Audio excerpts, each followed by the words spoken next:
Before we proceed? Yes, Your Honor. Defense, shall we proceed? Yes, Judge. Before we proceed, we had a stipulation. I can approach. May? State versus David-Tronnes, case number 2018 CF 12472. Appearances starting with state. Michael Smith for the state. William J. for the state. Richard Zaleski for David-Tronnes. Tammy Jocks for the defense. And state, are you wishing me to read this when? Before the first witness, after opening statement. Medical examiner testifies next week as a reminder. Okay, thank you. And my understanding is we have the jury. I see Mr. Tronnes is here, and with that, we can bring the jury out.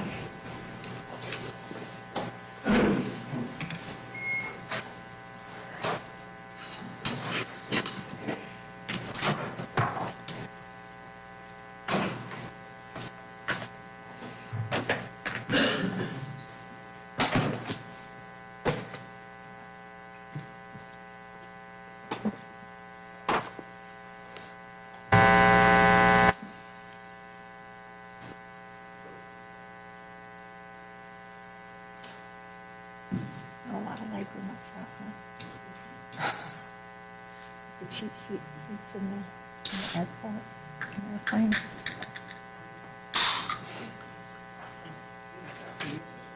We met there. Not a lot of legroom.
Yeah.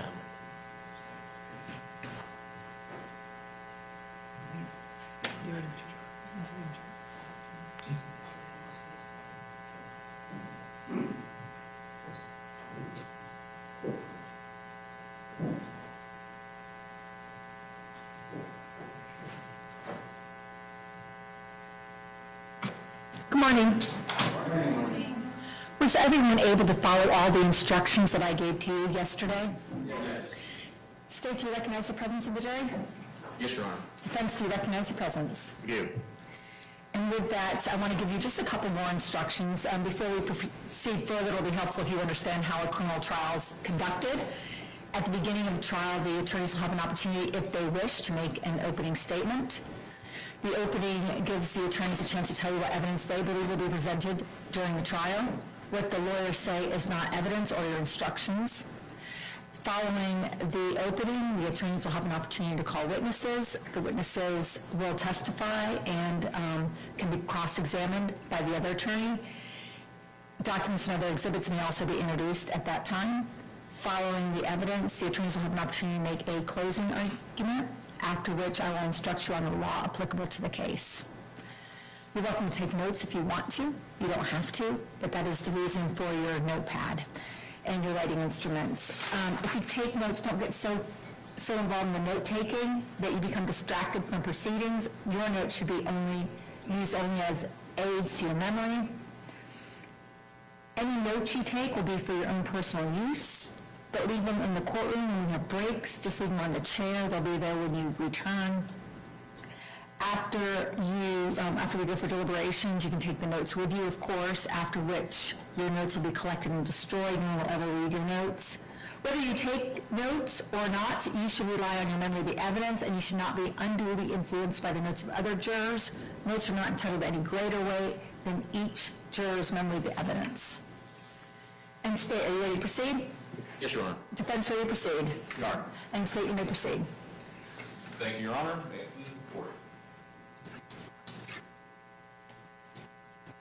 Good morning, everyone. Good morning. First of all, thank you for your time and attention yesterday. I know it was a long day, and also thank everybody for coming back. We can't do this process without you, so we give you our sincere thanks. The evidence in this case will show that on or about April 24th of 2018, the defendant killed his wife, Shanti Cooper-Tronnes.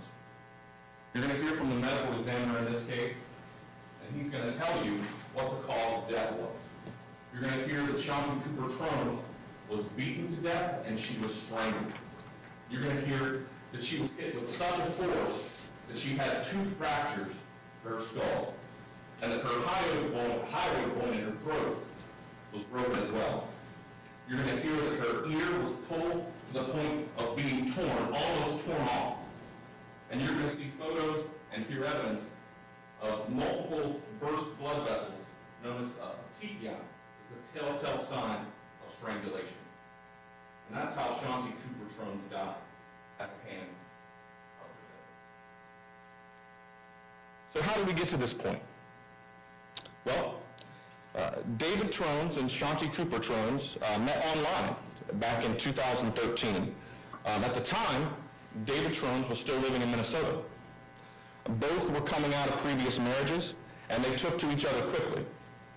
David Tronnes moved to Florida to be with Shanti within the same year that they met online. Now, David had a successful career in Minnesota. He'd saved a fair amount of money. And so when he moved to Florida, he was able to purchase a beautiful, large home in the Delaney Park area of Orlando. He paid cash for this home, about $600,000.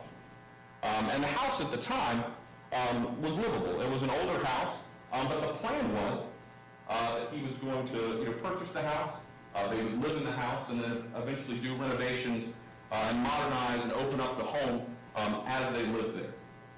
Now, when he purchased the home, it was purchased with a trust that included himself and his mother. Importantly, someone who was not included in that trust and in that ownership of the home was Shanti Cooper-Tronnes. So, the Tronnes moved into the house along with Shanti's son Jackson, and at first, the home was livable.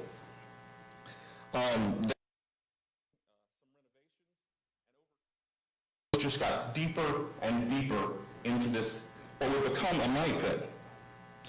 Now, you'll hear that from the time that David Tronnes moved to Florida, to Orlando, that he never worked the entire time.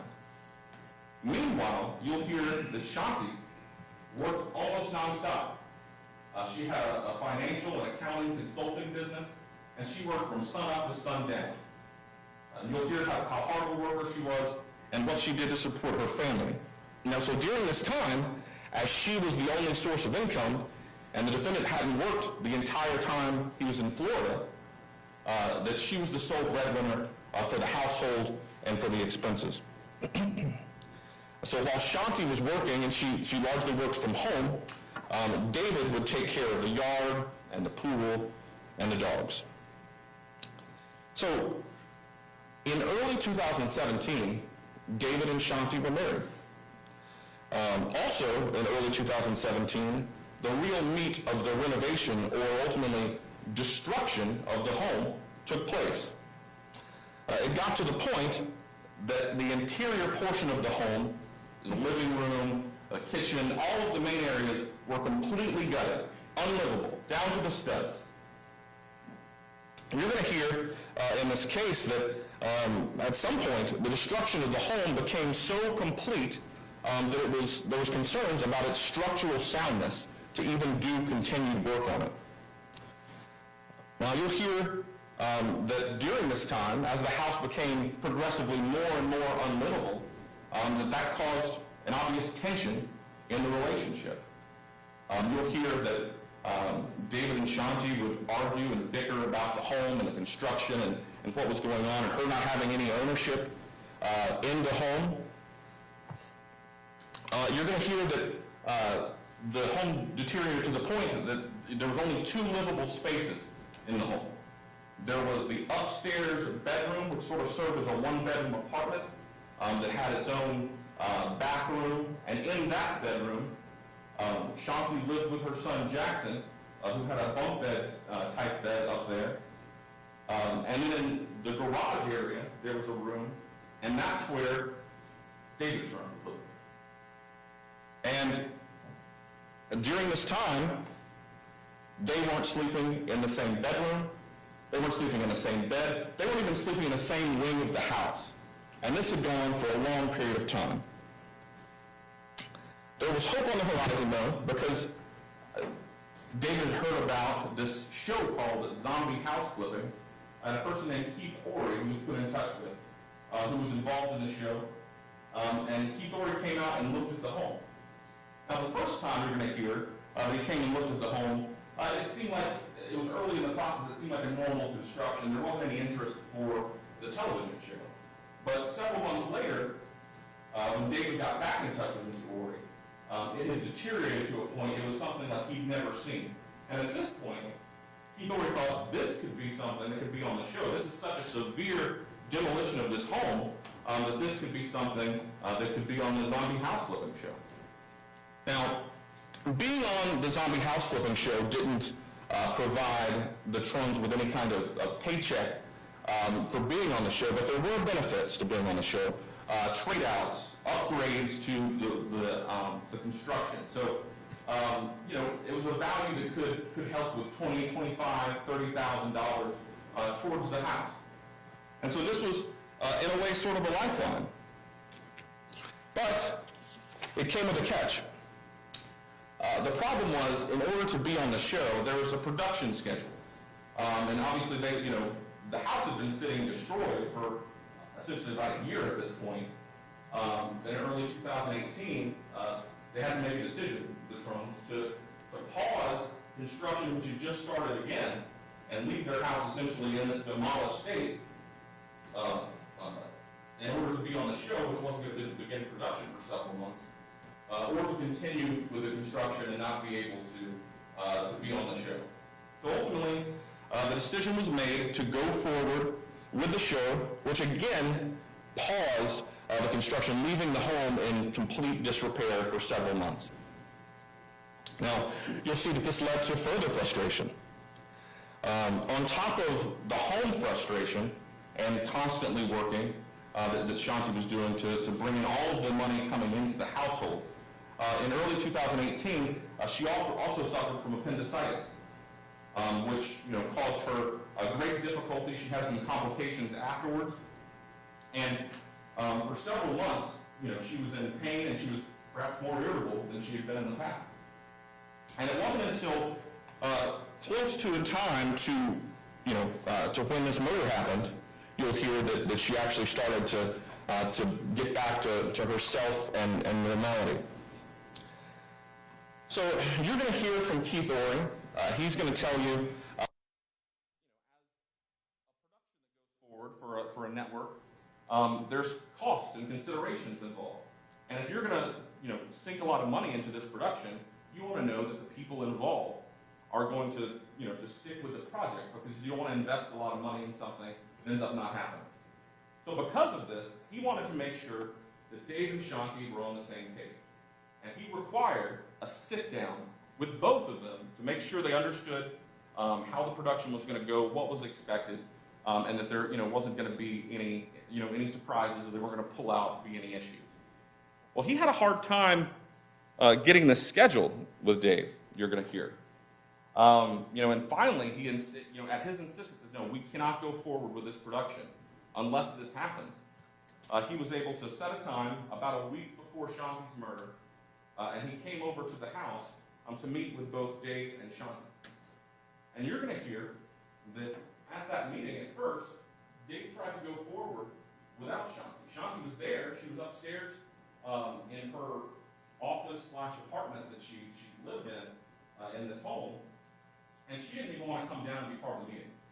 You're going to hear he had to go up there several times to try to get her to come down. Eventually, reluctantly, he was able to get her to come down, and you're going to hear her demeanor at that time. She was not into this. You're going to hear this is not something that she was involved in. Keith Orey was trying to explain the project. She was dismissive. She wouldn't sit down.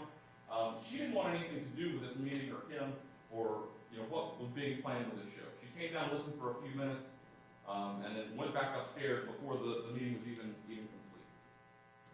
This is a week before her murder. This home show, this zombie house flipping, was the lifeline out of this mess with this house that they've dug themselves into. And she, at that point, a week before her murder, was not into it. So I want to take you to Monday night, April 23rd of 2018. Shanti's son Jackson, from a previous marriage, was not staying with them that night. He was staying with his father, Jim Cooper. So the house in Delaney Park was just Shanti and Dave. There was nobody else there. Now you're going to see through phone records that throughout that evening, Shanti was active as she normally was on her phone. She was receiving and sending text messages, phone calls. She had a step tracker on her phone. It showed her moving around as it did, most days, throughout the day. And that she was active into that evening.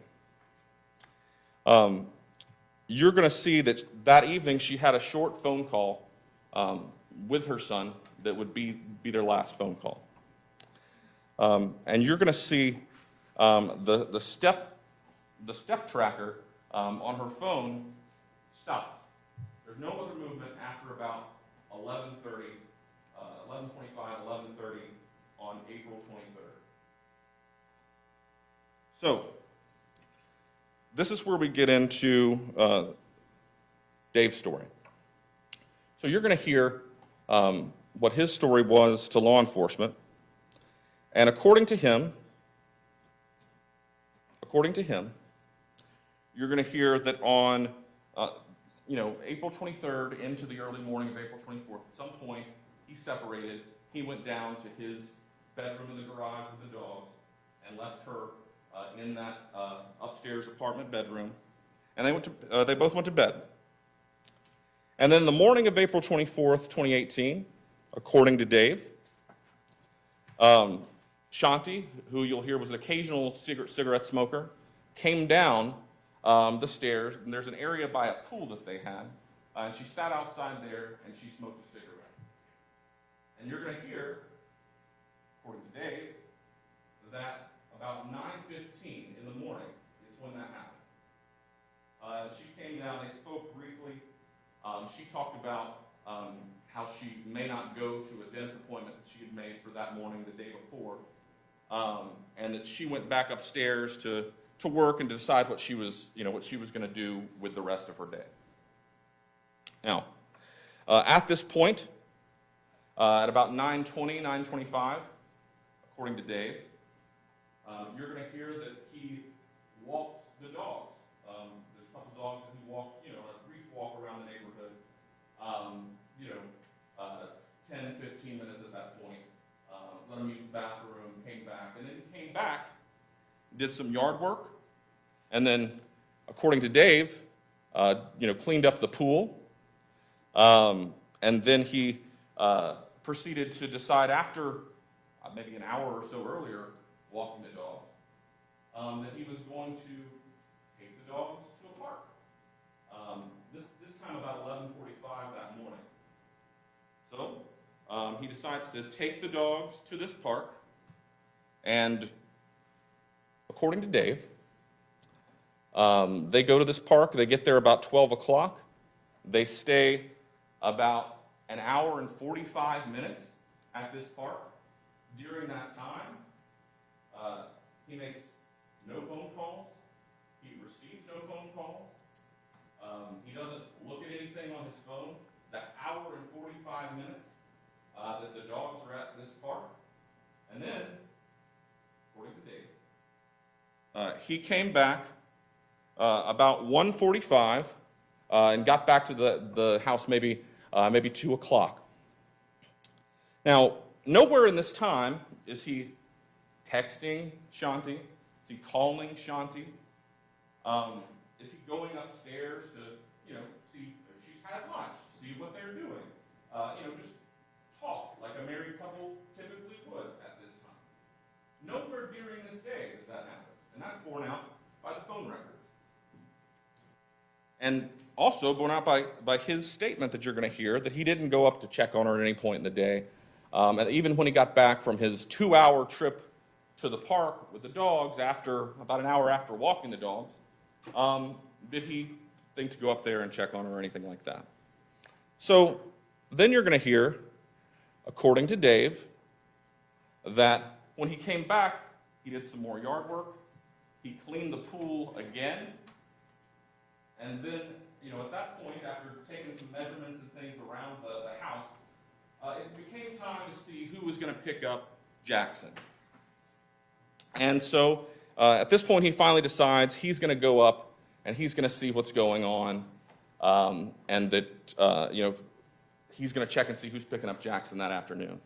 So he starts to go upstairs. He hears, according to Dave, a trickle of water coming from the tub, calls out for Shanti, doesn't hear anything, continues to go up into the bathroom, and it's at this point that he finds Shanti partially submerged in the tub, her sort of face and arm in, the rest of her body sort of out of the tub, and at that point, he thinks she's fallen, he panics, he pulls her out of the tub, he tries to pick her up, but he is unable to pick up this 130-pound woman who had recently lost, as you'll hear, weight from her appendix injury. He's unable to pick her up, so he has to drag her out of the tub over next to the bed, and for some reason, you'll hear, that he decided to move the sheets off the bed and put that on the ground on the floor, and then put her body on those sheets. At this point, he calls 911. He has, apparently attempted CPR, according to Dave, on Shanti at this point, which you'll hear makes no sense, because when first responders came just after this, you'll hear that she was already in rigor mortis, which isn't something that happens just after death. This is something that happens, after several hours at least. And rigor mortis means the stiffening of the body. At the point in the story that he says he performed CPR, she would have already been experiencing rigor mortis and obviously dead. And that's what the evidence will show. But on the phone call with 911, you'll hear him talking about attempting CPR and seeming very upset, hysterical. But you'll also hear on the 911 call that when he's asked specific questions, like an address or a phone number or something like that to the first responders, he's able to collect himself, give that information, and then immediately go back to the hysteria that you hear or you will hear on the 911 call. So first responders and the medical examiner, investigator come to the scene, and you'll hear from them that they can immediately tell this wasn't a fall. This was a violent attack. There are multiple injuries. There's blood all over her face, a huge wound. There's bruising around her neck. There's petechia that you can see. There's scrapes on her legs from being drugged. And you're going to hear all those things. You're going to hear that the house was searched and that there were no signs of forced entry or a burglary or some sort of home invasion robbery. There's cash around. There's valuable electronics. Her phone is sitting on the nightstand next to a diamond earring that she had taken out and put on the nightstand. None of that's touched. None of that's taken, you'll hear. And So there's no signs of any kind of burglary or robbery. Now, you are going to hear that Shanti was very proud of and known to wear a nice engagement ring that David had gotten her the year before. And then a wedding band, once they were subsequently married after that, she would always wear it. She always had it on. And you're going to hear that when the medical examiner took possession of that body and when first responders were right on scene, that ring was not on her hand. But we'll talk a little bit more about that in a minute. So when investigators and detectives were looking over the home, they noticed that the tub wasn't overflowing, although apparently it had been, dripping water for a period of time. Shanti's clothes were oddly just slightly damp, as opposed to soaking wet of somebody that had recently been, submerged, at least the top part of their body, in a tub. You're going to hear about the evidence found on scene, like fingerprints. The only fingerprints found around the tub in this scene were Shanti's and Dave's. And you're going to get to hear about the positioning of those fingerprints. You're going to get to hear about the DNA in this case and how there's no other DNA other than the people that lived in that house. You're going to get to hear all that. We're going to be calling, upwards of 25 witnesses in this case that you're going to get to hear from. So another thing that you're going to hear about in this case is, who was Shanti Cooper? Shanti was a loving mother to Jackson, and she was an extremely hard worker who was responsive, almost to a fault, to her clients. She had a work is very important attitude. And so when she received a work-related text, you're going to hear she was Johnny on the spot. I mean, she responded within minutes, not hours or, certainly like later in the day. She was a get back with you immediately type person. In fact, you're going to hear that she was so much so that way that she, had a mentee that she had worked with, and that's something that she trained her on, the importance of being responsive, immediately responsive to clients. That's something that can set you apart in business. And so that's something that she lived by. And you're going to hear that on the morning of April 24th, she received a work text from somebody that she consulted with at 6:58 a.m. about a financial management software that she consulted on. And you're going to see that that text message was never read or responded to. 6:58 a.m. You're going to see that she had another text message a little bit later in the morning after 10 on another work-related matter, never read or responded to. In fact, you're going to hear that Shanti never sent or read another text message after the 9th of November 23rd, or April 23rd, 2018. Nothing. A lot of incoming, no outgoing. That's what the evidence will show. You're going to hear that her emergency dental appointment that she made on the day before, on April 23rd, because she broke a tooth, and that she wanted as soon as she could get the next day at 10 a.m. on April 24th, no call, no show. Didn't go to the appointment. You're going to hear from people that knew her that is out of character for the responsible person that Shanti Cooper-Tronnes was. So I talked a little bit about, but you're going to hear also some more about what Dave said when he spoke with police and what was said to him. In the interview, police told him this was not a fall because, it starts out seeming that he believed this was some sort of fall. She had been sick, maybe she fell. He said, look, this is not a fall. This was a violent attack. In addition to having multiple injuries in multiple places, she was clearly strangled. He was told this. But what did he do with that information? So after he was released from questioning, the next day and the days that followed, he spoke with some of Shanti's friends, some of Shanti's colleagues, and broke the news to them about what happened. And in his stories, you will hear about that he told them he still was making this sound like it was some sort of accident. There was no mention of strangulation or anything like that, even though he knew that at the time. He was told that. But when he's telling people what happened, left out. So Shanti's engagement ring. Talked a little bit about that earlier. She had a very nice ring, you'll hear. She was proud of it. She posted about it on Facebook. She wore it all the time.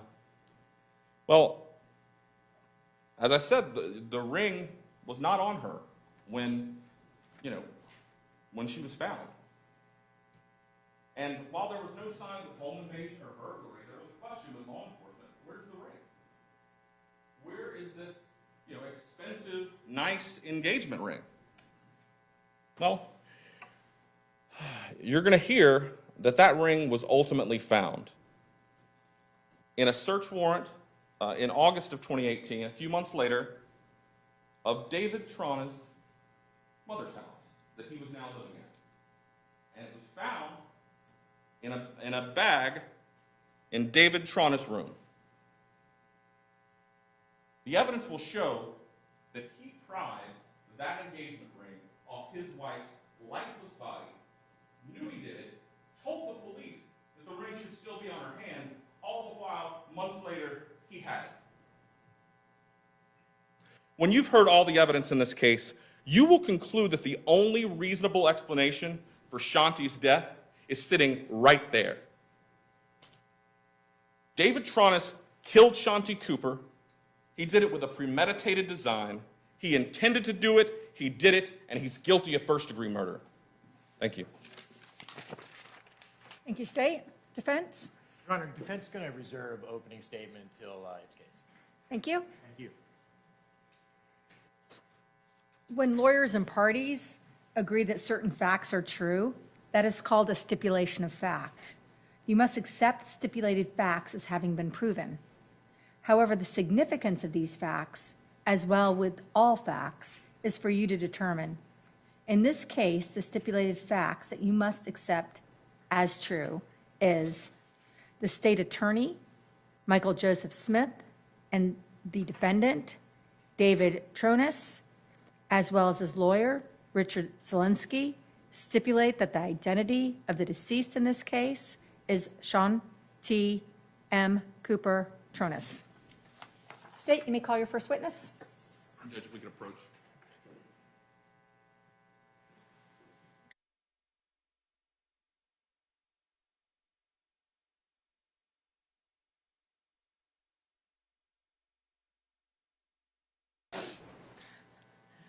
We had already agreed that witnesses wouldn't start till 1. That was just my automatic.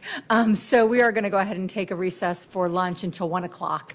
Again, I remind you that you not to talk to anyone about this case, even each other. Don't talk to, no communication about the case whatsoever. If anyone attempts to say anything to you or in your presence about the case, tell him or her that you're on the jury trying the case, ask him to stop. If he or she persists, leave him at once and immediately report the matter to the court deputy. When you go off to lunch, again, just like I told you yesterday, if you happen to be looking for places and you see a place has a television on, just go to a different place for lunch today. And with that, you can follow the deputy out. Yep, automatic.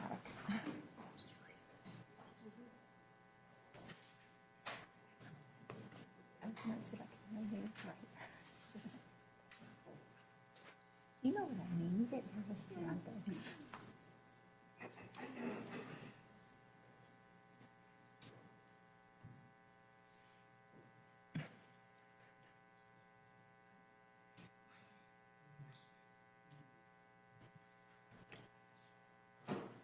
State, anything further prior to 1? No, Your Honor. Defense, anything further? No, Your Honor. Then we'll be in recess till 1. What is going on with the weather? It's 80% off and on. Nice. It looks really ugly. Oh, a little wet? That's a really good Christmas. The less direct evidence, the more boxes you have. And it sounds like I don't have any.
Judge, I just sent the draft of jury instructions to your JA and opposing counsel. Thank you.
Now you know why I don't touch them normally.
He's using it. So. Yeah, was it just batteries? Was it batteries? Oh. Thank you.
you. Okay, ready to proceed? Yes, Your Honor. Defense ready to proceed? We can bring the jury out.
I apologize for the delay. We were having technical problems. So instead of you being out here, all of us staring at each other as we were trying to fix it, we were keeping you back there until we fixed the technical problems. And State, you may call your first witness. Thank you, Your Honor. At this time, the state calls Cynthia Demetrius.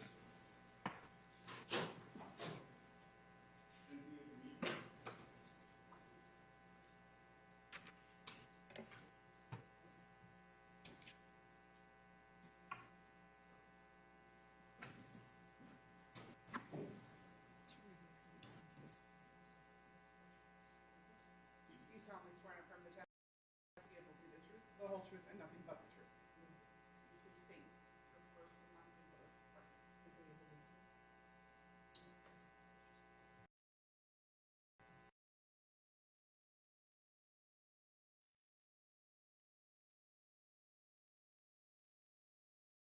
record. If you could, just introduce yourself to the jury and spell your last name for the record.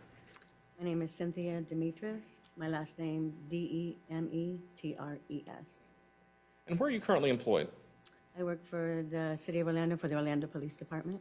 And what do you do with them? I'm a 911 call taker And how long have you held that position? since 2010. What sort of training do you have to hold that position? You require to go through the police academy. It's a classroom academy. And then you go through 3 phases of one-on-one 911 call taker. And then you have to pass the certification test. And I'm assuming because you're here, you did that? Yes, I did. Were you working in your same job back on April 24th of 2018? Yes, I was. And were you working in the afternoon on that day? Yes. Did you field a 911 call from a David Tronnes? Yes, that's good. What did you do when you received that call? When I received the call, I verified the address, verified the nature of the call, and then I transferred over to medical. I'm sorry, you transferred it to? Transferred to medical, to the fire department? After you transfer a call like that, do you remain on the line? Yes. What do you do when you're on the line? You remain on the line and you update the call so that the officers en route can find out what's going on with the call while they're on the way. Have you had an opportunity to listen to that call you received from David Tronnes prior to today? Yes. Let the record reflect I'm showing opposing counsel has been marked by identification as states BI. Permission to approach the witness? May? Let the record reflect I'm showing the witness what's been marked for identification as states BI. Do you recognize this? Yes. How do you recognize it? I initialed it and dated it. Is that a fair and accurate depiction of the 911 call you received from David Tronnes? Yes. At this time, the state offers into evidence what's been previously marked for identification as states BI. No objection. Without objection, that's number 1.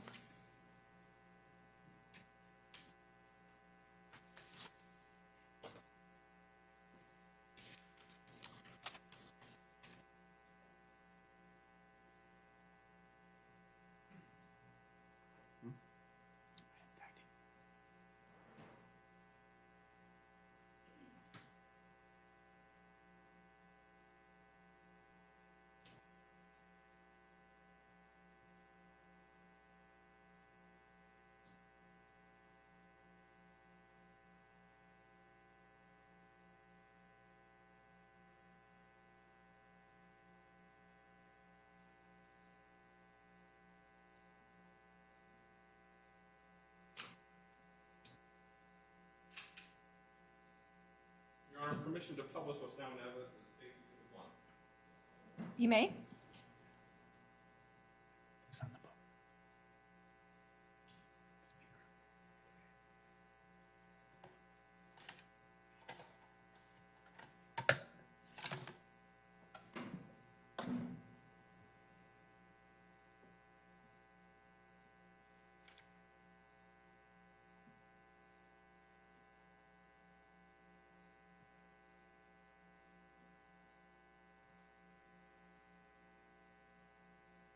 Call 1 at 3:50 p.m. with a GMT offset of minus 240 minutes.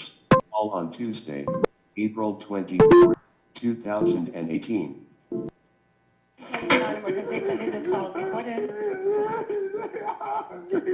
Hello?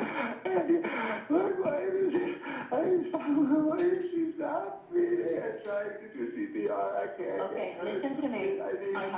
Can you tell me what your address is? 218. 218 East Copeland? Okay. And who is this? This is David. Your name is Dan? David. Okay, your name is David? Okay, who is it that's not breathing? My wife. I'm Shanti. Your wife is not breathing? Okay. Okay, sir, I need you to take a deep breath. Take a deep breath. Listen to me. I'm going to get the paramedic so we can try and get her some help, okay? Don't hang up.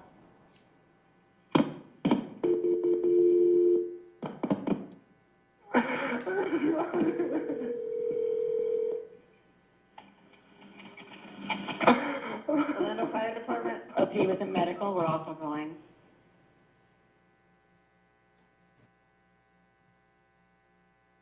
Orlando Fire Department. Okay, with the medical, we're also going. Okay, this is the Orlando Fire Department. What's the address of the emergency? It's 218 East Copeland Drive. 218 East Copeland Drive. What's the telephone number you're calling me from? This is 407-704-2808. It's the house line. Tell me exactly what happened. It came along. I tried. Okay, what happened? I found her in the shower. And she passed away? Listen. Okay, what's your name?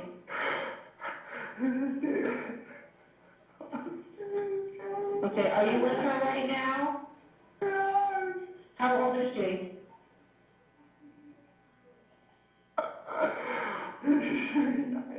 How old? 39. Okay, is she awake right now?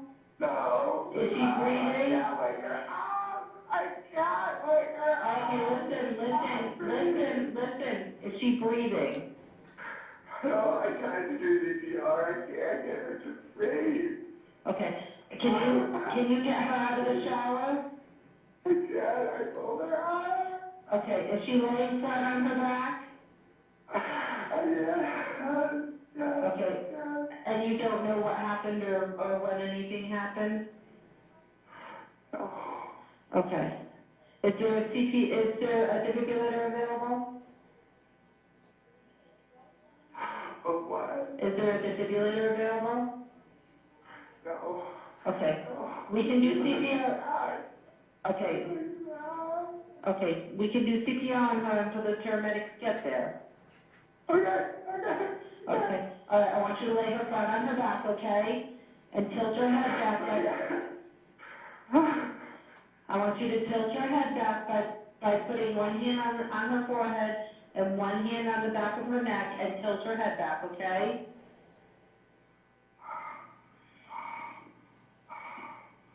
Okay, I tried. It's pretty something under her.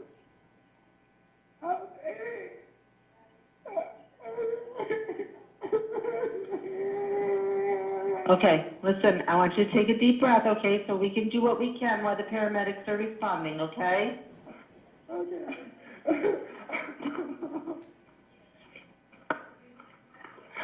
I have her neck back. Okay. Okay, I want you to put your mouth down by her I want you to put your ear down by your mouth and tell me if you feel or hear any breathing, okay?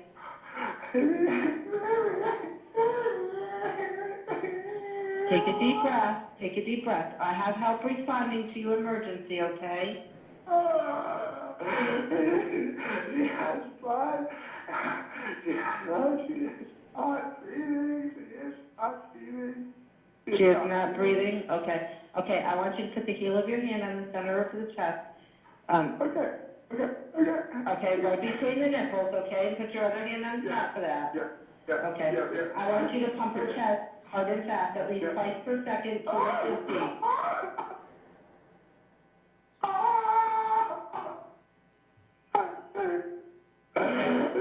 Okay, I want you to just let the chest come up all the way between pumps, and we're going to do this until help can take over, okay? I want you to count out loud. They're almost there, Chief. They're responding emergency to you. There's a blue dumpster. They have to come out. Oh, God. What is blue? There's a blue dumpster, big blue dumpster in the driveway. They have to turn in. And if they can get past it, they have to drive past it. If they can't get past it, They'll park out in the street. They'll just park out in the street. Yeah, but we're in the back, we're in the far back. They have to get back to the gate and come up the stairs. Oh, God.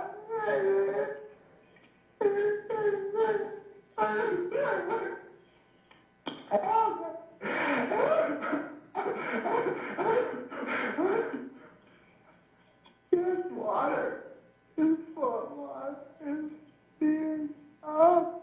Are there any animals or anything in the house?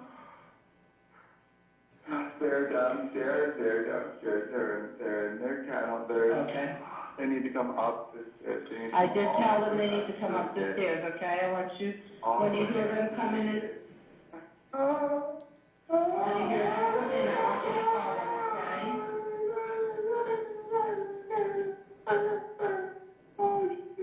okay? Has she been sick or something? Yeah, she's sick, yeah. Oh, God, what happened, baby? Baby.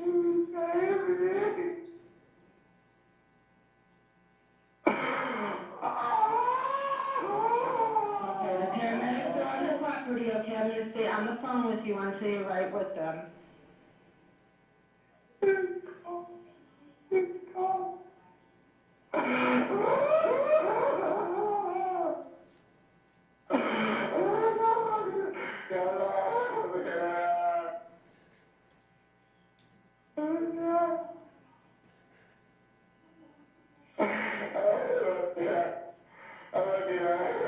Are they there with you?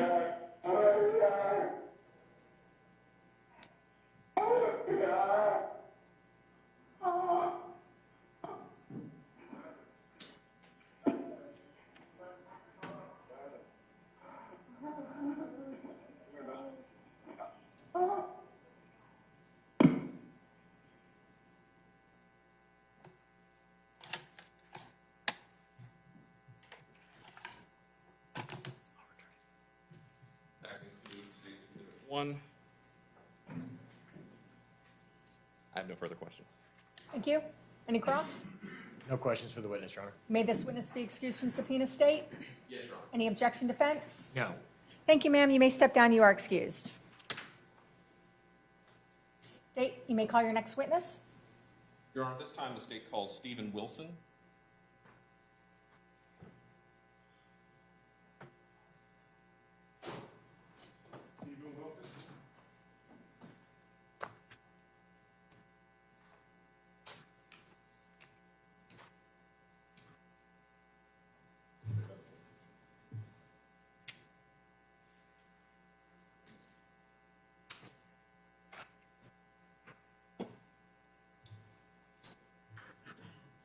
You solemnly swear and affirm the testimony you're going to give will be the truth, the whole truth, and nothing but the truth.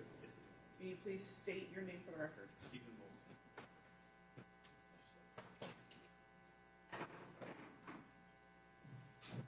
Thank you, Judge. Good afternoon. Good afternoon. Could you introduce yourself to the jury and just spell your last name for the record? Sure. My name is Stephen Wilson, and Wilson. And where are you currently employed? Currently, I'm employed by Geico Insurance as a fraud investigator. And how long have you worked for Geico? It'll be 3 years in January. Where did you work prior to working for Geico? I spent almost 24 years with the Orlando Police Department. And what were your job duties with the Orlando Police Department? Well, I started my career in patrol. After about 4 years, I went to the Criminal Investigations Division. I spent almost 8 years there before going back to patrol so that I could train new recruits in the field training program. And would it be fair to assume that you completed the police academy and all that at the beginning Yes, of your career? yes, of course, yeah. And were you working in your, well, first of all, before that, why did you leave your job as a law enforcement officer? I had almost 24 years on, and the opportunity came up for this job with Geico, and I just decided it was time to retire and move on to something else. All right, so I want to go back to 2018. Were you working in your capacity with the Orlando Police Department back on April 24th of 2018? Yes, I was. And do you recall responding to a residence in the Delaney Park neighborhood of Orlando located on East Copeland Drive? Yes. Was that residence located in Orlando? It was, yes. Is that Orange County, Florida? Orange County, Florida, yep. Okay. Do you recall about what time it was that you responded to that residence? It was shortly after 4, maybe about 5 after 4 or so in the afternoon. And do you recall what happened when you arrived at the location?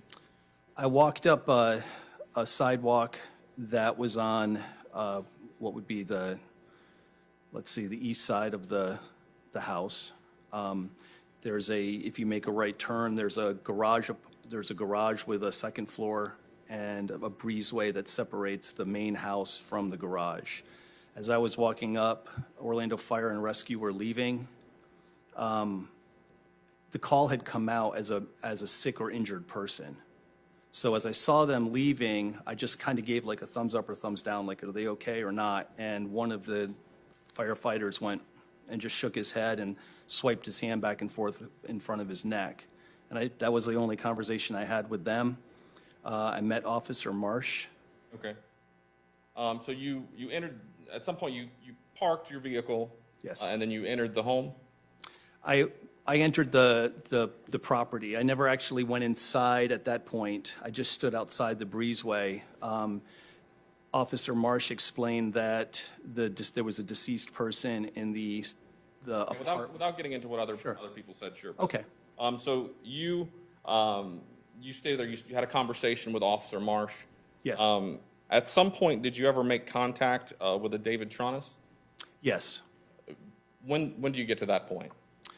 After I had gone up into the crime scene and saw the crime scene and the deceased person up there, I came back down, and Mr. Tronnes was speaking with a chaplain from the Orlando Fire Department.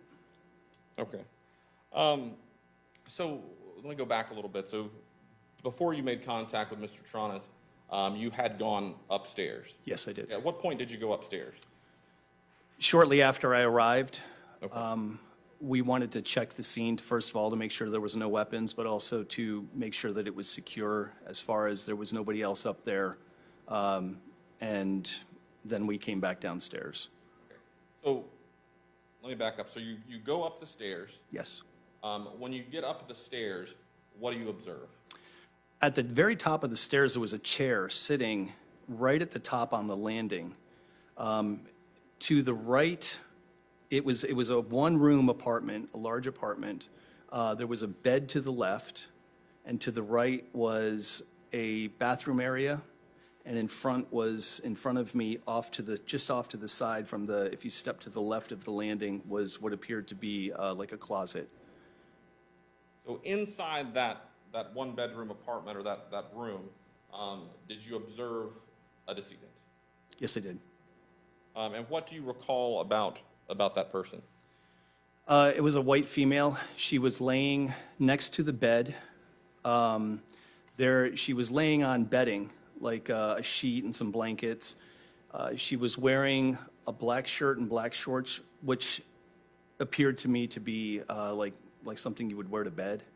She was laying flat on her back with her legs straight out, and her right arm was over her head a little bit like this and off the ground, an indication that rigor mortis had started to set in, and she was kind of almost frozen in this position, but the rest of her body was flat.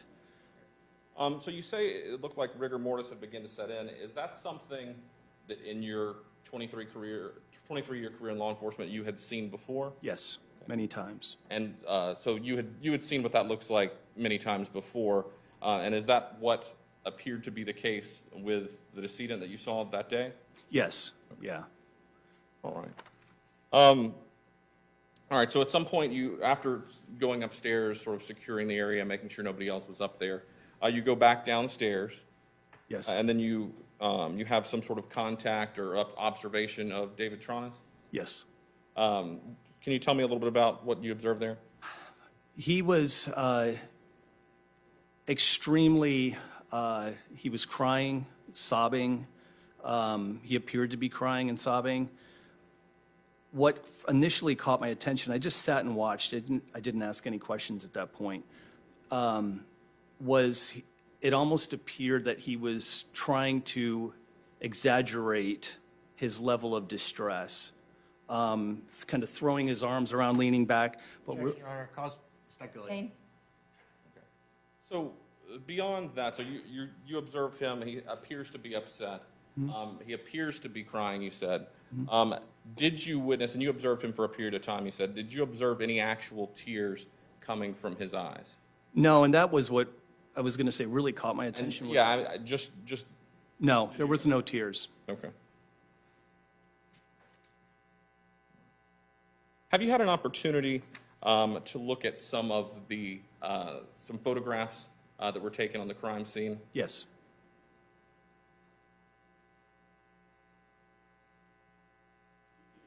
Let the record show I'm showing opposing counsel what's been marked for identification as states exhibits CG and CH.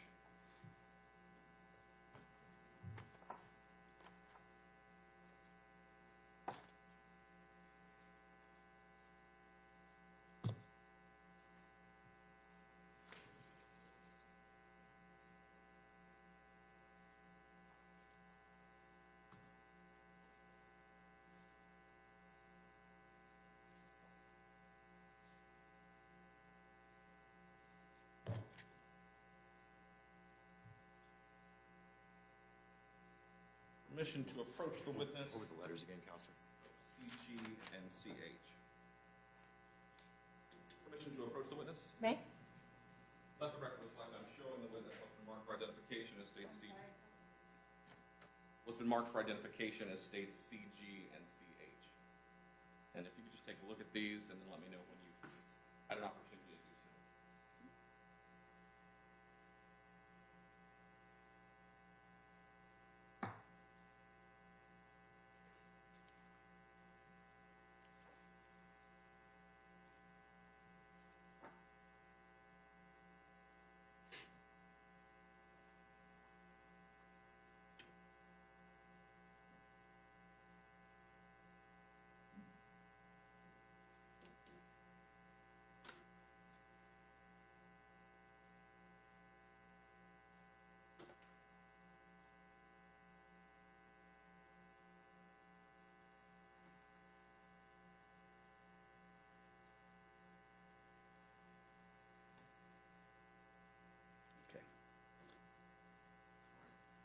Are those photographs a fair and accurate depiction of the scene that you responded to outside as well as ultimately inside of the residence? Yes, sir.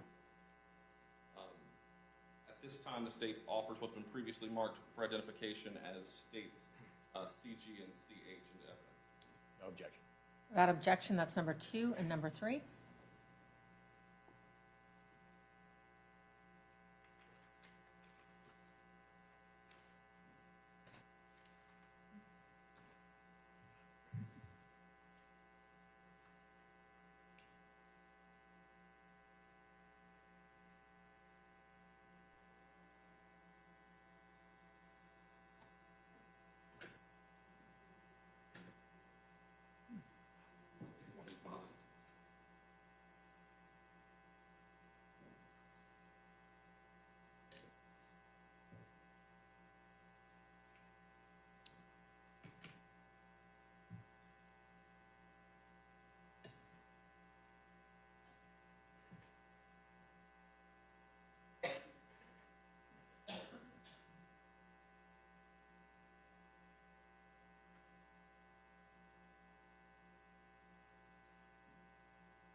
Honor, permission to publish what's been entered into evidence as State's Exhibit 2. May?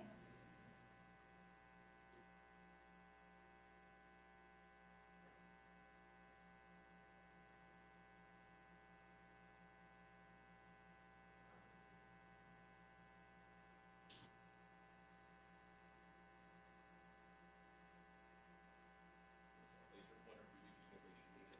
Okay. All right, so what are we looking at in this photograph?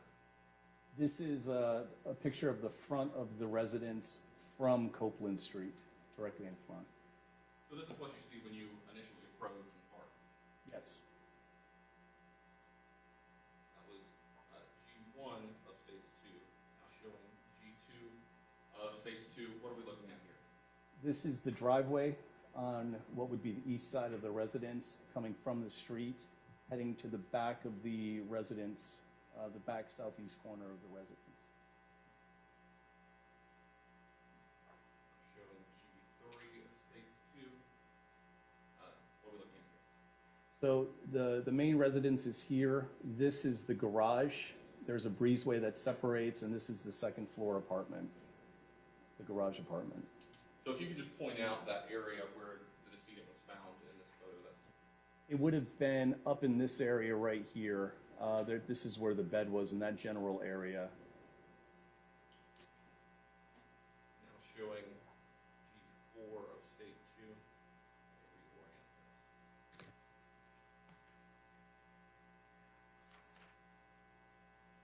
What are we looking at here?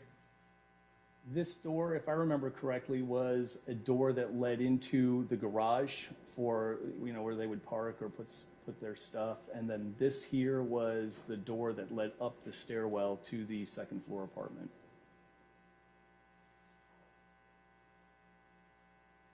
Now showing G5 of States 2. Just tell us what we're looking at. Yeah, that's the stairwell that leads up to the second floor apartment where the deceased was.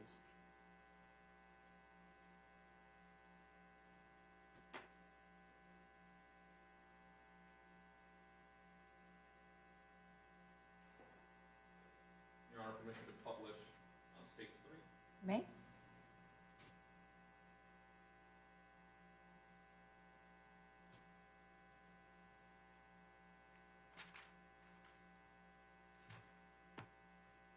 Just have one moment.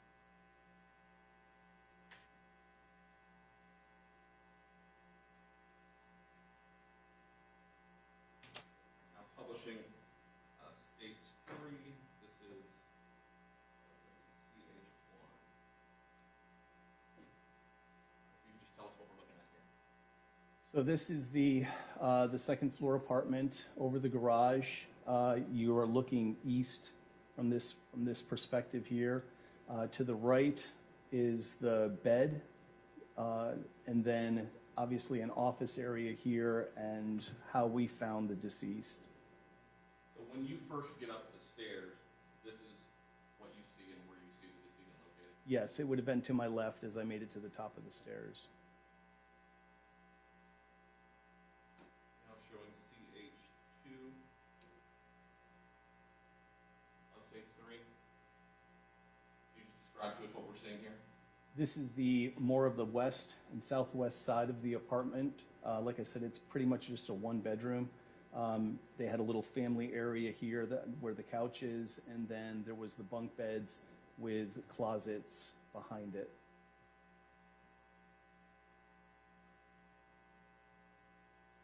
Now showing CH3 of States 3.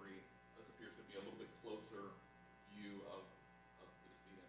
Yes. Can you just describe any injuries that you observed with her that can be seen in this photo? Yes, she had abrasions on her knees. It looked like rug burn. And there was very little blood, but they were pretty deep rug burns. And then she had on her neck, she had what appeared to be pressure marks, like from maybe strangulation, and then there was blunt force trauma to her face and her head. And this is sort of, in this photo, you can see what you were speaking of earlier about the arm being in the air. Yes, it was, yeah, it wasn't laying flat like everything else. It was bent, and at that point, the rigor mortis had set in, so there was no way of it being able to just go back down. Now showing CH4 of Exhibit 3, and this is just a closer view of the face of the deceased, is that correct? Yes. And obviously, did you note when you were observing the injuries to her facial area? Yes.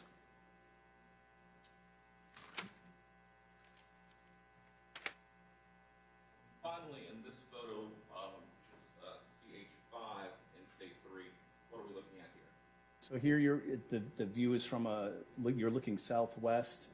Here's the other half of that bed, I guess I would call it a bunk bed, the closet, and then this is the entryway into the bathroom, a little closet here, and then this is the stairwell that we came up. Okay, so this view would be, you've now come into the room, instead of looking straight, you've gone in, you've turned around, and this is what you see? Yes. And can you just point out to the jury again where the bathroom is located? This is the bathroom right here.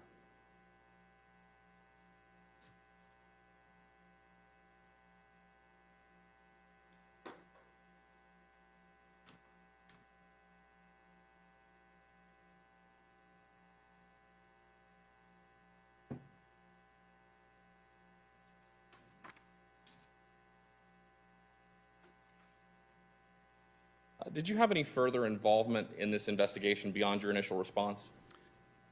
After leaving, as I said, I sat and listened to Mr. Tronnes for a few minutes. What I mean to say, though, is you weren't like a detective involved in the investigation? No, sir. Okay. No, sir. No further questions. Ross? Thank you.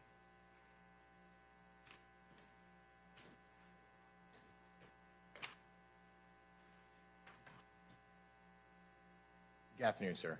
Good afternoon. How are you? When you arrived on the scene, Officer Marsh was there before you? Yes. Okay.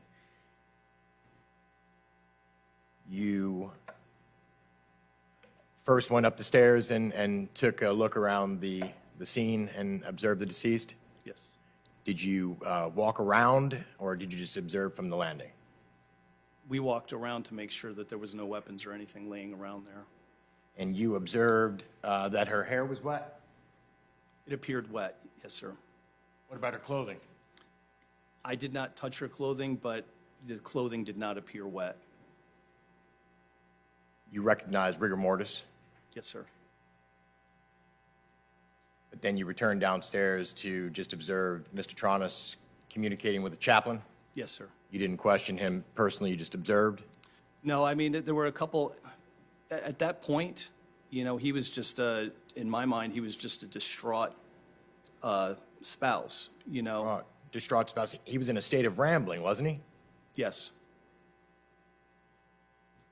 You didn't observe him crying, though, even though he was sobbing and hysterical? No, he was not crying. Have you never come across somebody who's in shock that displayed grief or such in a manner that was inconsistent with what you would expect normally? Yes, I've seen that, but in this case, he was acting as though he was sobbing. Oh, objection, Your Honor. I'm going to say it's not responsive and cause for speculation.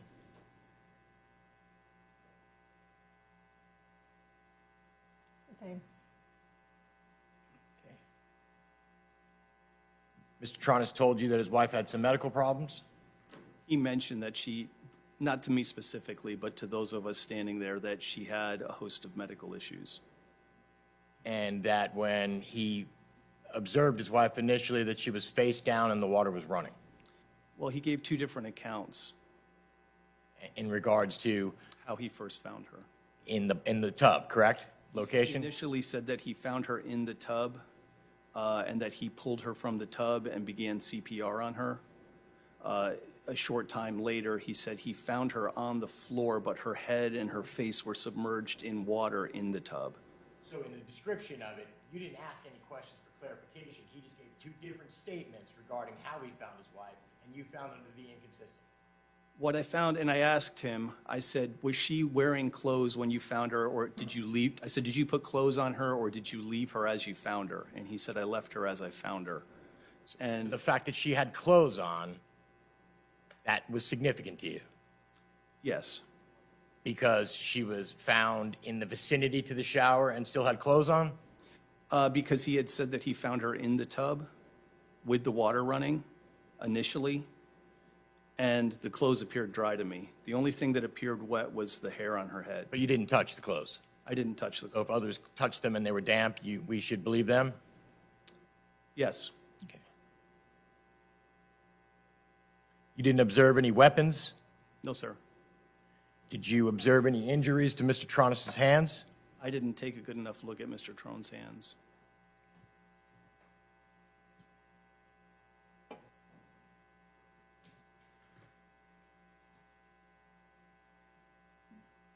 And in your experience, blunt force trauma could occur from a number of different reasons, can it not? Yes, And you described the deceased clothing as being consistent with sleepwear that's what it appeared to me. because it was a tank top and shorts? It just looked like something that somebody might wear to bed. It looked like pajamas. Whether it was or not, I don't know for a fact. It could be casual wear. Yes. One moment, please. Nothing further. Thank you. Anything further, state? No, Your Honor. May this witness be excused from subpoena? Yes. Any objection, defense? No. Thank you, sir. You may step down. You are excused. Thank you. State, next witness. Wade Sperry?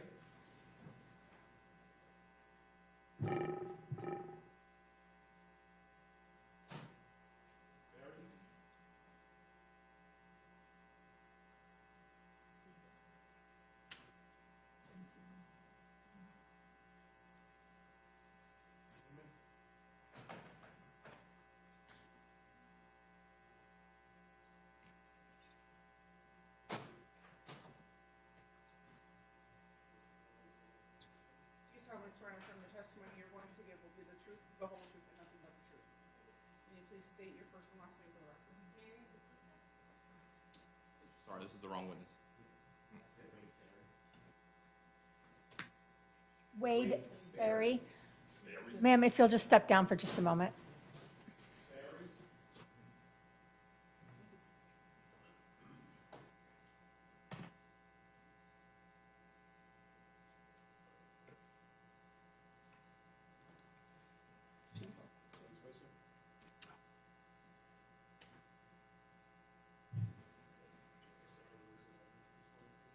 Do you solemnly swear and affirm the testimony you're going to give will be the truth, the whole truth, and nothing but the truth?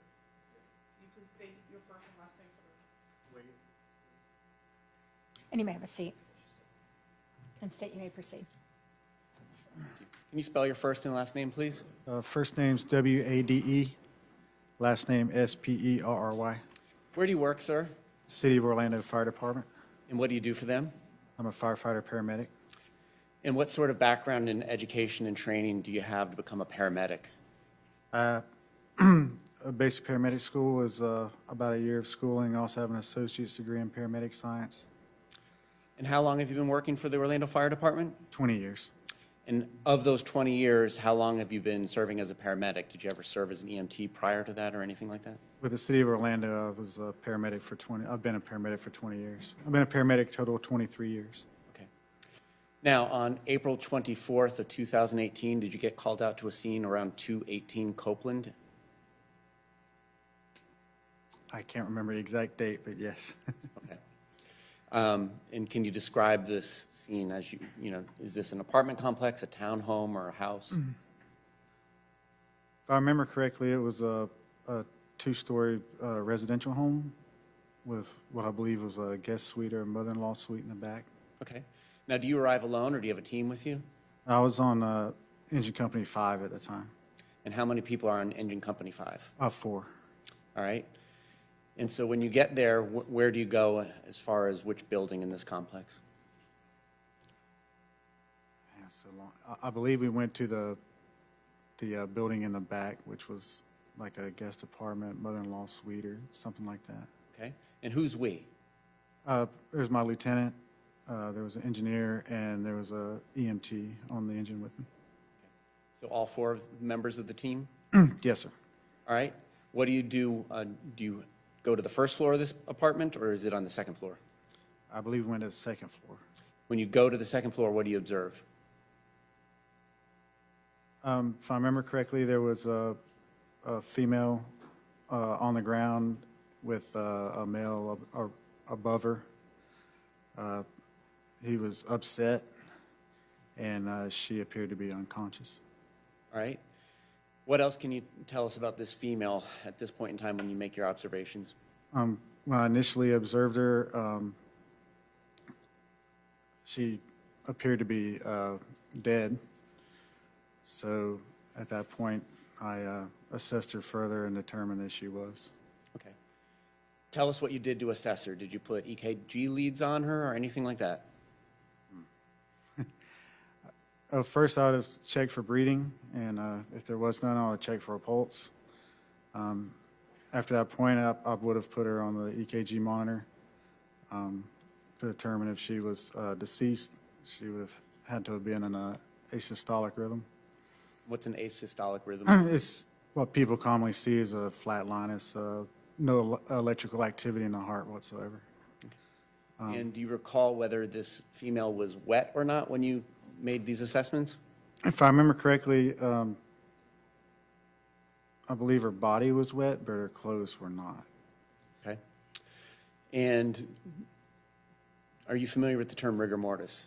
Yes, I would also check her for rigor mortis or dependent lividity. And did you see any signs of rigor mortis? I believe so. It's been a long time, and I haven't read my report in a long time, so I'm sorry. But I believe so. All right. Who declared her deceased? That would have been, I would have determined that she was dead, but we work under a medical director that gives us protocols to make those determinations. After the determination is made that she's deceased, do you all leave? We would have turned the scene over to the Orlando Police Department at that time. Did you? Yes. All right. No other questions of this witness? Friends, any questions? Good afternoon. Hello. This was a long time ago, correct? It was. So is it fair to say that there are some gaps in your memory? There could be. Okay. But So today, when you say that the clothes could have been wet or could have been dry, are you 100% positive? no, but that would have been something I would have documented in my report. You don't have that report with you? No, I do not. No further questions. Anything further, State? Yes, Your Honor.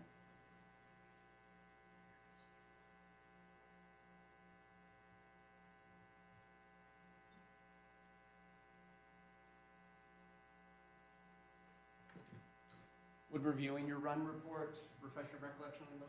Yes, it would. May I approach the witness, showing him pages 147 and 148 discovered? May?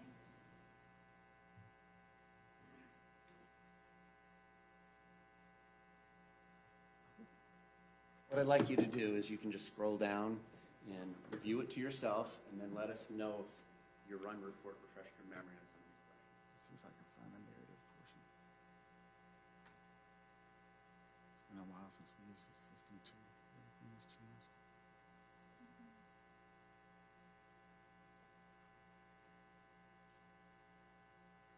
Is there a way to enlarge that? This is the wrong report. This is not the EMS report. All right. Okay. No other Yes, questions? that's the fire report, not the EMS report. May this witness be excused from subpoena? Yes. Any objection, defense? No. You may step down. You are excused. State next witness. Your Honor, at this time, the state calls Mary Batista.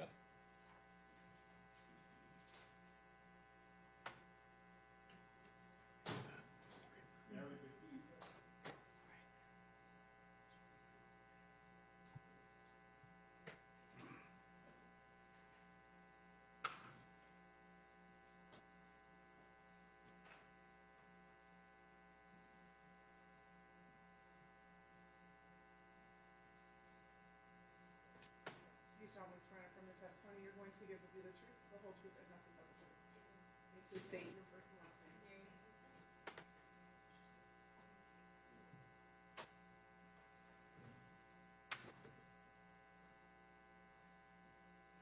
Thank you, Your Honor. Good afternoon. Good afternoon. All right, if you could just introduce yourself to the jury and spell your last name for the record. My name is Mary. Last name is B as in boy, A-T-I-S-T-A. And where do you work? I work for Greenberg Dental. How long have you worked for Greenberg Dental? It's going to be 11 years now. And what is your current position with Greenberg Dental? I'm a dental assistant. How long have you been a dental assistant? Have you always been that, or did you hold other positions? No, I've only been a dental assistant for about a year and a few months.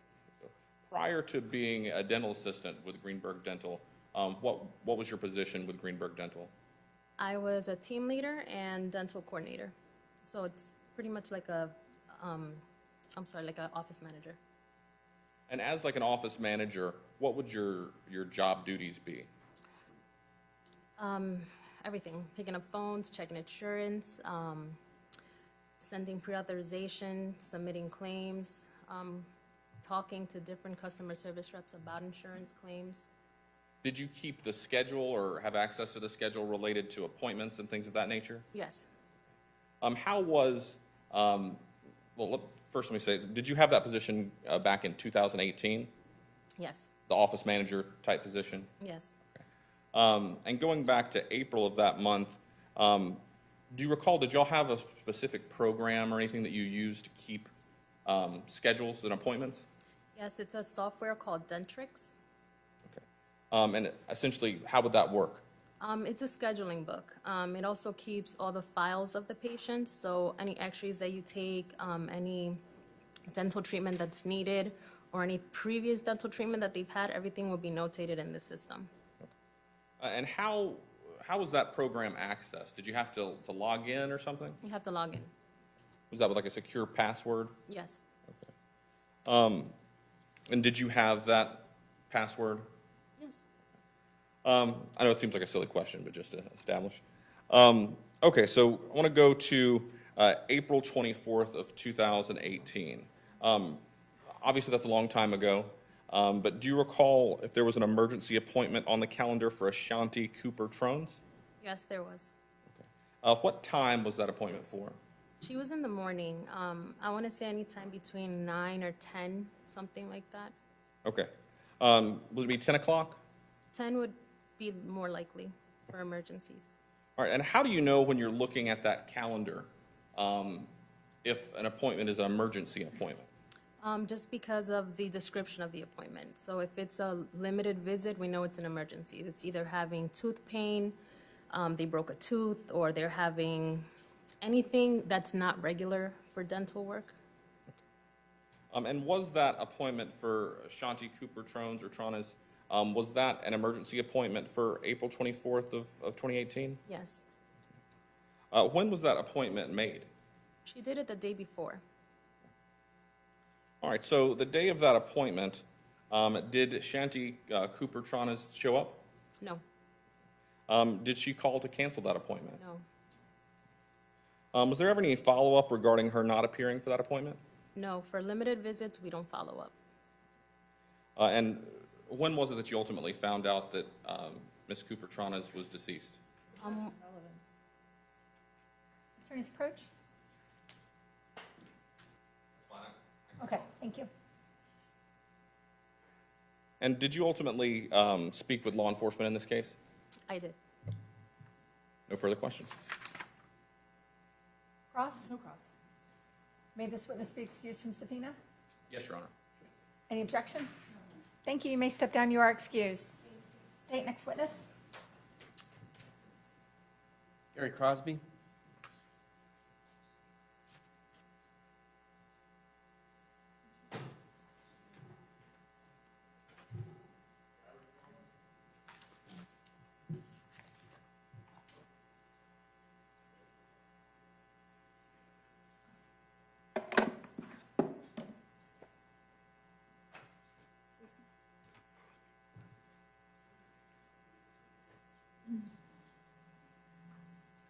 You solemnly swear and affirm the testimony you're going to give will be the truth, the whole truth, and nothing but the truth. I do. Can you please state your first and last name for the record?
Good afternoon, sir. Can you spell your first and last name?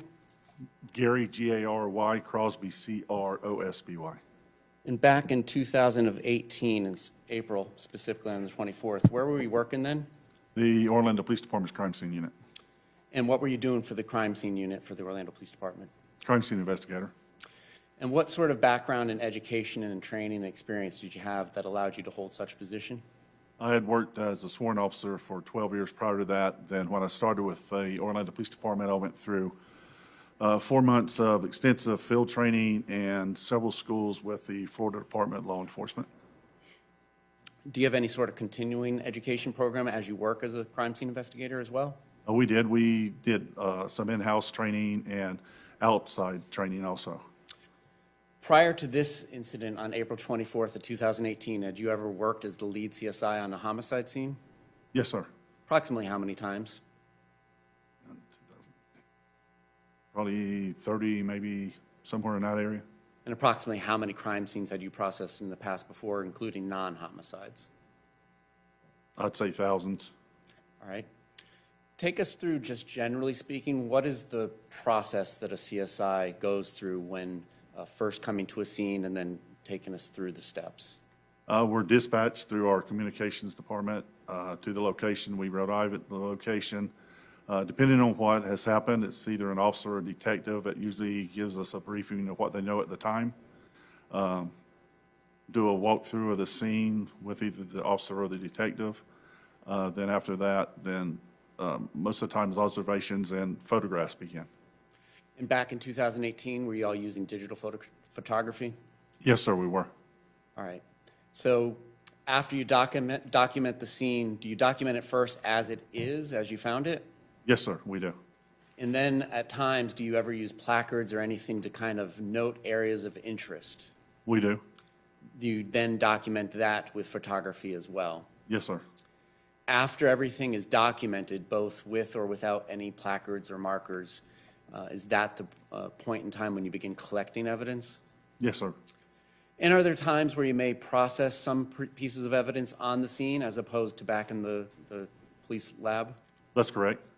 And then are there other times where you process items that are collected back at the scene? Yes, sir. I mean, back at the police department, I'm sorry. Yes. Are there also instances where you send pieces of evidence off to somewhere else to be analyzed by another laboratory? Yes. And is the Florida Department of Law Enforcement one of those laboratories? Yes, that's our state lab, yes. Turning now to April 24th of 2018, do you recall getting called out to a scene at 218 Copeland in Orlando, Florida? I do. Is that in Orange County, Florida? It is, yes. Approximately what time do you arrive on the scene? I responded, I believe, at just a little bit after 5 p.m. So I would say it was maybe a 10-minute drive. I'd say around 5:20, 5:25 maybe. When you arrived, were there any members of the Orlando Police Department there? Yes, there were. And were these members of the patrol team as well as members of the detective team? Yes, sir. Without telling us what was said, did you speak to anybody? I believe I was briefed by Detective Sprague.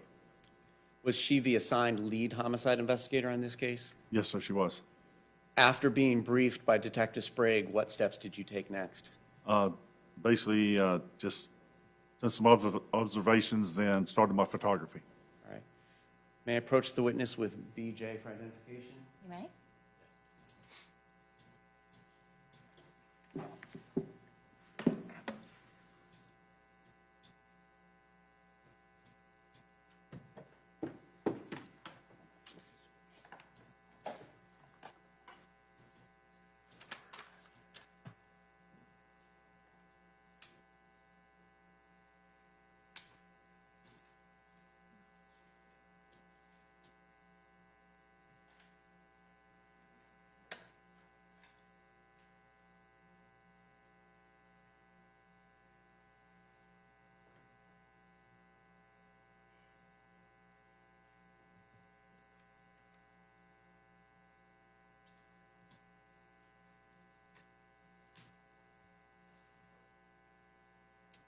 Showing you the first image on this digital exhibit, BJ for identification. Do you recognize what this image is? Yes, sir, I do. And what is on this image? It's just like an identification card showing the date, the case number, and my name. All right, so do you recognize this as the card you would have taken as your first image before documenting the scene? Yes, sir, I do. Showing you the first several images on this exhibit. Do you recognize these images? I do.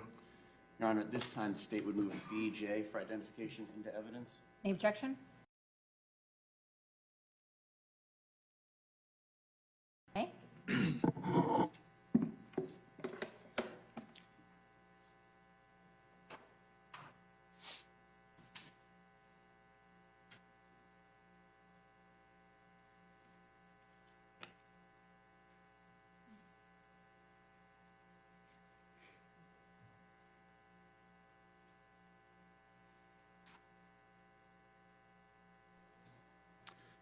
All right, on States 4, we're showing the jury image number 1. Is this the image you just previously described? Yes, sir, it is. Is your monitor in front of you on and working? No.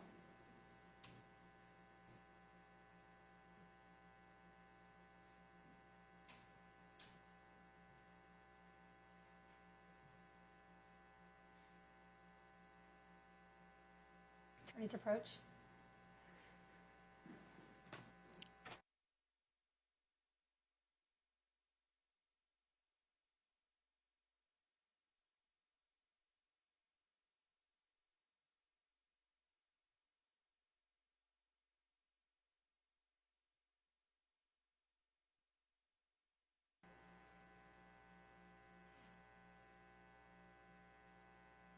All right, turning back to States 4, image number 1. Is this what you previously described prior to coming into evidence? Yes. And the Orlando Police Department case number that's just assigned as the next number available? That's correct. And the date is April 24th, 2018? Yes, sir. Image 2, what are we looking at? The address of the location.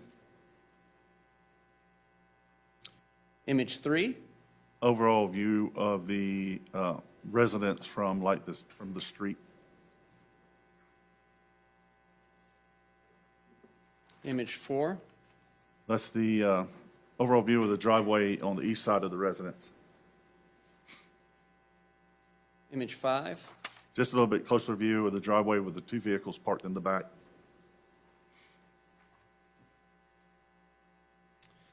Image 6? That's a breezeway that's between the main residence and the garage area leading to the pool area. Now, in relationship to this previous image 5, where we can see the garage bay doors for the cars, the big white door, Yes, sir. where is this image taken here in 6 that we're looking at? Just around the corner before you get to the cars and the garage door. Okay, so before the bay doors? Before the bay doors, yes, sir. And is this from the perspective of having your back towards the driveway in that area in the previous image? Yes.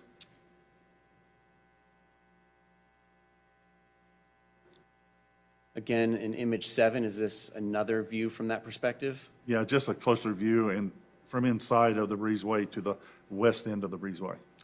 And on the right side of this image, is that the main home? Yeah, that's double doors leading into the main home, yes. And the left side, are those the doors leading to the garage and the apartment above it? Yeah, further down the breezeway there. Image 8, are those the two doors we were just discussing to the garage and the upstairs apartment? Yes, it is. Image 9, Same two doors, just a different view. 10, That's the door handle lock leading to the upstairs apartment. what is the purpose of taking this photograph? Just to show there was no forced entry to the door.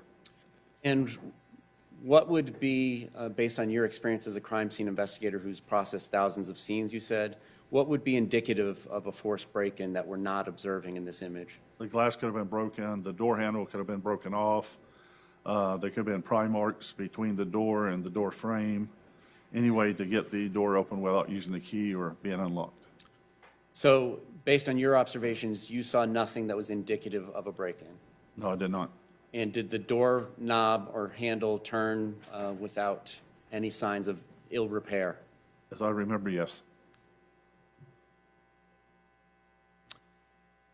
Image 11, what are we looking at and why did you document it? Basically the same reason. That's the bolt lock above the door handle. That shows no sign of forced entry through the bolt lock. Image 12, That's the bottom section of stairs leading up to the apartment with a small landing at the top of the stairs. and so is it fair to say these stairways kind of go halfway up to that wall we see in the background and then halfway up coming back to the foreground to the left? Yeah, just they go up longer, but just a short distance back up to the left. Image 13, Just a closer view of the top of the landing. image 14, And that's the view going up to the apartment. so after you round the bend to the left? Correct. That's at the top of the stairwell at the apartment entrance. And for the record, that's image 15. That yellow thing there, is that crime scene tape? Yes, sir. And was that there at the time that you did your initial walkthrough? It was. What are we looking at here in image 16?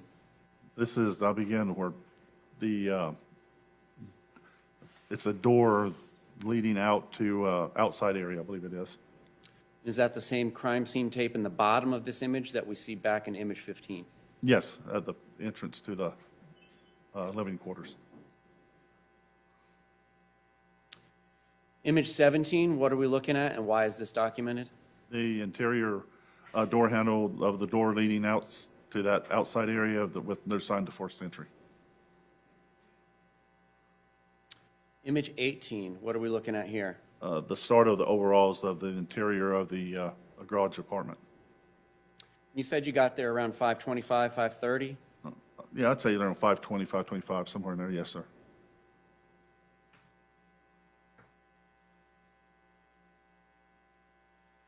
This darker area on the rug just to the bottom right of the decedent, what is that?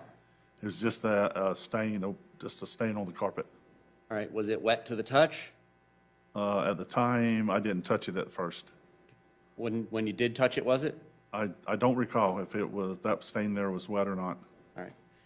Were there any other dark stains like this between the bathroom and where the decedent was found? I don't recall about the stains between her and the bathroom. Okay. Image 19, what are we looking at here? Overall view of just the living quarters inside that garage apartment. Image 20? Same thing, just from a different angle. And from where this photograph was taken by you, is that kind of the perspective of where you'd be when you come up to the end of the stairs? Yeah, the stairs were kind of back to the right of the couch there, if I'm not wrong. Let's see. What are we looking at in image 21 on States 4? Just an overall view of inside the garage apartment from, again, a different angle. kind of in the foreground at the beneath the end of the fan blades at the right. What room is that? That's the bathroom. And so in order to go from the bathroom to where the decedent is located, one would have to go around this L-shaped couch one way or the other? That's correct. Did you observe any blood trails between the bathroom and where the decedent was found, taking either path from the L-shaped couch? No, I did not.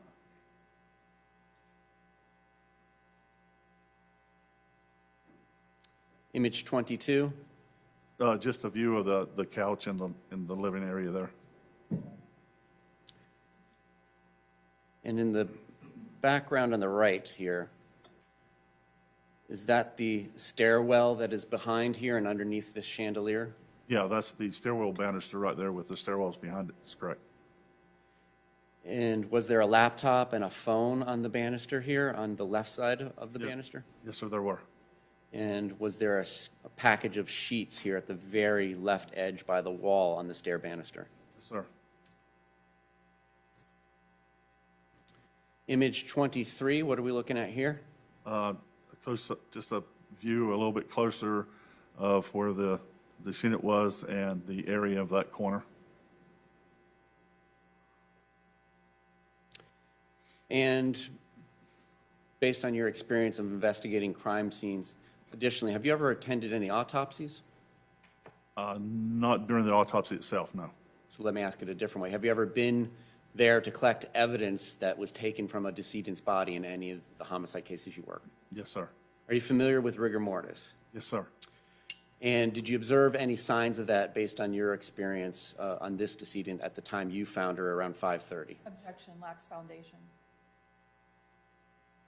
Overruled. You can answer. Yes, sir, I did. And what were they? Mainly her right arm.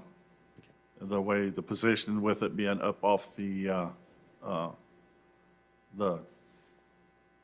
item she's laying on.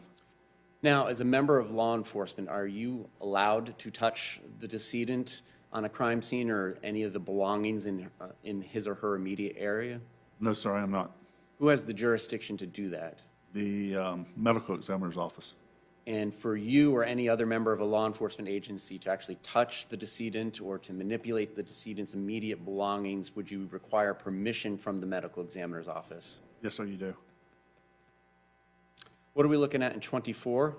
An overall of the decedent. And what was she lying on? Did you ultimately collect those items? Yes, we did. And what was underneath her? It's like a white bedding. Can I refer to my report? Sure. Just let us know when you're done referring to it and if it helped you remember.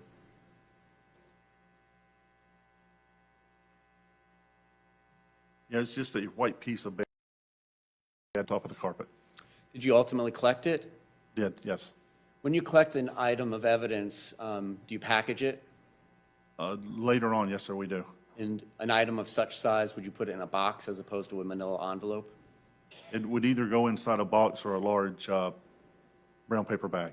What sorts of information do you put on the container, whether it's an envelope or a box, to let you know what it is and what case it belongs to? You put the date, you put the case number, you put the offense, you put your name, and you put a description of what the item is, either on the box, the tag, or on the bag. Okay. Your Honor, at this time, the state would like to approach the witness with Jay. You may.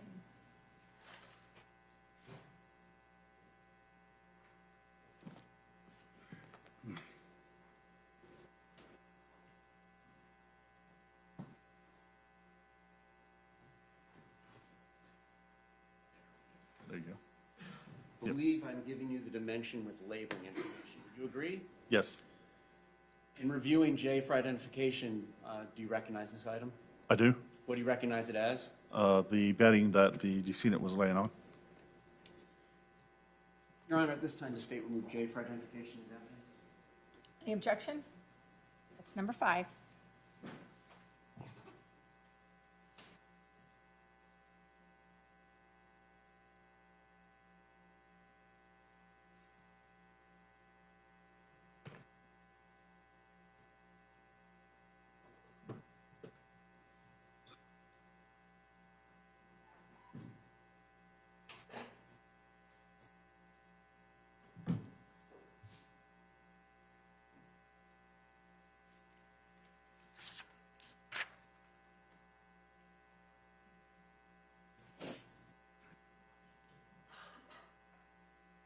What are we looking at in image 27?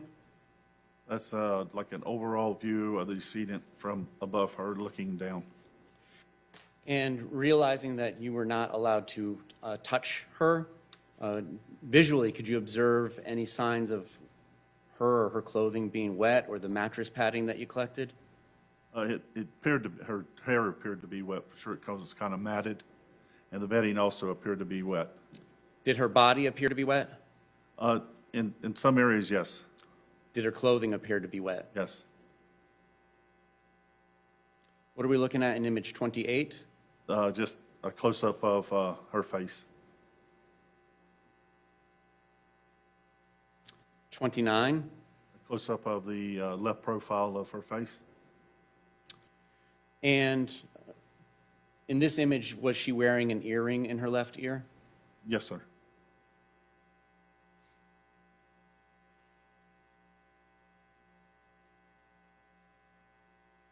What are we looking at in image 30? The injuries around her throat area. 31? Just a little bit closer up view, and again, injuries on underneath her neck.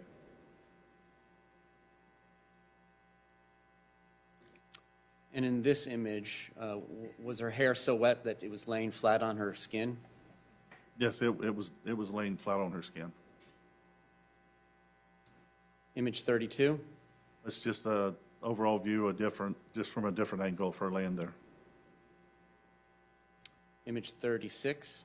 A closer up view of her face from in front. Image 38? A different angle of the injuries around her neck. 39? A view of above her injuries on her neck. 40? And to show the red stains on the white bedding and the view of her face next to it. 42? Her right arm that appears to be in an upward angle with a blood stain on her wrist. 45? Her legs with injuries to both her 46? just a view above her legs of her knees injuries. 47? A view of her left knee injury. 48? Closer up view, I believe, of her left knee. 50? And a view of her right knee. 52? Injury on the outer part of her left knee. 53? A bruise on her outer part of her left leg above her knee. 54? And just a view of her hand against her leg. 57? From a view from the top of her head down towards her chin area. 60? And of the white bedding with her up on it and her left arm. Do you recognize this yellow thing that appears to be underneath the bedding? Yeah, it was like a yellow towel, I believe. Did you ultimately collect that? Yes, sir.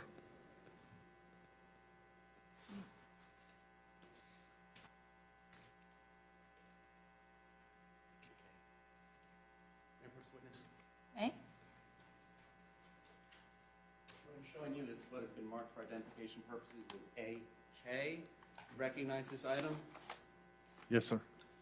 And did you label it in a fashion similar to the previous exhibit that we discussed? Yes. And what did you collect and place into? That was under the bedding that was under the victim. All right. Was that towel wet, dry, somewhere in between when you collected it? I don't recall. I think it was a little damp. I'm not for sure. State removed AK for identification. No objection. Without objection, number 6.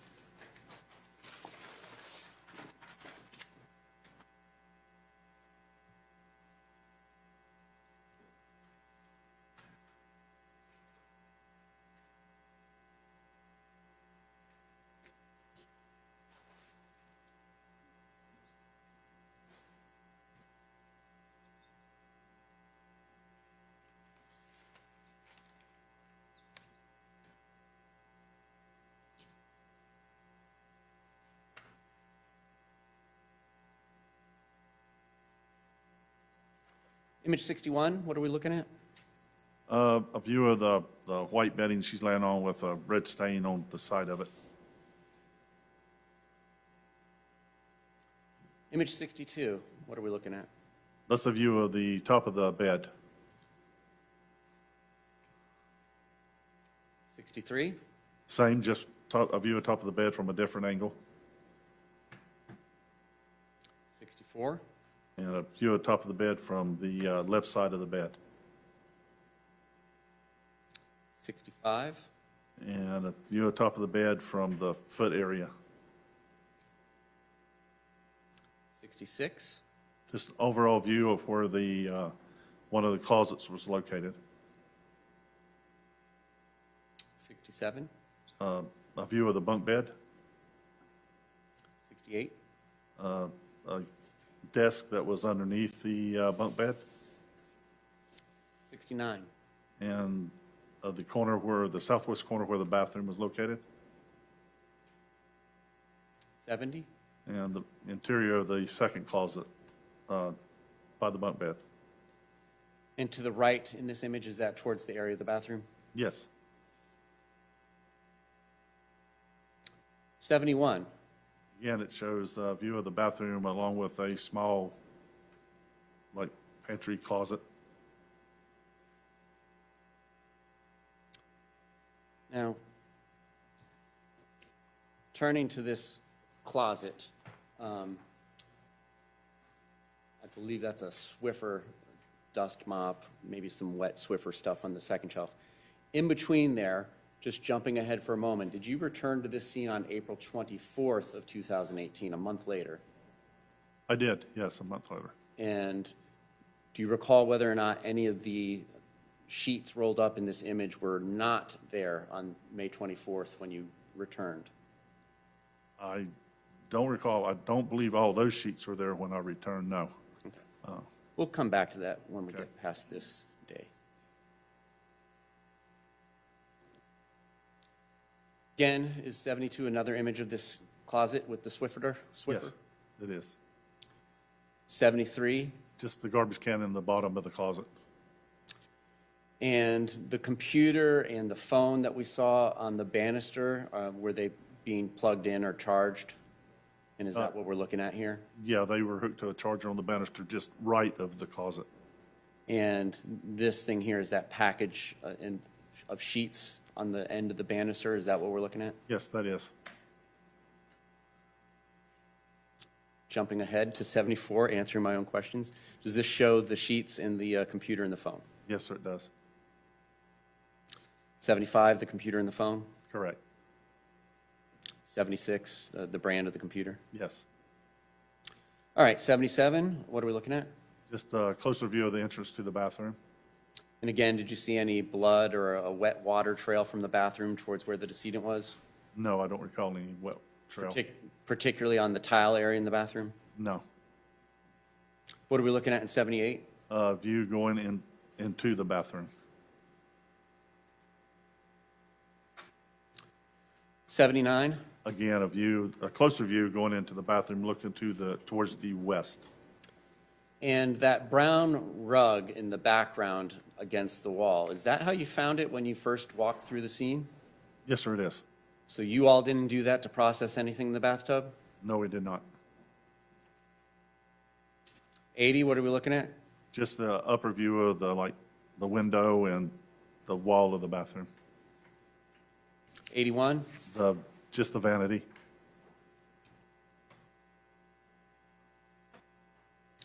82? Just a closer view of the vanity 83? and a view of inside the sink. What's the purpose of documenting the sink? To see if there's what's in the sink, any kind of blood or any kind of stains or anything like that.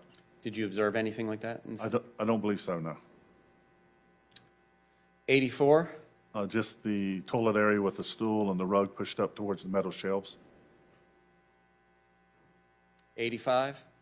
Again, just another view of the rug with the bathtub in view. Again, was there any water on this tile floor? No, I don't recall any water on the tile floor.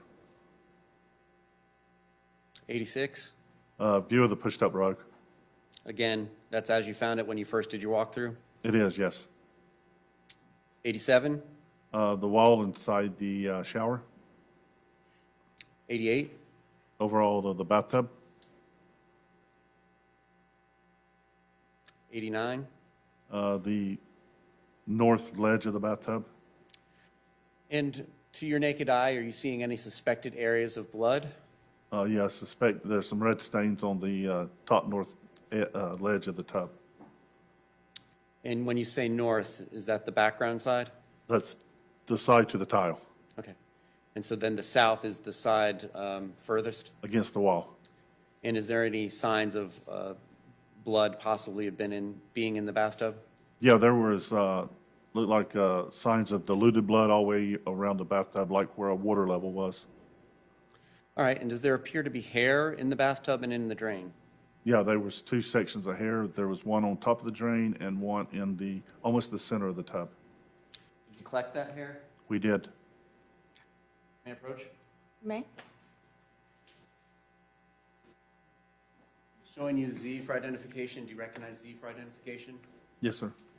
And is this package labeled in a similar fashion as the two previous exhibits that we've discussed? It is, And so that involves labeling, correct? correct? And then evidence tape. Evident, correct?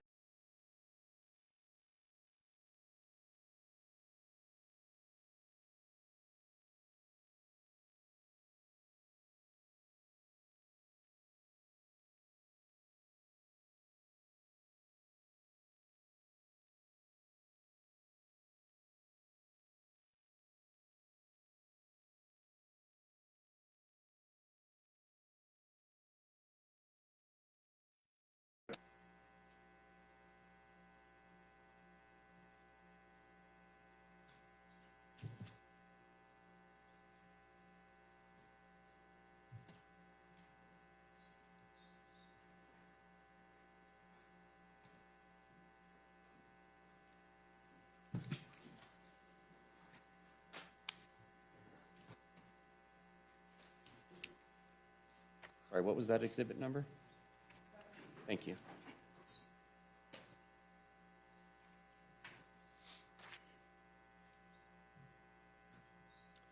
Image 90, what are we looking at? That's the red stains on top of the north edge of the bathtub. 91, Just a closer view. 92, The interior, the whole interior of the bathtub. 93, The hair, the two clumps of hair in the bathtub. which we just admitted in evidence. Correct. 94, The faucets, the drain plug, and the hair on the drain. now did this line of discoloration that I'm following with the arrow in image 94, did that go up to about where the drain off is for the tub? Like Yes. the water gets left running too long so it doesn't flood the house, it'll go down that drain? Yes, sir. You could almost see where the discolorization is right there. 95, Just the drain to the tub 96, and a closer view of the hair. 97, Again, just of the hair on the drain 98, and a real close view of the hair on the drain. 99, A close view of the hair that was in the tub itself. 100, The south side of the tub with the red stain going across where like the water level was at. 101, That is one of the corners, again, with the discolorization of the, inside the tub. 102.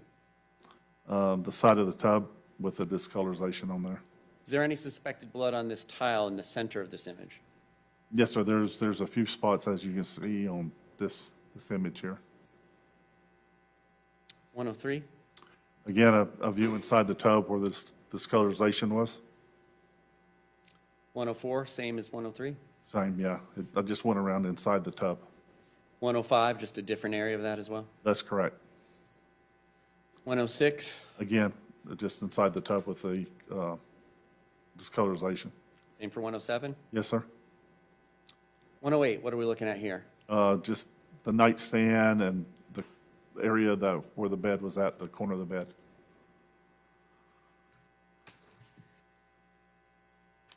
$109, The nightstand with the decedent's phone, and I think it was her watch that was on top of the nightstand. were all of the phones found in the apartment that day collected by law enforcement? Yes, sir, there were.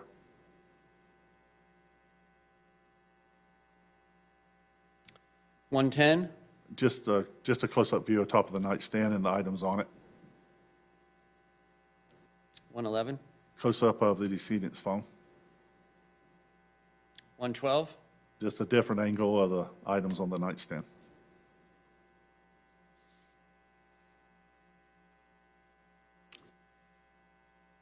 what are we looking at? And 112 zoomed up. I believe that could be an earring. I'm not sure. Okay. Only one of them on the nightstand? Yes, sir.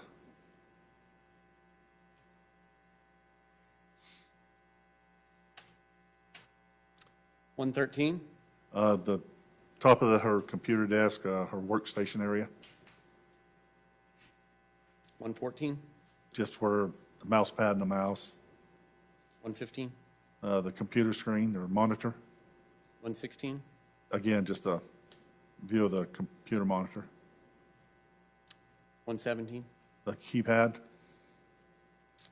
118, and just on top of the items on top of the desk. 119, Again, I think it's a printer, but it's just items on top of the desk.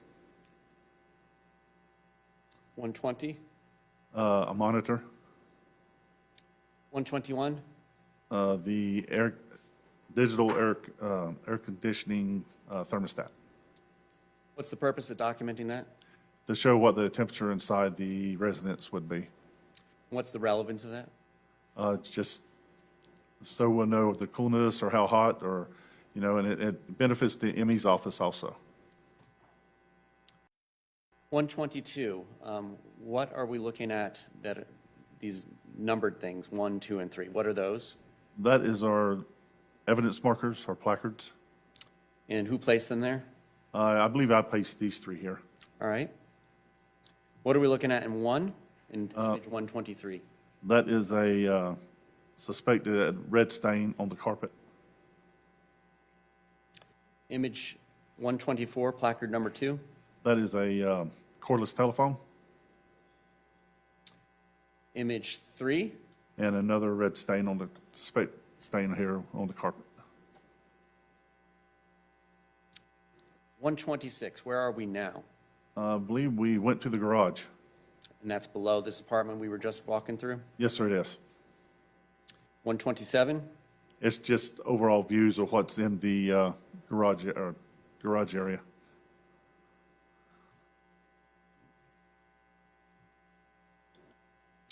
image 128, Top of the coffee table with a computer and a cell phone and a wallet. 129, just closer up. Closer up view of the items, yes, sir. 130, was there any currency in that wallet? There was. Did you collect it? I think, I'm pretty sure we did. I'm not certain, but I think we did collect the wallet. Let me rephrase that. The collective view, did law enforcement collect it? Yes, sir, but the wallet and money was collected. Not necessarily by you. There was Not necessarily by me, yes, sir. Were there detectives there assisting you in the search? Oh, yes, sir, there were. 131, Items inside the wallet. 132, who is that gentleman there with the blue gloves on? That is the Orange County's medical examiner's investigator. And what are we documenting in this image? Just views of her backside. Image 133, Just views of the back of her head, 134, of her back area where they kind of lifted up her shirt, 135, and the back of her legs. 136, Injuries to the left side of her head or face that the ME has pulled her hair back so we could get that.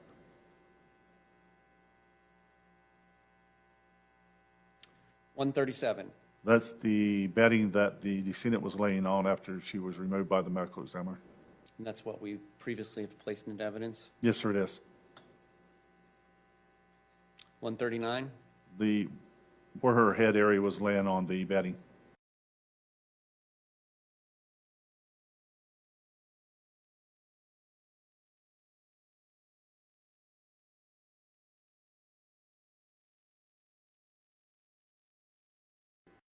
One, 146, 151.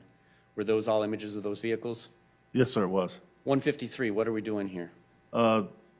It shows the bathtub again with scales on the south bathroom wall. What are all those stickers on the tile in the back left of this picture? That is area of suspected bloodstains.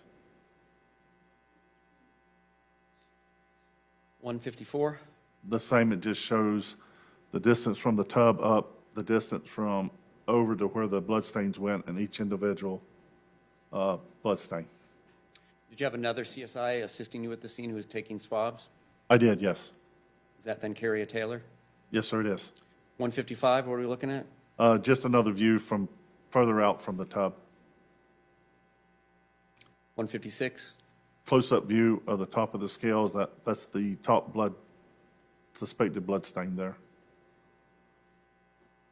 I'm going to go through the next several images before I ask you a question. 157, 158, 159, 162, 163, 164, 165, 166.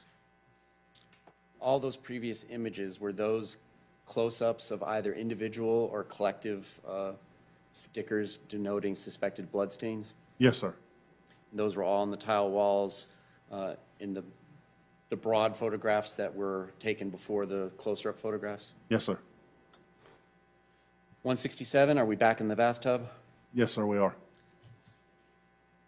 168, is that another image in the bathtub of discoloration? Yeah, just a closer view of inside the bathtub, yes. 169, same? Same, yes, sir. 170? Same. 171, is that north edge of the bathtub you described earlier, That's correct, it is. closest to the tile? No, next, yes, tile floor, yes, sir. 172? Just the corner of the bathtub where it meets the tile wall. 173? And inside the front of the tub, underneath the drain with the discoloration and the hair. 174? Still inside the bathtub? Same for 175? Yes, sir. 176? Same. 177, what are we looking at here now? Just another view of the bed. And the brown blanket that was previously on that, who moved that? I believe Detective Sprague had moved it. All right. And is that what we're talking about, being moved, 178? Yes, it was just pulled over to one side. 179, was the decedent Shanti Cooper's driver's license located? Yes. Where was that located? I'm not sure Detective Sprague had located that. 180, A scale showing the depth of the tub. and that scale is in inches, not centimeters? That is in inches, yes, sir. So it's approximately 7 inches for the discoloration? Yes, sir, that is correct. Image 181, a closer up? Just a closer up view, yes. 182, is this the end of the bathtub nearest the faucet? Trying to think if I do believe it is, yes. And it's a little deeper? It's a little deeper, yes. Okay. Approximately 10 and a half inches? That is correct. 183, is that showing approximately 11 inches in that image? Just a closer up view to show the inch mark, yes. 184, what are we looking at here? That is one of the corners of the bathtub. What is the black stuff that is now on the bathtub? That would be fingerprint powder. And were you taking prints, or were the other, was the other CSI? Kara's the, she processed the bathtub. Okay. 185, another image of the tub with the ruler. Yes, sir, it is. 186, what have you done with the bedding in this image? We've actually kind of rolled it up and folded, place it in a bag to transport back to the lab. And is that when you were able to discover the yellow towel that we've also entered into evidence? Yes, sir. And during all this processing, the darker areas of the rug there, not specifically discolored, but just darker, was that, did you ever touch that to see if it was wet? I don't recall, but it did appear to be wet, yes. 187? Just a closer-up view of the yellow towel with the red stain there on it. 188, closer still? Yes, sir. 189, different image of the towel and the mattress padding? Yes, sir, it is. 190, what are we looking at here, and what is all that blue stuff? That is the bathtub with some of the south wall after it had been processed with a wet chemical. And what wet chemical is that? That is amido black, And what does amido, and can you spell that for Madam Court Reporter? AMIDO, I believe it is, black. All right. And what does that chemical do? It enhances blood stains. So if it turns blue, is that suspected blood stains presumptively? Yeah, if a darker blue is more of the blood stain, yes. The blackness on the foreground of the bathtub, again, is that the fingerprint powder we discussed earlier that CSI Taylor was using? On the front edge of the tub here? Yes, sir. Yes, sir, that is the black fingerprint powder. 191, closer image from 190? Yeah, it just shows the inside of the bathtub where the amido black diluted area. 192, Again, it just shows where the amido black adhered to the tub. and this is the corner of the tub further away from the faucet? Yes, I believe it is. 193, Again, it's the south side of the tub with the stain enhanced. 194, Again, at the south side, I believe that's the front corner next to the drain where the chemical enhanced that stain. 195, The front of the tub, the drain and stuff with the, where the chemical reacted to. 196, And just the, what would that be, northeast corner of the tub. 197, It just shows a view from the top where the stain down to the bottom. I'm going to go through 198, 199. Are those both photographs of the tub still? Yes, they were. What are we looking at here in image 200? That was 3 bed slats that was underneath the mattress of the bed. On this particular day, those items were not collected? They were not. What are we looking at in image 201? Suspected blood stains on the ends of the 2 slats there. And were these items, why weren't these items collected on this day? I'm not sure. I mean, Detective Sprague didn't advise us to, but it may just been a overlook in my part, but we didn't collect them that day.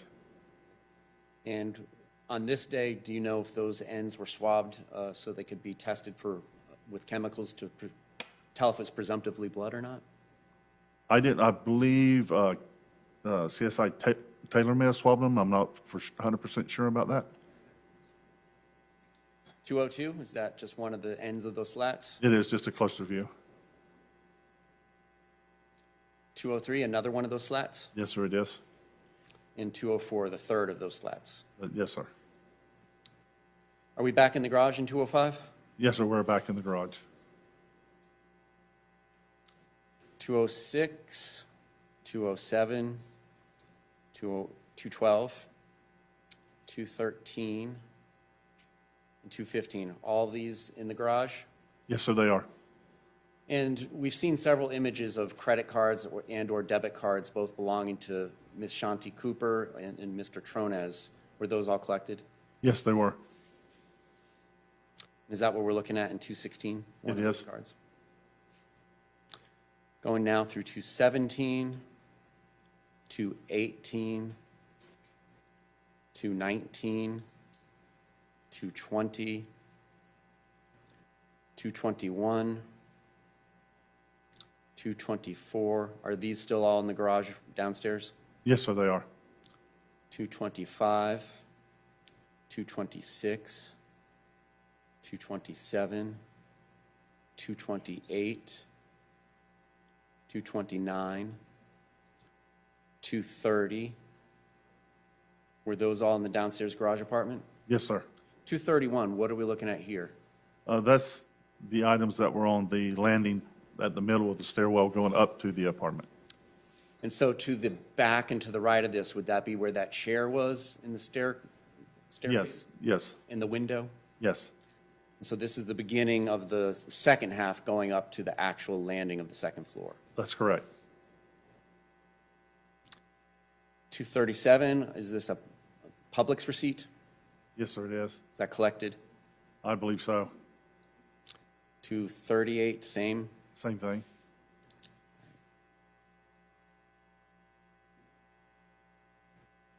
Is the decedent's purse collected on this day? I believe it was, yes.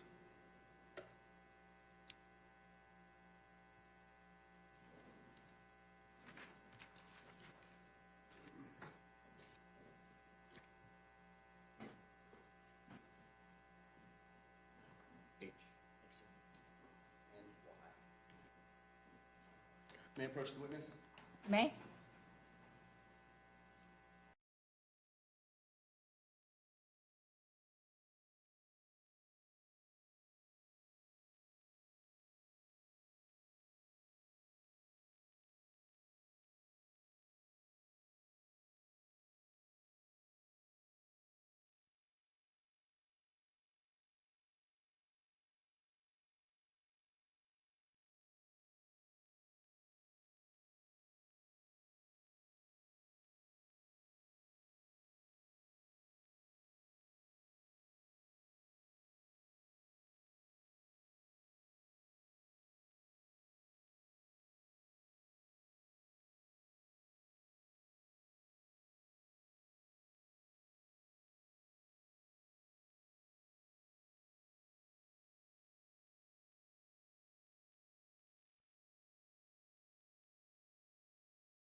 Did you say no?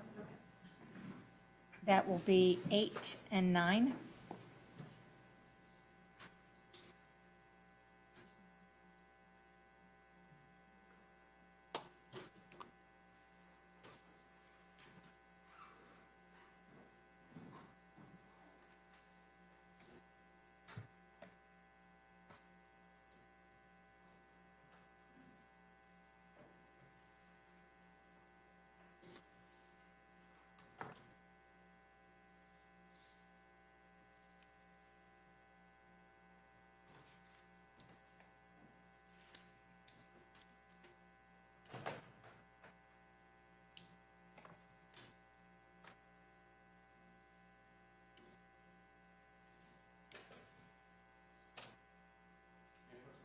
May?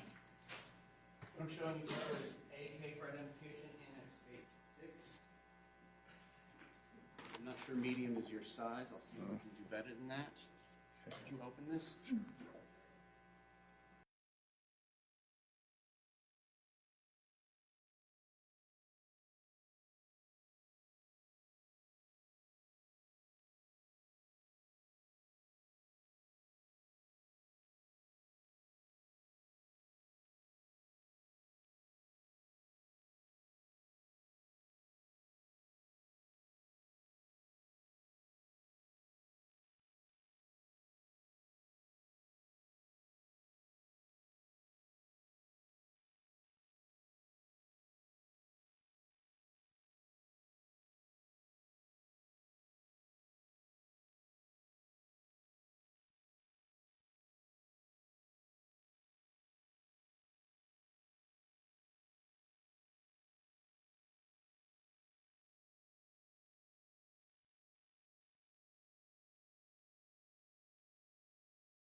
We're going to go ahead and take a recess. We'll take a 10 to 15 minutes if you'll follow the deputy out.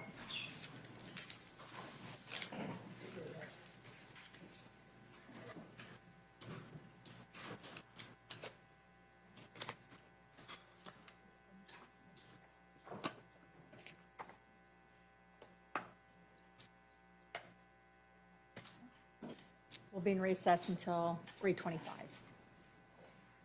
What time are we on? 3:25.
You can stay and just see me. I'll be all right.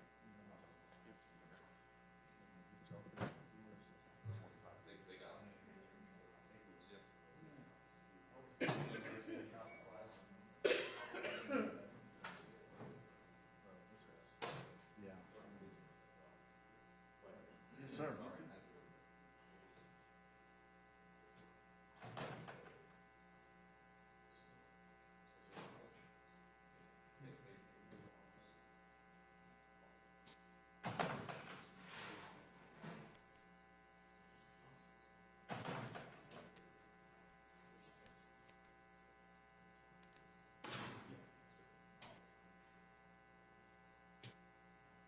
Made a mess.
next one, I think?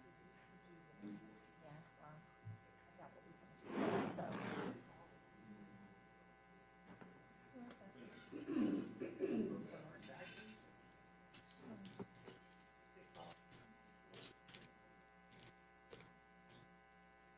Again, I got, we're gonna be finished with this anyway, so.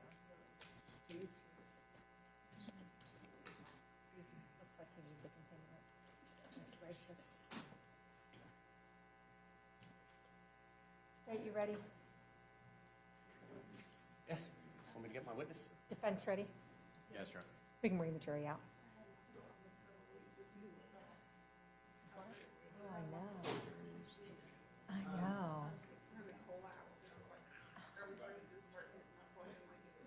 And don't come into a courtroom. Don't come into that courtroom like that. It's so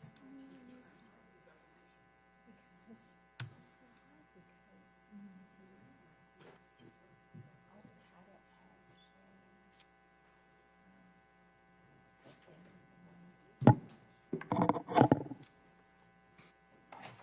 anymore. It's really hard for me to.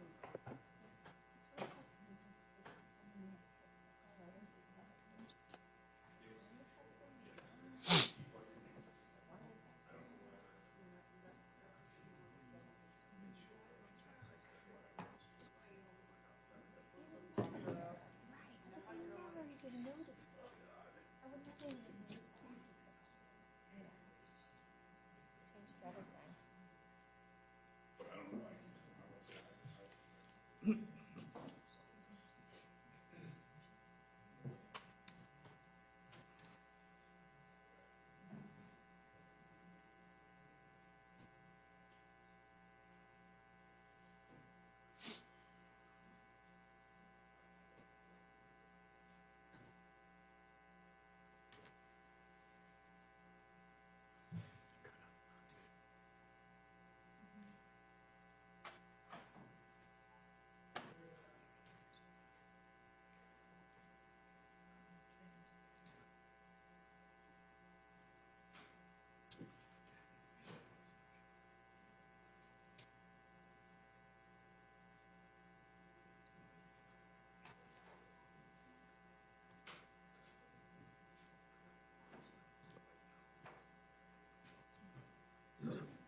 And you may proceed. Thank you. All right, we mentioned earlier that you returned out there a month later on May 24th of 2018. Is that accurate? That's accurate, yes, sir. And like you did on April 24th, did you document the scene with digital photography? I did. May I approach the witness? May?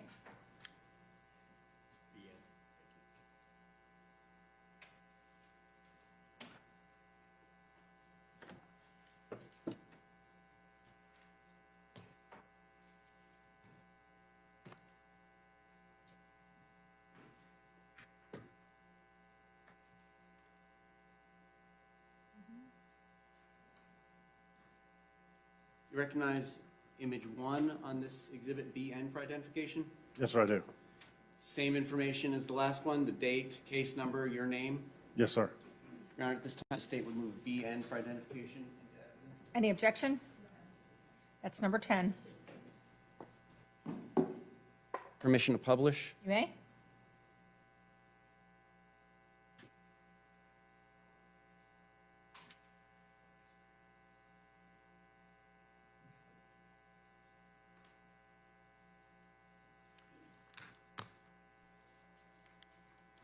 All right, what information is on image 1 on states 10? The date, the agency, case number, and my name.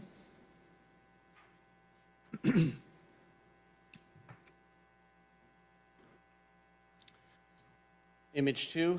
Again, the location of the residence. Image 3? A view going up the bottom section of the stairwell. Image 5? That's a view of the corner, I believe that would be the northeast corner of the living area. And The difference between the April 24th photographs and this image shows that some of the carpet and carpet padding has been removed. Yes, sir, it does. Were you a part of that process? No, I was not. You weren't part of April 30th at all, correct? No, sir, I was not. Just because you weren't working that day? Either I wasn't working or it was a different time what my shift was. So that's how the Orlando Police Department operates. If the lead CSI isn't on shift, somebody else will continue to do the follow-up work with the detective? That is correct, yes, sir. Thank you. Image 6, View of the bed area and again of where a large piece of the carpet was cut. 7, A view of the bed with the, I believe it's the mattress over in the corner. image 8, A view of the bed with all the slats removed. image 9, Again, just a view of that corner with the foam and the eggshell leaning up against the bunk bed. 10, A view of where the eggshell mattress was leaning up against the bunk bed. all right, I'm going to skip through and before the next question. 13, 16, 19, all images of the upstairs apartment on May 24th? Yes, sir. The black box with other markings on it on top of that sheet, those weren't there on April 24th? No, sir. Image 21, where we're looking at, That is the closet that was next to the bathroom. and the garbage can is now in the foreground out of the closet. Did you all do that? No, sir, I did not. Image 22, The upper area of the closet. this area here, we had mentioned it on the April 24th photographs. Were there sheets there on April 24th when you took images of this closet? Yes, sir, there were. Did you all collect them? On April 24th, we did not. All right. Image 38, The bed area and the large area of carpet that was cut. and this is looking towards the work area with 2 computer monitors, kind of with the bunk beds to the back and left of us? That is correct, yes. What are we looking at here in 39? Suspected blood stains on the inner area of the bed frame. I know from experience that the next one will be zoomed in, but we're zooming in. Was there any suspected or visible suspected bloodstains above the metal railing? I don't believe so, no. So what we're looking at here, where the hand in the image is that the suspected blood you were talking about? It is, yes. Image 40? Again, of where the carpet was cut and the suspected blood stains on the railing or the frame. 41? A view of the frame going towards the headboard. 42? And that's the view of the other side of the frame at the footboard. 43? Closer up of 42? Yeah, that's what it is. Closer still in 44? That is correct.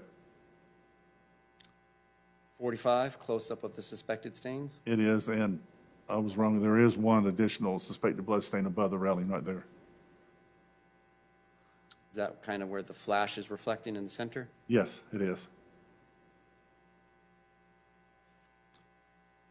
46, another image? It is, yes. 47, the one that's on the far right when looking towards the workstation? Yes. 48, another perspective of the metal crossbeam? Correct. 49, is that towards the headboard? That is towards the headboard, yes, sir. 50, close-up of one of the suspected stains? Yes. 51, another close-up? Of two of them there at the bottom and one above, yes. 52? Some that's kind of close together. Let's skip ahead. 53, 54, 55, all perspectives from that same bed frame? Yes, sir. 56, is it now taken apart? It is. That side of the frame had been taken apart and turned upward.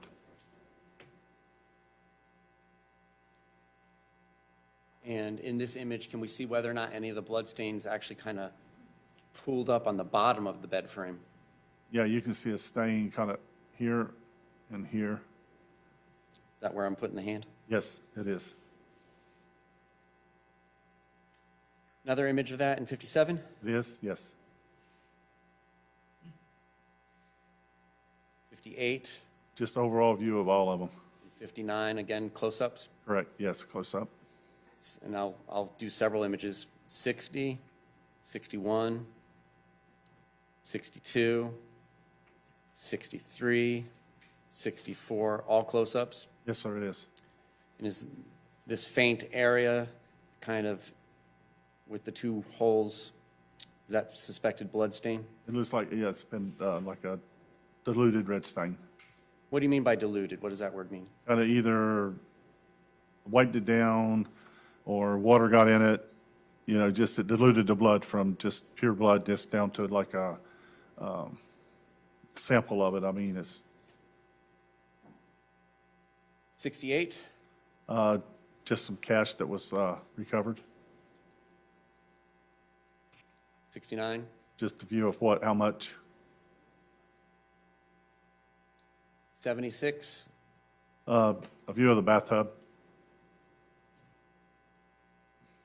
77, 78, 79, all images of the bathtub. Yes, sir, there were. 80, is this away from the scene? Yes, sir, this is back at our office. And have you all taken the metal part of the bed frame off of the wooden part? Yes, I'm going to assume the next one's a zoom in before I go to it. 81, another image of that. it is. 82, Of the metal disconnected from the wood. all right. 83, Close up. That's the metal framing with the blood stain and then the wood frame where the metal was attached. so it appears there's blood behind where the metal frame was attached. Yes, 84, just another view of it 85, and a close-up view. 86, 87, 88, all other images of it. Yes, sir. And then in 89, are we starting to do this to scale with a tape measure? That is correct, yes. Same for 90, 91, 92, 93, 94, 95, is that accurate? Yes, sir, it is. All tape measure? Okay. Yes, 96, 97, 98, 99. All images of this headboard and the metal railing with tape measure? yes, sir, the frame board, yes, sir. 100, 101, 102, 103, 104, 105, all to scale with the metal part of it now? That is correct. 106, looking at the end of it with the dowel things? Yeah, that's where part of the bed came out. We had marked how the bed came apart, I believe it was. Same for 107? Yes, it's an overall view showing the two small scales there also. And are those suspected blood areas as we zoom in 108 It is, yes, and in 109? yes.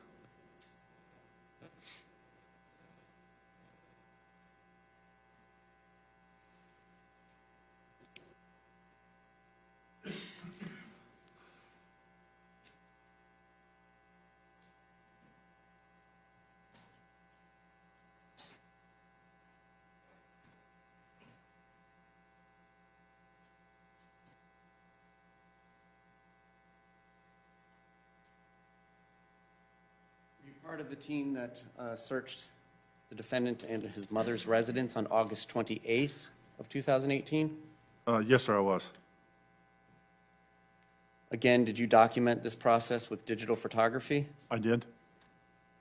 May I approach the witness with BP P for identification. You may.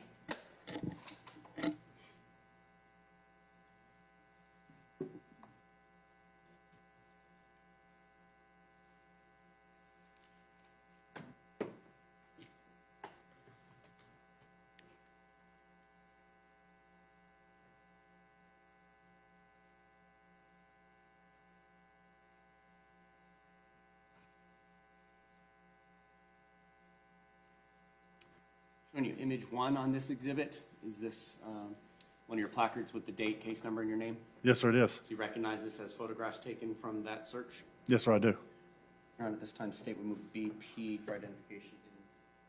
Any objection? Number 11.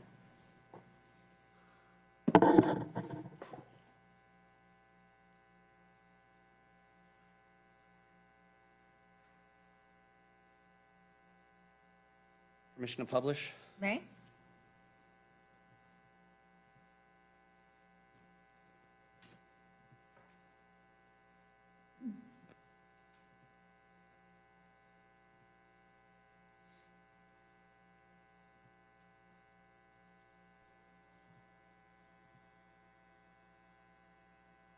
All right, as we discussed on states 11, image 1 is your, basically your cover sheet. Yes, sir, it is. Image 2, The address of the residence where you were at. image 3, A white Lexus parked under the carport.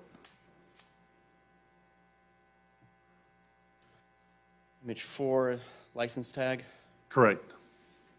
image 6, Just overall view of the front of the residence. I'm going to skip through the next several before I ask a question. 7, 8, 9, 11, 13, 14, 15, 16. Were all those previous images of the porch area and a phone out there? Yes, sir, it was. All right, starting with 76, what are we looking at? Inside the defense bedroom. Overall view of the bedroom. 77, Again, just a different angle, different view. I'll go through a few. 78, 79, 80, all this is still the same room? I believe so, yes. 81, 82, 83, 84, 85, all the same room? Yes, sir. 86, 87, 88, 89, 90, all the same room in the closet in it? Yes, sir, it is. 91, 92,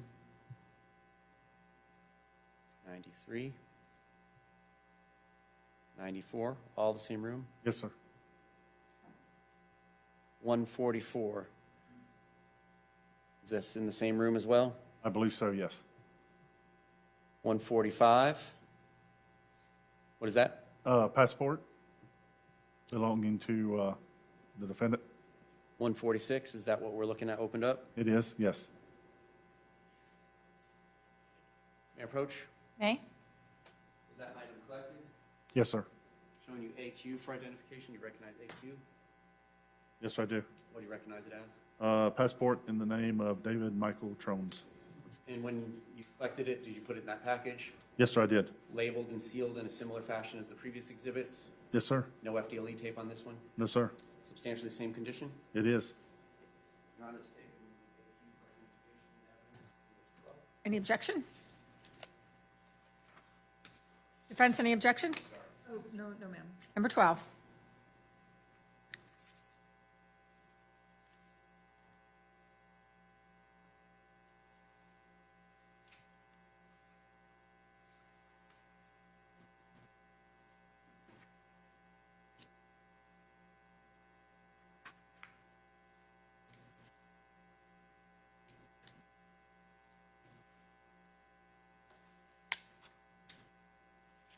147, just another photograph of it. Just close up, yes, sir. 151, Suitcase, an open suitcase that was in the bedroom. 152, Money inside of an eyeglass case. 160, Just a closer view inside the suitcase, I believe. 161, The wallet and watch inside of the suitcase. 162, Looks like just a close, I believe it's a black ring box inside the suitcase.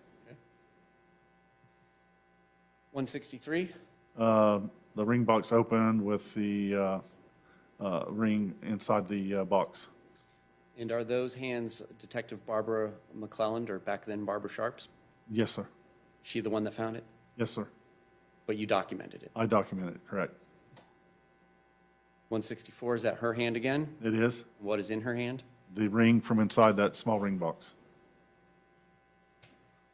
165, Another view of it, just showing straight on top of the ring itself.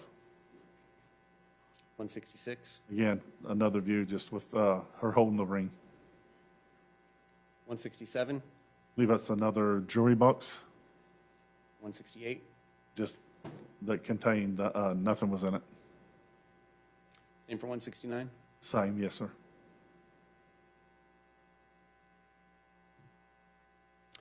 So let me go back. Did you take additional photographs back at Orlando Police Department on September 5th, Yes, sir. 2018? I did. And that's placard, that's image 253? Yes, sir. All right. 254, is this the ring again to scale? It is. Same for 255, It is, yes. 256, The same ring. 257, The side view and the other side view. that's 258. 259, front view again, Close up of the, the front view of it, yes. 260, And I guess from the side that you put it on. yep. A top to bottom profile, There you go. same for 261. Same, yes. 262, again, the stones, Again, the stones, yes. same for 263. Yep. Okay.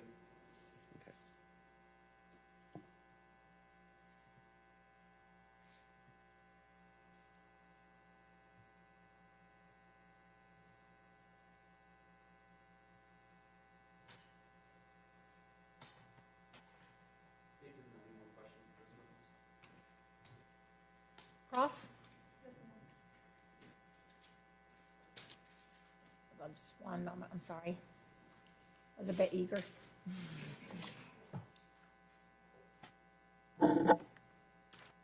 You may proceed. Thank you. Good afternoon. Good afternoon. Well, I'm going to start where we just left off, because that makes the most sense. Okay. Since we were just there. So when you went to their residence, it appeared that that was where my client was residing at that time, correct? Personal belongings there? Yes, ma'am. Okay. The passport that you collected, did you happen to take a look at the dates on it? No, ma'am, I did not. So you don't know whether it was valid or expired? No, ma'am, I do not. When you located that wallet with the cash inside, did you count the cash? If we collected it, it was definitely counted, yes, ma'am. Okay, do you know how much was there? Not offhand, I do not know.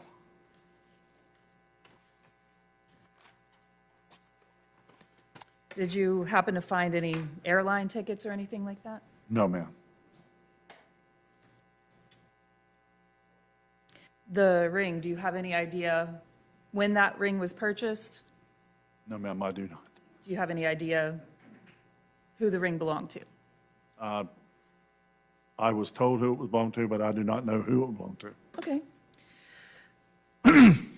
Going back to your initial visit to the scene of Ms. Cooper-Tronnes' death on April 24th, you said you arrived there around 5:25, 5:30 that evening? Yeah, somewhere in that area. How long were you there? Let me refer to my report.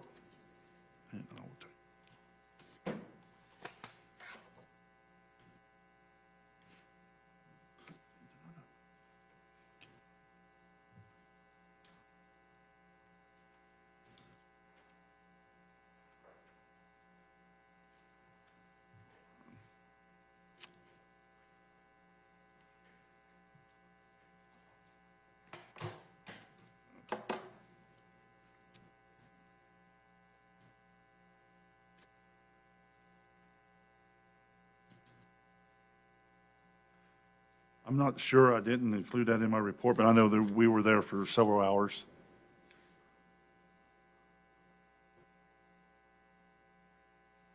And then the search that we're talking about where you located the passport and the ring and the cash, that was about 4 months later? Yes, ma'am, that was, I believe, in August. Okay. You described how when you come on scene, you're kind of progressively taking pictures of the scene. And some of the first photographs that the prosecutor showed you were photographs that you had taken of points of entry at the, we'll call it the apartment. Is that okay? Yes, ma'am.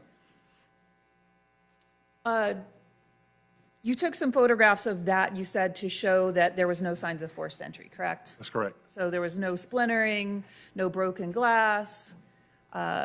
What were some of the other things you described that you would have been looking for? Yeah, like the pry mark or broken locks, anything like that, there was none, no. Do you have any knowledge about whether those locks on those downstairs doors were actually locked or unlocked? I do not, because I wasn't the first on arrival, no. You indicated that there was a second door that you also took some photographs of. That was upstairs, correct? Correct. And that door led to an outside space, correct? You also took photographs, you said, to demonstrate that there was no signs of forced entry there? Yes. And do you have any knowledge about whether that door was locked or unlocked? I believe in the photo it shows the door was unlocked. As part of your search on April 24th, that evening, did you also have any occasion to access the main part of the house? No, I mean, we could access it, but there was nothing to access. It was totally gutted, the main part of the house. Did you go in there? No, we did not.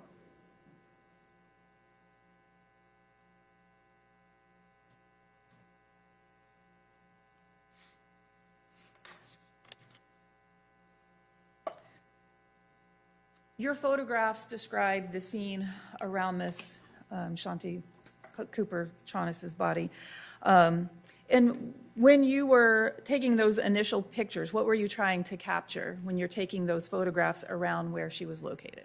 Her position, how she was positioned or whatever, items around her, items of evidence, just general items where everything is located, actually. Were you also looking for signs of a struggle? Well, sure, the picture would show signs of a struggle. Were you looking for blood or blood spatter? During the overall photos, if we see blood or blood spatter, yes, but if it's like small areas or something, we may not see it during the initial photos. Okay, fine, but while you're there, is that something that you are there to look for? Yes, And you, as part of your job, you were looking to document those things, not just in the initial photos, but as you went through the scene, correct? that's correct, yes. Now, in the photographs that the prosecutor and you went through, you took some photographs around the decedent's body there. If there would have been blood spatter in that area, you would have taken photographs of that? Yes, I would have. You or someone else on your team would have taken swabs of that? Yes, we would have. Okay. Some of the photographs that we looked at were photographs of, like, I'm going to call it an office area. Is that fair? That's fair.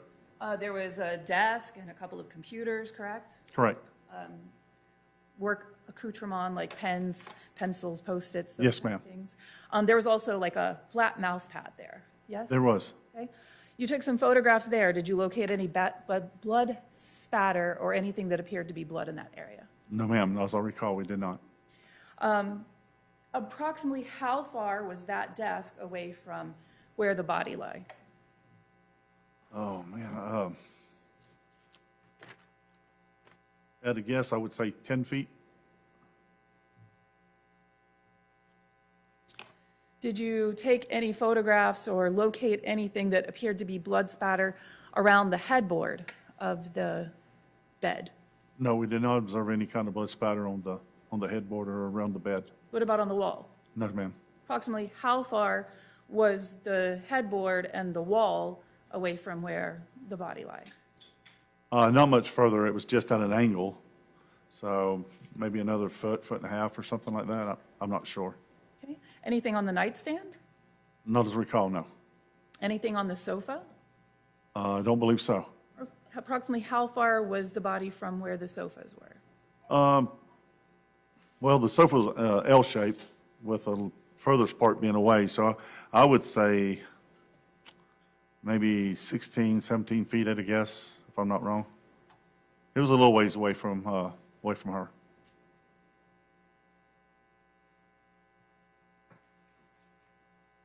Approximately, do you have any way to approximate approximately what size the room was that you were working in? No, ma'am, I do not.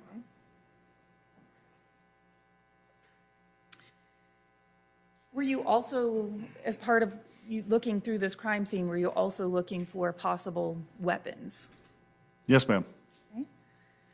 If you located any weapons, would those have been collected? They would have been, yes, ma'am. Would you have collected any suspected weapons? Yes, ma'am. Would you have also photographed those? I would have, yes. When you were looking at the crime scene, would you have also been looking for cleaning materials? Yes, at certain times if we'd seen if an area had been actually cleaned, yes, ma'am. Would you have collected those? We would have, yes. Would you have photographed them? I would have, yes. Okay. In the area of the body, did you locate any cleaning supplies? Not as I recall, no, no cleaning agents or anything like that. No cleaning agents? You didn't find any sponges? No? No, No scrub brushes? no, sir. No, ma'am, sorry. It's okay. Nothing of the sort. Nothing. Did you find any weapons? No, ma'am. Did you find any weapons anywhere in the residence on April 24th? No, ma'am. Did you personally find any at any point in time? No, ma'am.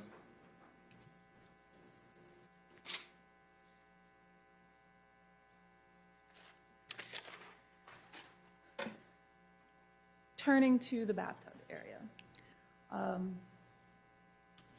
In the bathtub, we saw the blue markings from the Amido black, correct? That Amido black, do you know how it works? Yes, ma'am. It adheres to the amino acids in your blood, is what I'm told. Okay, so it adheres to amino acids, protein sources, correct? That's correct, yes, ma'am. It doesn't do anything to identify whose blood that is, does it?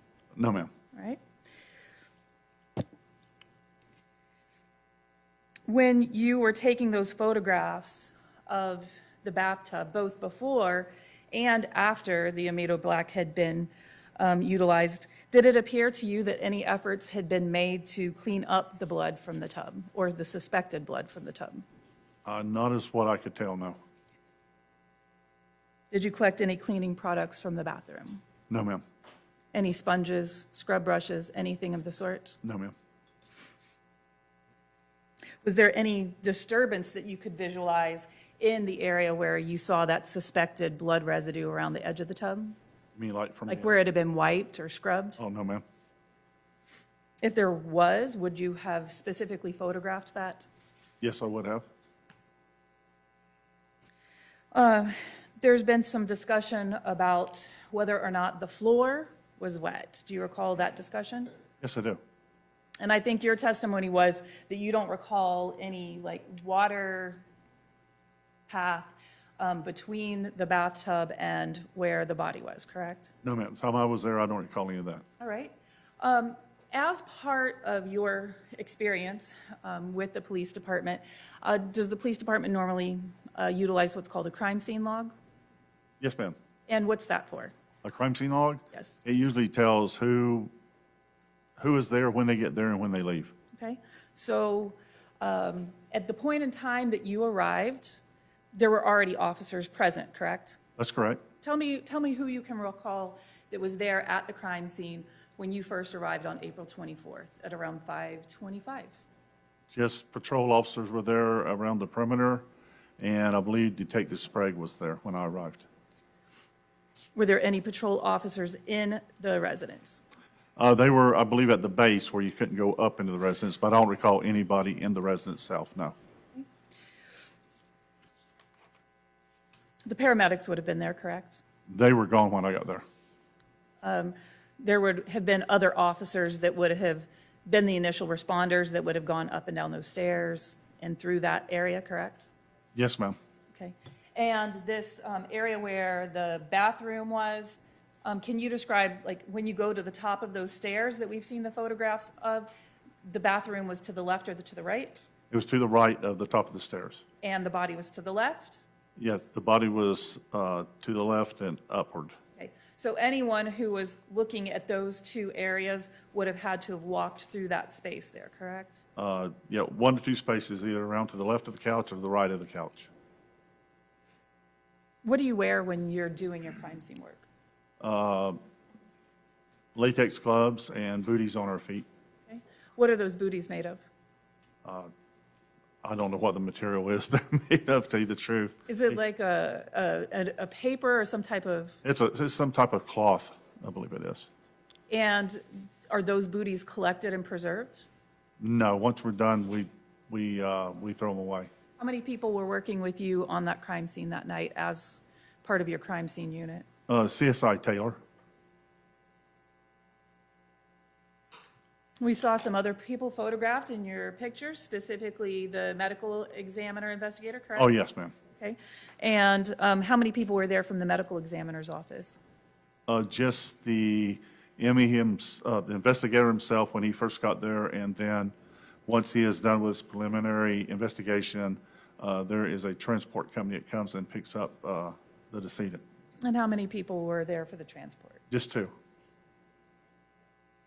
Were any other detectives assisting Detective Sprague? I'm not sure about that night, but I know that at some point Detective Sharp come into the picture. But I can't recall if she was there that night.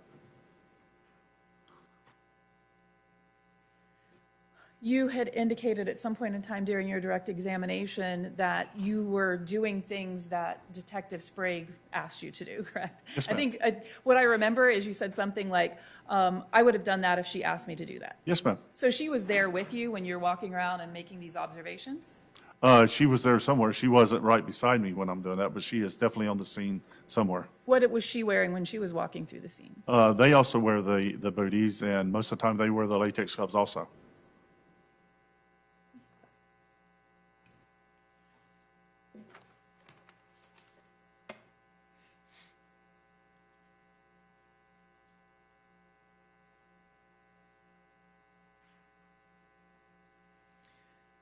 In the bathtub, you had the photographs where you had marked with individual markers some suspected blood, correct? Yes, ma'am.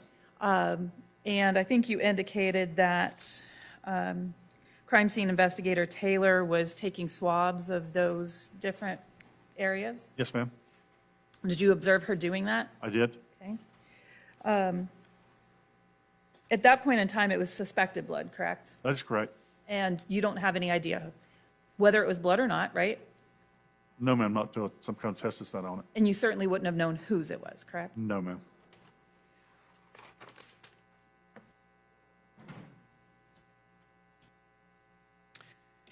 During that first search, did you see other towels in the residence other than the yellow towel that was collected? I don't recall any towels unless there was one in the bathroom I missed, but I don't recall any towels. Okay. Did you collect any other towels? No, ma'am. I think in the photographs we could see a shower curtain. Do you recall there being a shower curtain there? No, I don't recall the shower curtain either, but Do you know if one was collected? no, shower curtain wasn't collected, no, ma'am. We saw that there were some sheets collected. I think you described that. What sheets were collected during that first search warrant? Sheets were collected the first, you mean the initial night? The April 24th. April 24th? Let me just refer to my report, please.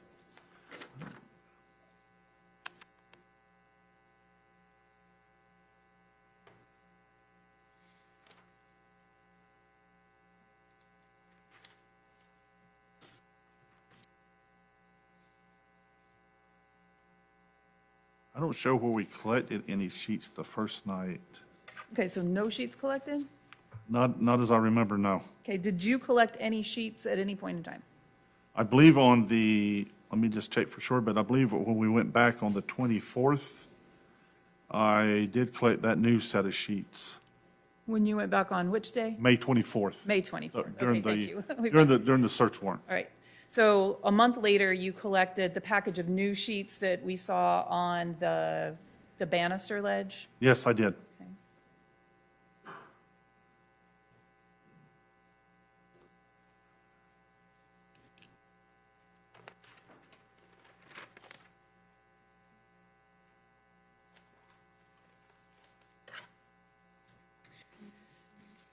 The slats were not collected during that first search warrant on April 24th, correct? No, ma'am, the 3 was not collected. All right. You photographed them. I did. What was the reason they weren't collected? Again, I'm not sure why that wasn't collected. It may have been an oversight on my part, but for some reason, they was not collected on the April 24th. Where did you find them? I'm not sure who actually recovered the slats, but I believe they were recovered under the bed, not frame part. I believe they had fell on the floor under the bed. Did you have an opportunity to observe them there on the first night? Yes, I did. You took a picture. I did. Did you notice any blood pooling there under the edge of the bed at all?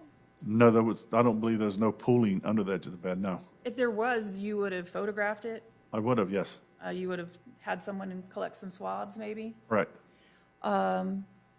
When you went back and did that search warrant on May 24th, a month later, we saw the photographs where there was some carpet missing, correct? Yes, ma'am. And who took that carpet, do you know? Yes, I believe it was CSI Monroe. There was some that was at the top of where that mattress, or I think we're calling it bedding, the bedding or mattress pad Correct. was? Some at the top, Correct. some at the bottom? Yes. But there was no carpet collected or removed under the edge of that frame board of the bed, correct? No, I believe where they collected carpet was where I initially marked stain number 1 and stain number 3 the first night. Turning to that bed frame, all of those photographs that we looked at, Yes, ma'am. those are all from one frame rail? Yes, ma'am, it would be from the right frame rail as you're laying on the bed. Okay. So the ones on the right, closest to the, Closest for to the body. desk and closest to her, yes. Okay, so all of those photographs are of the same frame rail, basically the same photograph, the same, Just different areas on the bed rail, yes. okay.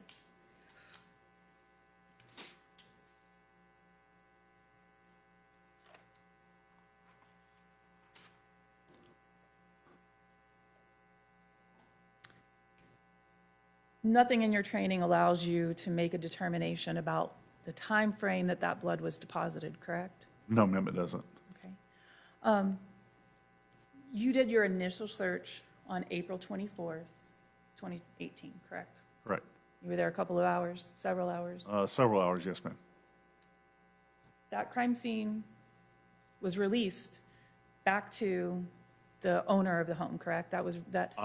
I don't know, that was a decision Detective Sprague had to make. I have no idea if it was released or held, no.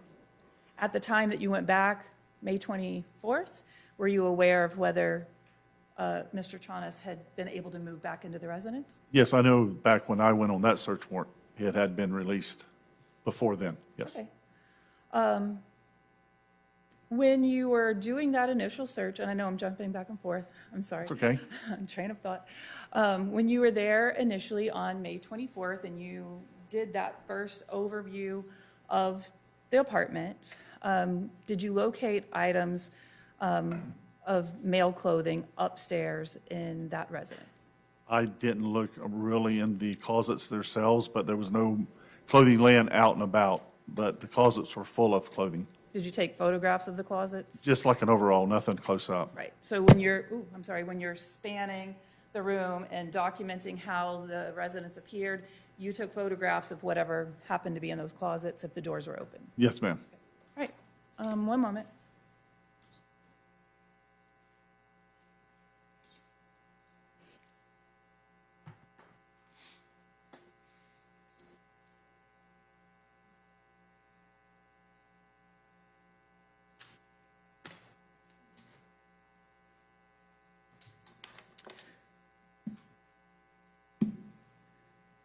Of the searches that you were personally involved in, we have the first one on April 24th, 2018, that evening, correct? The first, that was an initial scene, was the first one. Yes, and then I was involved in 2 more search warrants. Okay. When was the next one? The next one was a month later, which would have been May, what was it, May 24th? Yes. And then the third one would have been the one that was on August the 29th. Did you become aware of another search that had taken place at 218 East Copeland, other than those 2 that you were involved with? Yes, ma'am, I knew another search had happened just a few days later, just a few days after I was there on the initial scene, yes. And when was that? I believe it was April the 30th. So a total of 3 at 218 East Copeland? No, a total of 2. We had an initial scene, then 2 search warrants. But searches, Oh, search as well, okay, yes, total of 3. total of 3, Yes, ma'am. over the course of a month, Yes, all right? And then April or August, the A months, I get confused. Fast forward to August 24th, 2018. 8th or what, yes, You go to the search at the mother's residence, Mr. Tronnes' mother's residence. That's correct. Find the passport in the ring. yes. Were you also, as a crime scene investigator, would you be looking for potential blood evidence there? Yes, we would have, the detectives did most of the search at that scene. Okay. Did you locate any items that had suspected blood on it? No, ma'am. Notice any suspected blood on the ring? Not as I recall, no. Okay, no further questions. Thank you. Redirect.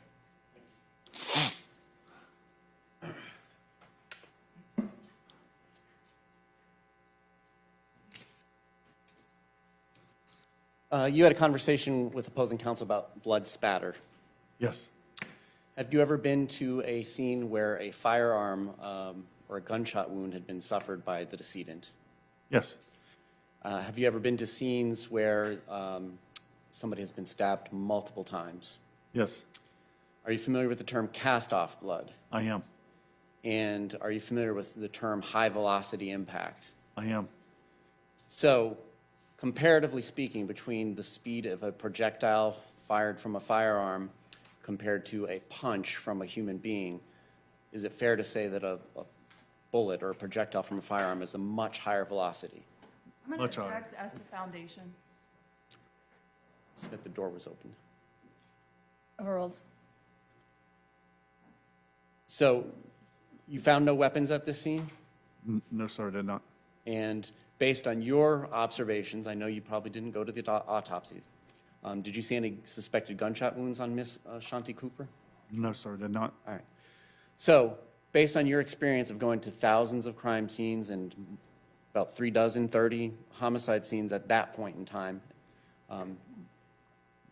do you expect blood spatter with low velocity impacts such as blunt force from a human being? I don't believe so, no. All right. So you found no firearms on the scene? No, She did not appear to suffer any stab wounds or incisions from a cutting instrument? no, sir. The bathtub, when you used the blood, the agent that binds to the amino acids in the blood, what was that chemical called again? Amido black. That bathtub, from what we could see in the image, from the edge of the tub all the way to the top of the image on the tiles and the walls, luminesced blue, correct? Right. And prior to that, only the areas where you put stickers on the wall did you have suspected blood stains, correct? Right. So the chemical revealed to you blood that was not visible with the naked eye. In some areas, yes. All right. Is that consistent with what you talked about earlier on the wood blood frame of diluted blood? Is that consistent with possible cleanup? It could be, yes. If Shanti Cooper-Tronnes had been killed the evening before, you discussed cleanup time frames with opposing counsel. Is the day enough time to clean up and dispose of cleaning items prior to your arrival at 5:30 in the afternoon and the initial response at 4 in the afternoon? Objection, lacks foundation, speculation. Sustain. No other questions?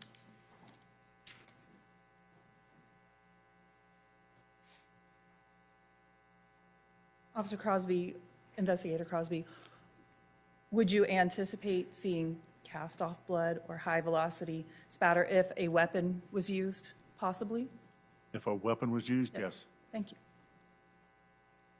State anything further from this witness? And any objection to him being excused?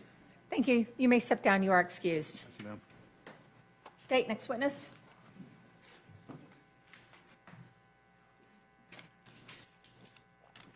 Stacy Monroe?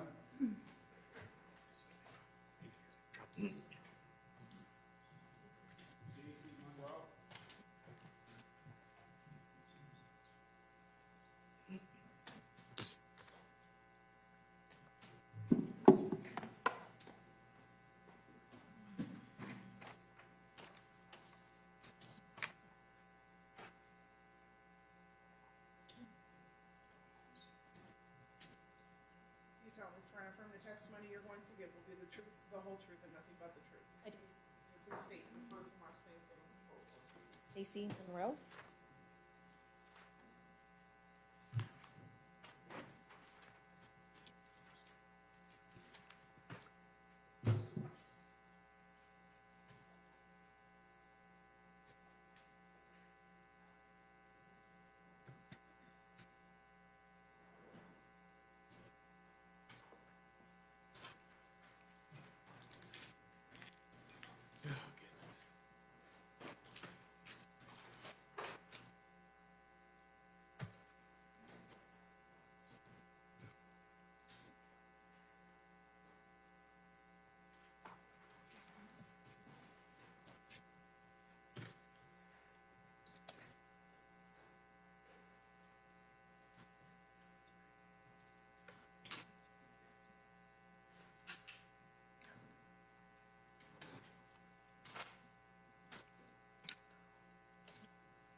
Spell your first name and your last name for the court reporter, please. Stacy, Stacy Monroe, Munro. And where do you work?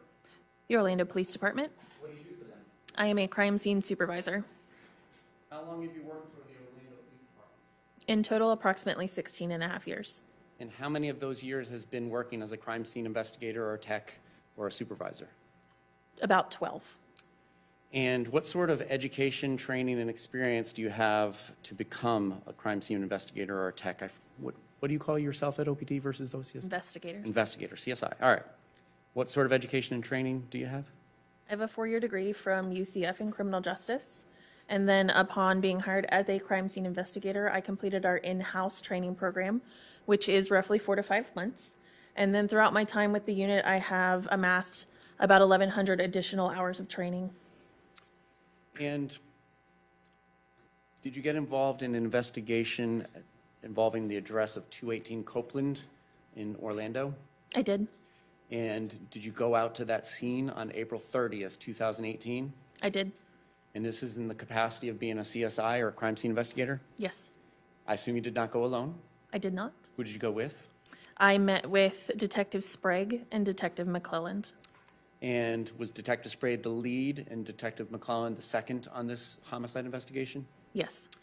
Now, this wasn't your case. You didn't respond out to it on the date of the incident, April 24th, correct? Correct. Why is it that you get involved on the 30th of April as opposed to Gary Crosby? I was requested to respond to that address by Detective Sprague for a search warrant. And that's how it goes. Yes, Voluntold. yes, Okay. When you get out there, do you document the scene as you find it? yes, I do. And then if you lay any placards or anything of that sort of thing, or scales, do you then document that as well? Yes, I do.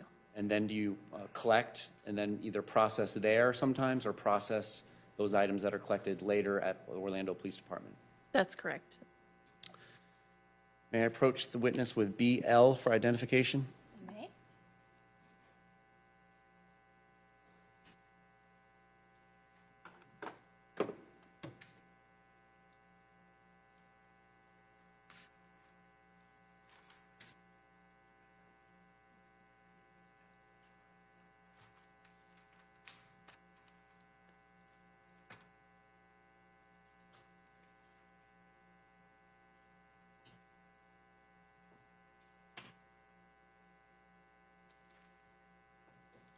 Showing you image 175 on that exhibit BL for identification. Do you recognize this image? I do. And what is that? It is the gray card that states the date, the Orlando Police Department, the case number, and my name. And are these the photographs that you would have taken on April, or some of the photographs that you took on April 30th, 2018? Yes. This time the state would move BL for identification. You got this? Any objection? 13?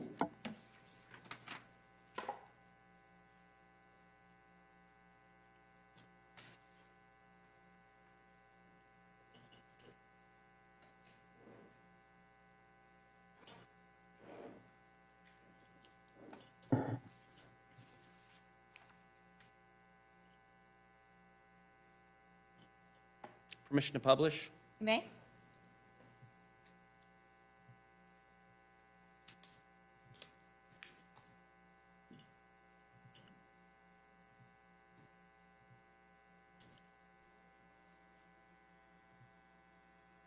Starting with image 1, what are we looking at?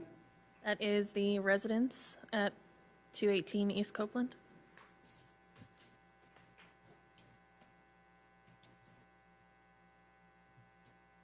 Image 2? Up close of the address. 3? This is coming up the driveway towards the back of the residence. 4? Again, going up that driveway. 5? Now we're looking at the back building of the residence, the garage and the loft.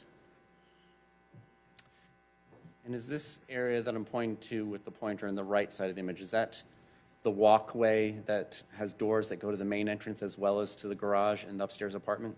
Yes, Image 6, is that what we're talking about? yes. Image 7? That would be the entrances to the back building as well as the main entrance. On the right, is that to the main building? I believe so, yes. And back down the hallway or breezeway on the left, is that the entrance to the garage and the upstairs apartment? Yes. 8? That's going, What are we looking at? that's going to be the entrance to the garage and then the upstairs apartment. Garage in the foreground, upstairs apartment in the background? Correct. Where are we now in image 55? So you're inside the garage, inside the bathroom, and this is inside of a drawer in the vanity. 56? An envelope that was taken from the open drawer that you just saw, 57? and contents of the envelope.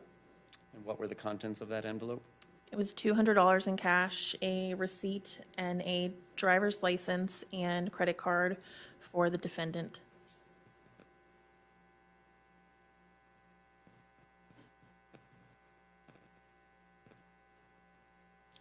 May I approach with AC for identification? May? Recognize AC for identification? I do. And what do you recognize it as? It's going to be 10 $20 bills in a Wells Fargo bank envelope that I collected from the garage bathroom vanity in the top right drawer. In that image that we've been discussing? Yes, And then when you did that, did you put it in that package? I did. Did you label that package? I did. Did you seal that package with evidence tape? I did. Does it appear to be in substantially the same condition as when you last saw it? It does. Your Honor, at this time, the state would move AC. Any objection? Number 14.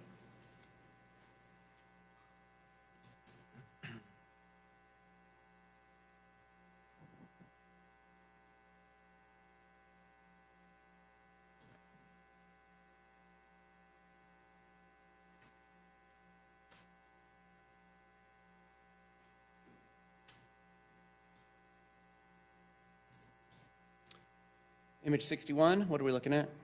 It appears to be the entryway in the background, and we're still in the garage.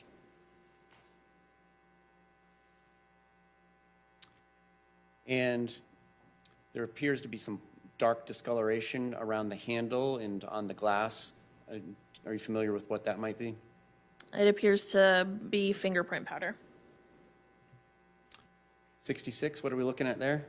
This is going to be the entryway into the loft above the garage.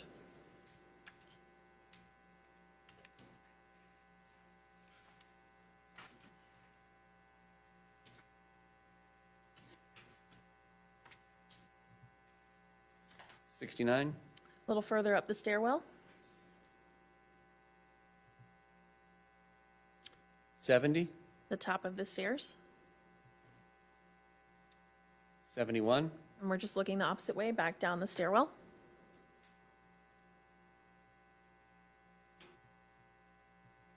This item here in the top left corner on the banister by the wall, what is that? If you know. I don't. Okay. What are we looking at here in 72? It's an overall, or a portion of an overall of the main room.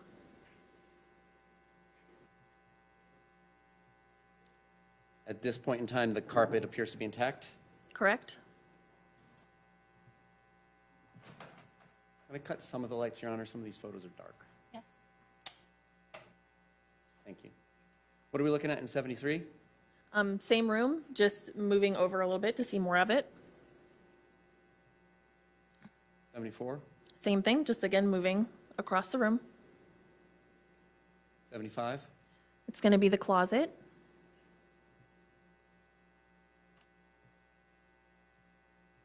And this is April 30th? Yes.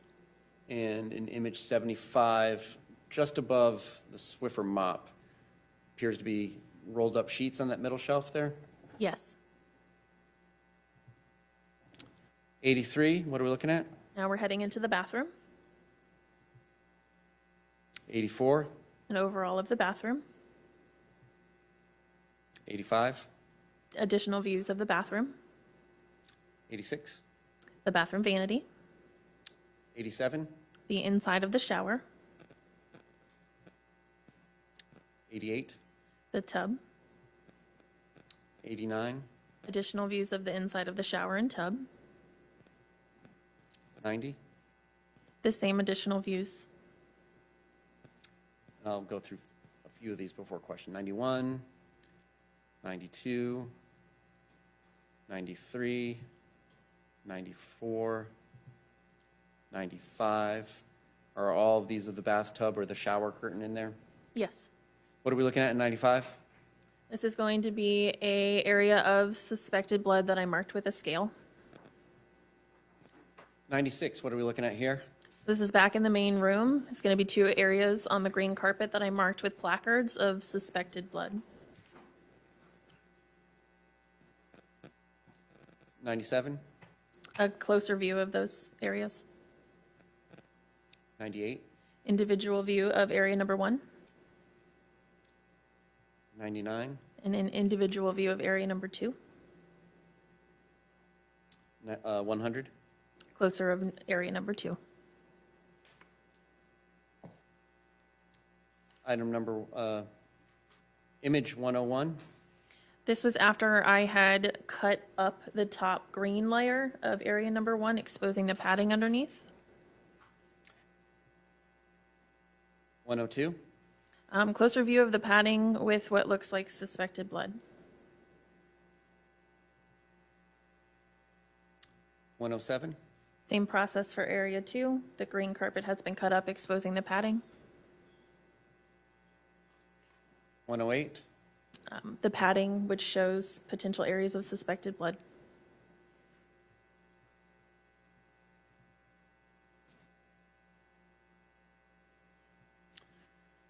zooming in slightly, is it fair to say that there's an area to the left and to the right of suspected areas of blood? Yes?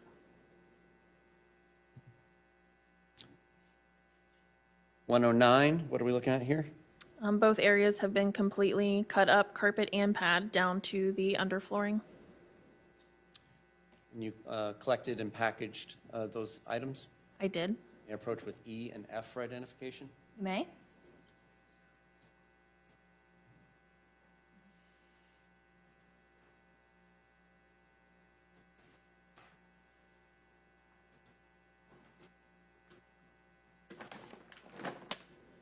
Showing you E for identification. Do you recognize that item? I do. What do you recognize it as? This is going to be one piece of cut green carpet with pad containing suspected blood from the upstairs loft, marker number 2. And did you label it and seal it in a fashion similar to what we previously described? Yes, I did. At both ends? Yes. This item didn't go to the FDLE? No. F for identification, do you recognize this item? I do. What do you recognize it as? This is one piece of cut green carpet with pad containing suspected blood from the upstairs loft, marker number 1. Did you package, label, and seal it in the same manner as the previous exhibits? I did. All right, this time the state would move E for identification and F for identification. Any objection? That's number 15 and number 16.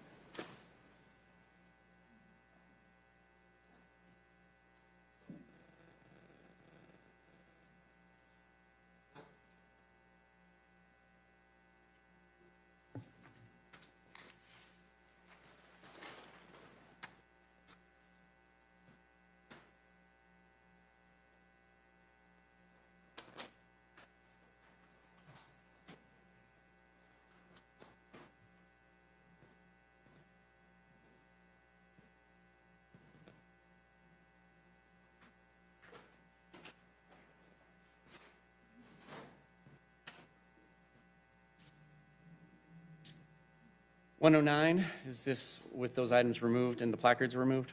Yes. 110, what are we looking at here? This is the portions of the bed and then the nightstand next to the bed. What is on the nightstand here in this image zoomed up on 110? A silver colored stud earring with a clear stone. 111, Same earring. 112, I always zoom in before doing this. 112, Close-up view of that same earring.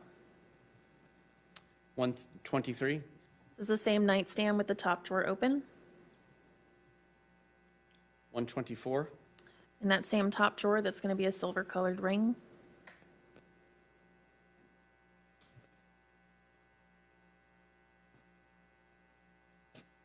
I approach with AN and AO, Your Honor. You may.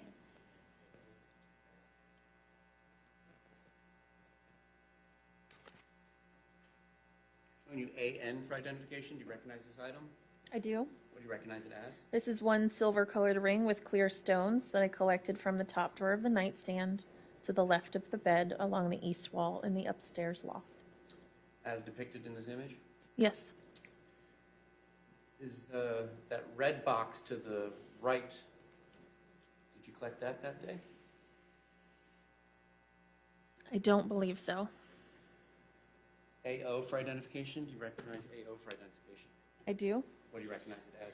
This is one silver colored earring with clear stone that I collected from the top of the nightstand.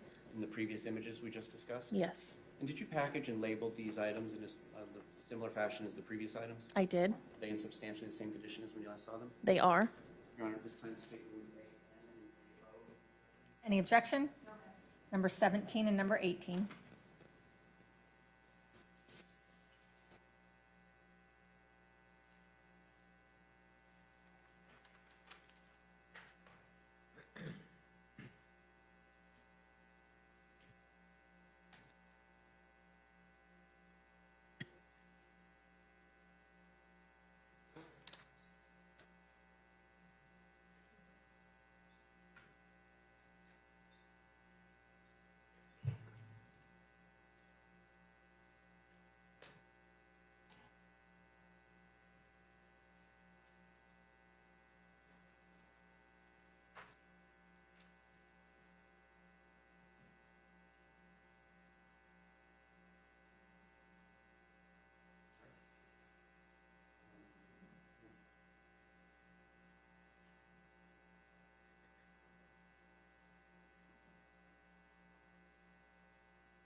Image 135, what are we looking at?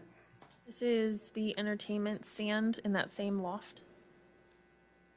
Is that US currency that we see in there? It is How much? $20. Did you collect that? I did. I approach with AD for identification. May? What was the second letter? D is in Delta. Thank you. You recognize AD for identification? I do. What do you recognize it as? One $20 bill that I collected from the entertainment center. That one in this image? Yes. Package and seal it in a similar fashion as the previous exhibits? Yes, Substantially same condition as when you last saw it? it is. Any objection? No, ma'am. Number 19.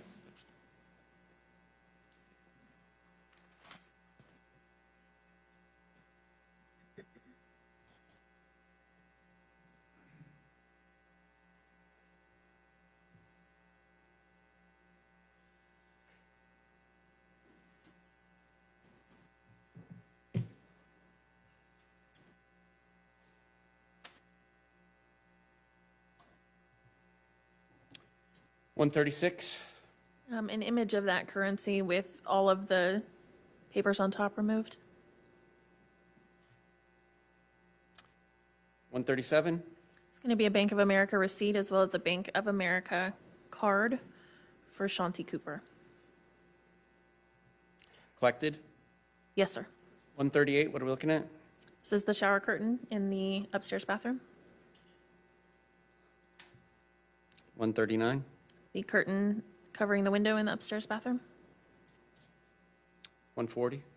The shower curtain again. 141. This is inside of the bath and the shower. 142. Another angle of inside of the shower. 143. Same, just further down. 144. This is the white shower curtain removed from the shower rod. 145. The clear under liner of the shower curtain. 146. The same. 147. This is the back wall of the shower. 148. Closer view. And are you familiar with any chemicals that would presumptively show something to be blood if it turns blue? Yes. What chemical or chemicals would do that? It's called a Meadow Black. And do you recognize that as what you're observing in these photographs?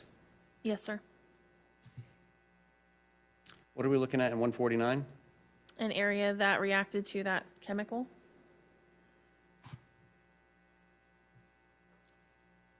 And does it bear any resemblance to anything based on your experience of processing scenes over the course of 16 years, you said?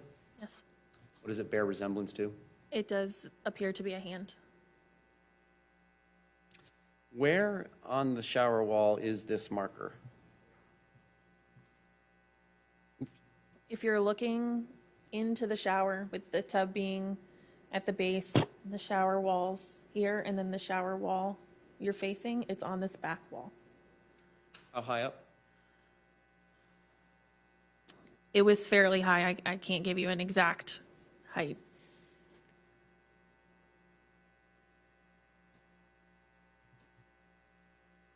Is that what we're looking at in image 147? Yes. So the top large tile that appears to be, I don't know, 15 or 18 inches? Doing the math quickly. That's a safe guess, yes. On to 150, is that another image of that suspected handprint? Yes, closer view. Did that have sufficient ridge detail to be able to lift any prints from it? Not that I remember, no. What are we looking at in 151? This is the bath mat. And did you collect that item? I did.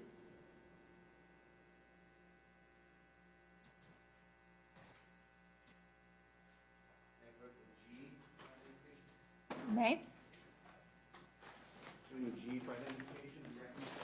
I do. This is one brown rug with 2 suspected blood spots that I collected from the bathroom floor. Did you package it, label it, and seal it in a similar fashion as the previous exhibits? I did. Is it in substantially the same condition as we last saw it? It is. Statement G for identification and evidence. Any objection? Did you say no? Number 20?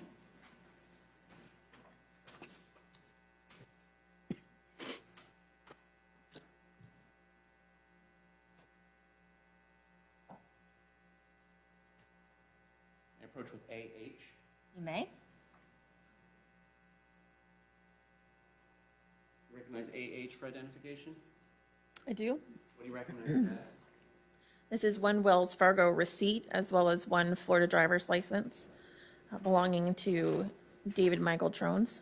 Where is that collected from? It's also a Wells Fargo credit card, and it was collected from the Wells Fargo bank envelope from the garage bathroom. On April 30th? Yes, And did you package and label it and seal it in a similar fashion as described before? I did. Is it substantially the same condition? It is. Statement with AH for identification and evidence. Any objection? Without objection, 21.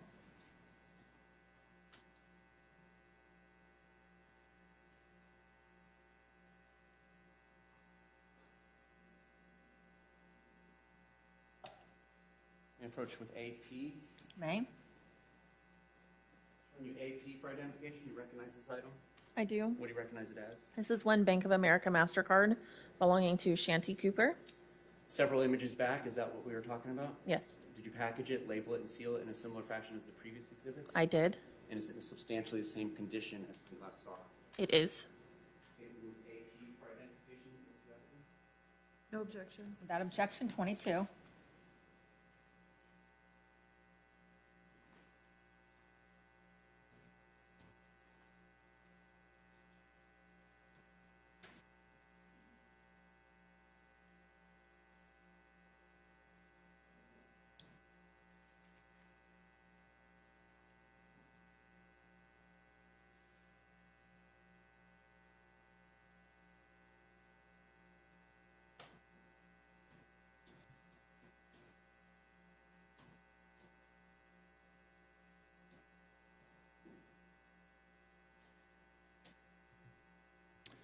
Image 152.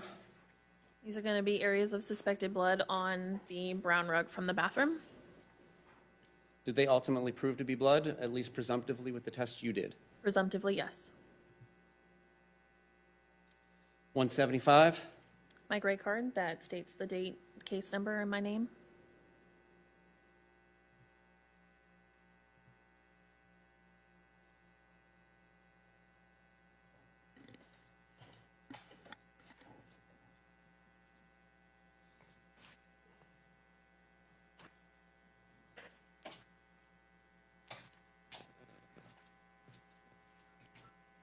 Did you process any part of that residence inside or outside for latent fingerprints? I did. May I approach with AU, AV, AW for identification? May.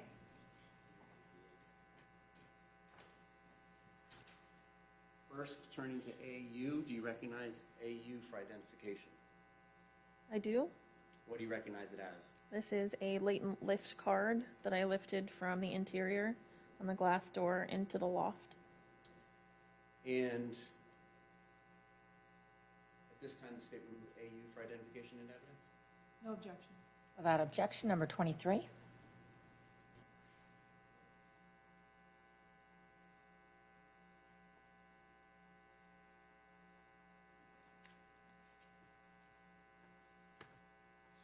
May the witness stand down to publish 23?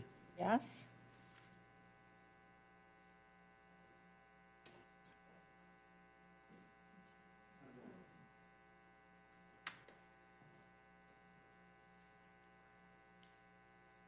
Can you explain to the jury first how you make a latent lift? So we use black powder, black fingerprint powder with a brush, and then we apply that to the surface using either a vacuum brush or a circular immersion, which then will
May?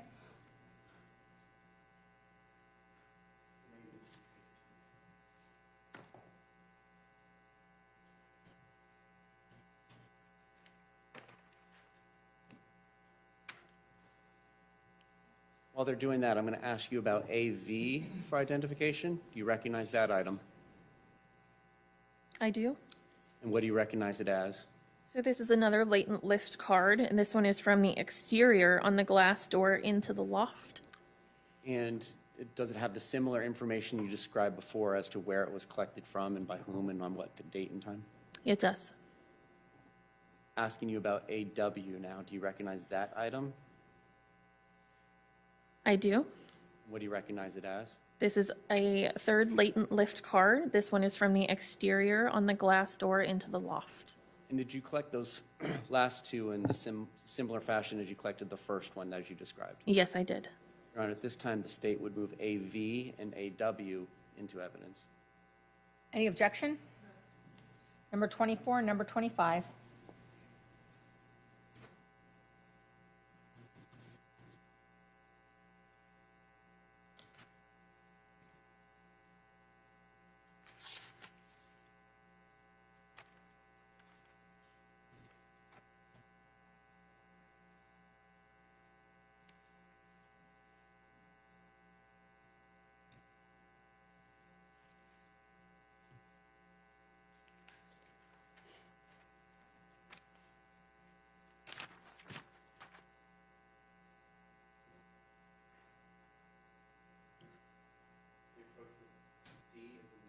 You may.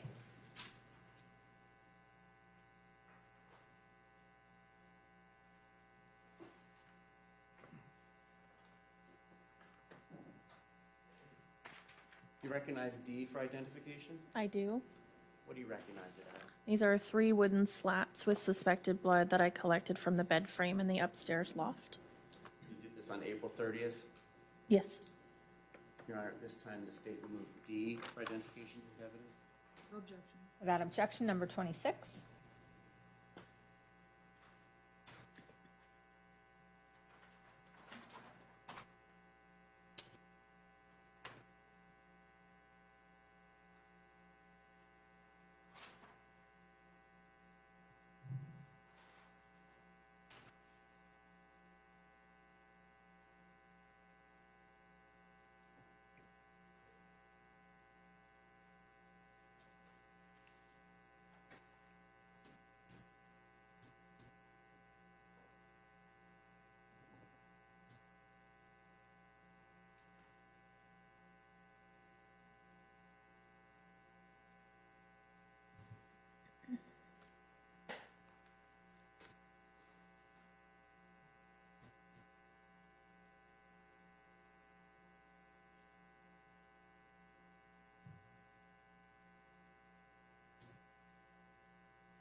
May.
We're at a little bit of awkward time. We'd like to keep going because we have a witness that needs to be somewhere else tomorrow morning, but that might keep us, instead of stopping at 5, more like closer to 6.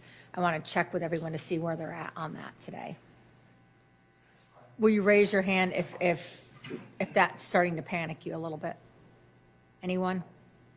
State, you may proceed. Right.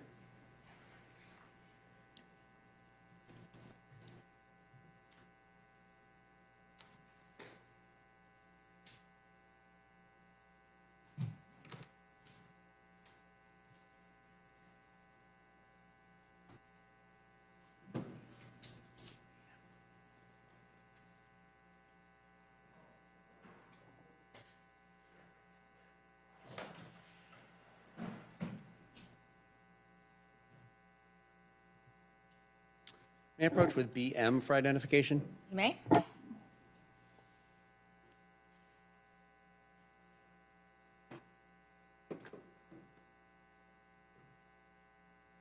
Showing you image 1 on BM for identification.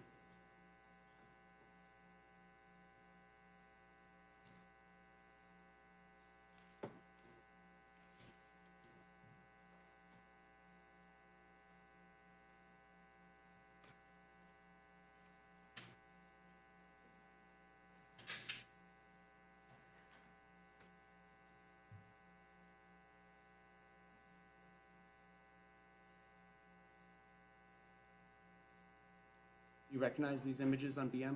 I do. At this time, the state will move BM for identification. Any objection? No, ma'am. 27. Permission to publish. May?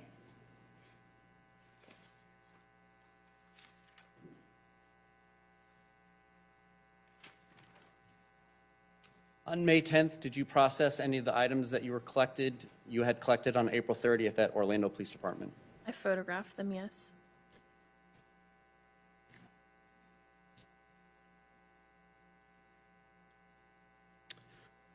Publishing states 27, image 1. What are we looking at here? These were the items that I collected from the envelope in the vanity from the garage bathroom. So it's a receipt, driver's license, and credit card. One of the exhibits we just entered. Correct? Image 2, The backside of both of the cards. image 3, The envelope that everything was within. image 4, The backside of the same envelope.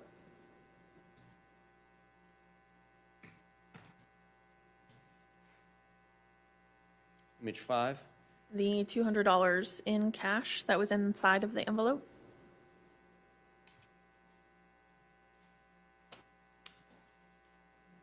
image 6, The same one. the back of them, Oh, it's the back of them, yes. 7, That's going to be the $20 bill and the Bank of America card from the upstairs loft and the entertainment center. previously entered into evidence. Correct.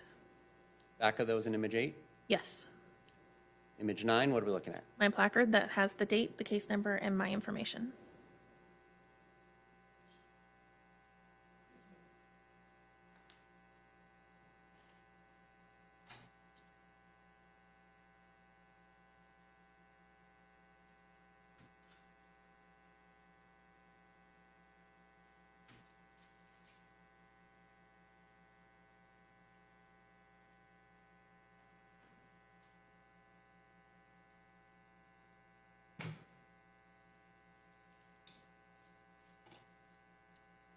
On April 19th, 2019, did you have the opportunity to go to Polk County, Florida, specifically Lakeland? I did. Who did you go with? Detective Sprague? And did you document this process with digital photography? I did.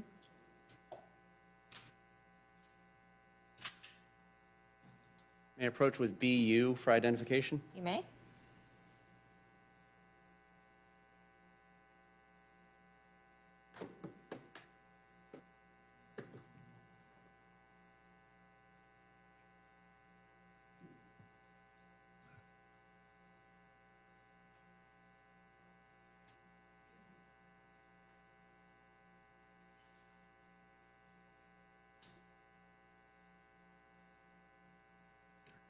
Do You recognize these images? I do. What do you recognize them as? These are images that I took at the address in Lakeland, Florida. Your Honor, at this time, the state would move BU for identification and evidence. Any objection? Do we have a moment? Yes?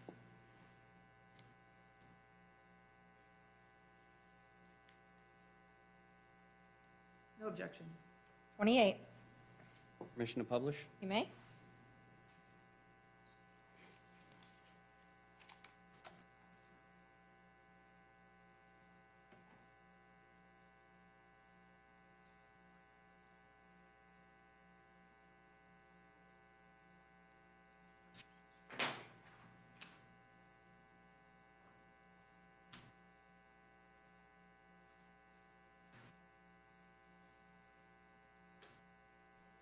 Starting with the last image, 156. Do you recognize this image? I do. And what is it? My gray card that shows the date, the case number, and my information. What are we looking at in image 53? This is the address that I responded to. What's 63? This is once we went down the elevators to the floor below us, and this is going to be the path of travel I took.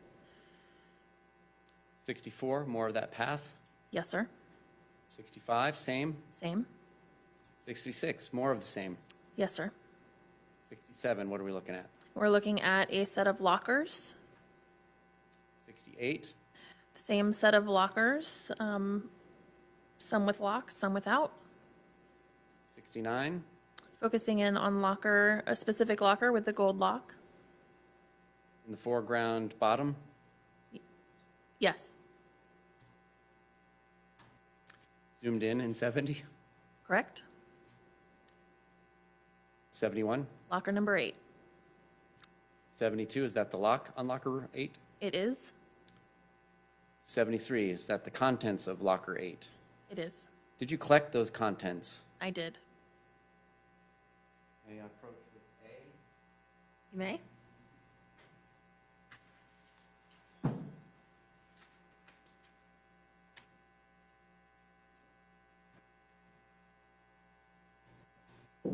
Showing you A for identification. Do you recognize A? I do. What do you recognize it as? This is one white fitted sheet collected from Prison Break Investigations in Lakeland, Florida.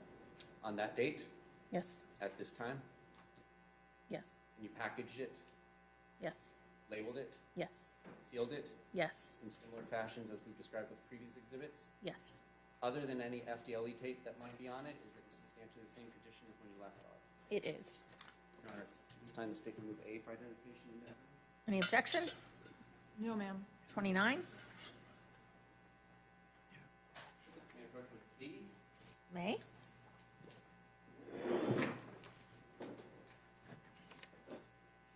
B for identification. Do you recognize B for identification? I do. I'm sorry? B as in boy, sorry. What do you recognize it as? This is one white top sheet in its original packaging with the custody sheet collected from Prison Break Investigations in Lakeland, Florida. On April 19th, 2019? Yes, From that locker? yes, Packaged, labeled, and sealed in a similar fashion as we've described with previous exhibits? yes, Other than any FDLE tape that may be on it or may not be on it, is in a substantially the same condition as when you last saw it? it is. Your Honor, this time the state will B for identification and evidence. Any, without objection, number 30.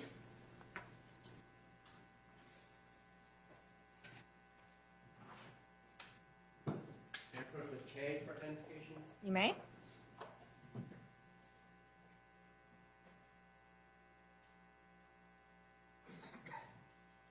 Showing you K for identification. Do you recognize K for identification? I do. What do you recognize it as? This box contains one white top sheet, two white standard pillowcases, one white pillow cover, one white pillow sham, one pair of black socks that were collected from Prison Break Investigations in Lakeland, Florida, with its original packaging and custody sheet. Did you say something was wet or white? White. Okay. And did you package it, label it, and seal it in a similar fashion as the previous exhibits? I did. Other than any FDLE tape that is not on that, is that in substantially the same condition as when you last saw it? It is. Your Honor, at this time, the state will move K for identification and evidence. Any objection? Number 31.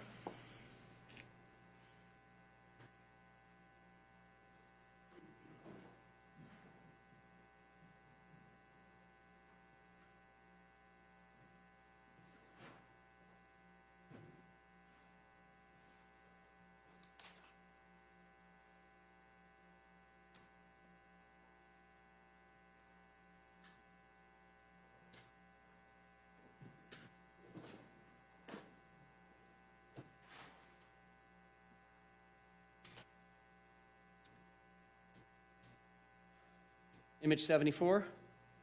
This is going to be one of the bags with the attached chain of custody sheet from Prison Break Investigations. 75? The bag that shows the private investigator, Billy Lane's initials, date, time. 76? An overall view of the building that I responded to. 77? This is an additional overall view of one of the bags containing all of the case information as well as the Prison Break Investigations chain of custody sheet. 78? A close-up of the chain of custody sheet.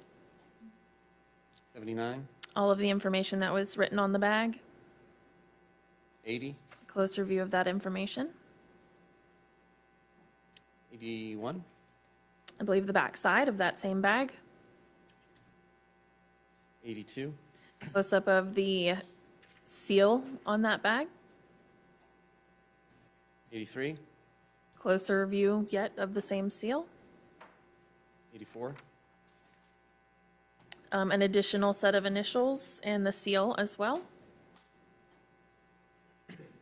85? Same bag, same seal.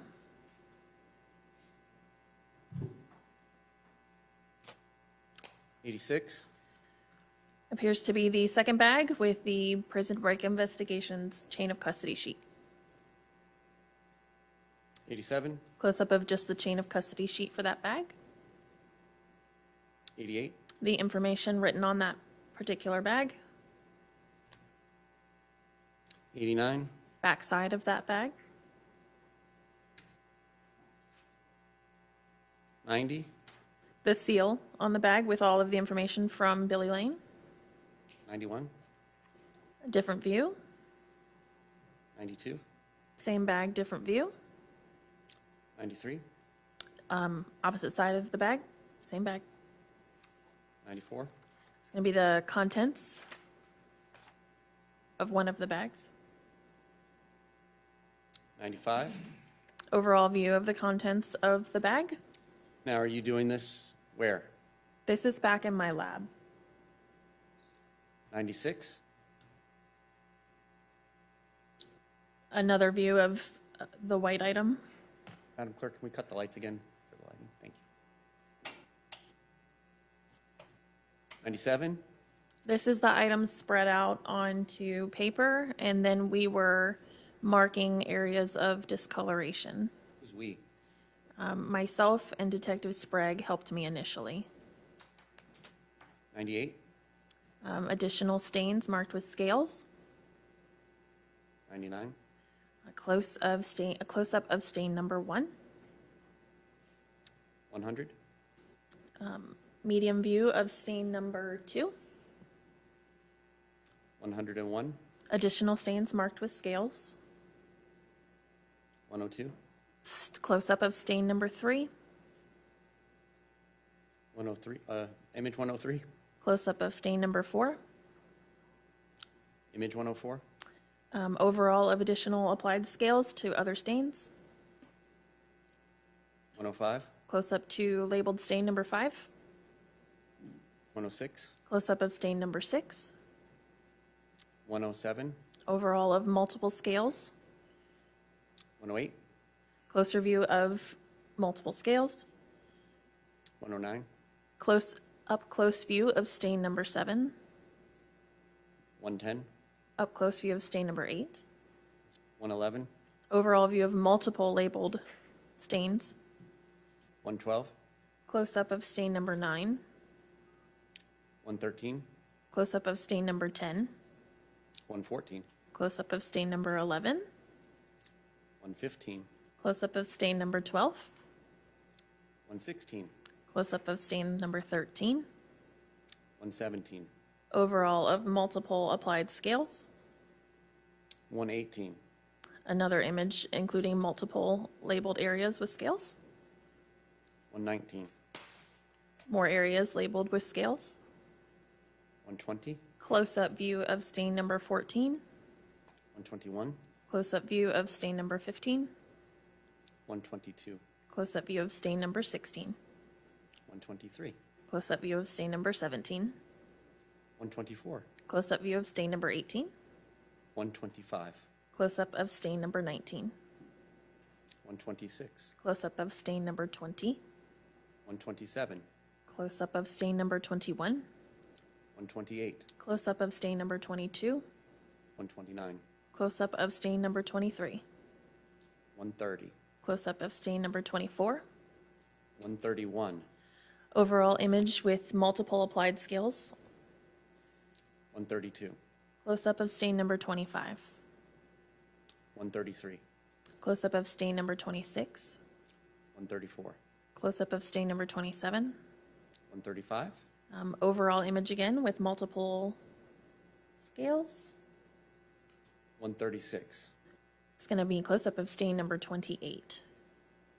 137, Close-up of stain number 29. 138, Overall with multiple applied scales. 139, Close-up of stain number 30. 140, Close-up of stain number 31. 141, Close-up of stain number 32. 142, And a close-up of stain number 33. 143, This is the second bag and its contents. and what are the contents? This had a top sheet, a fitted sheet, 2 pillowcases, a pillow sham, a pillow cover, a pair of black socks. 144, Overall image of the contents of the bag. 145, Additional overall images of the contents of the bag. 146, 1 of the pillowcases, 147, the black socks. 148, That's going to be top sheet number 2, 149, the fitted sheet. 150, This is pieces or a piece of a leaf, 151, an overall of a piece of a leaf, 152, closer view of that leaf, 153, an overall view of the fitted sheet, 154, an overall view of the pillow cover, 155, same pillow cover on the opposite side. and then 156. That is my gray card containing the date, the case information, and my name.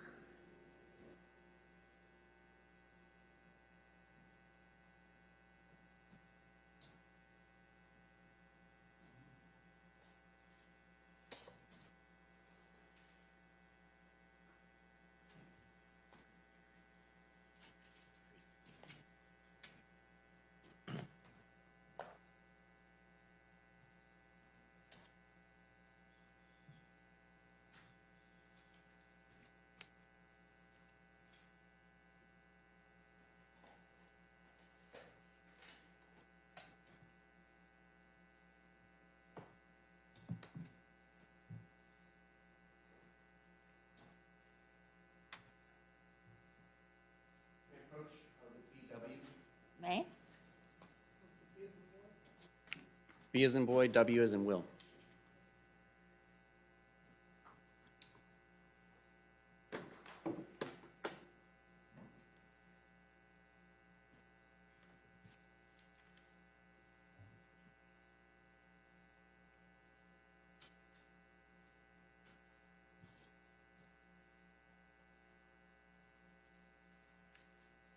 Do you recognize the images on this item?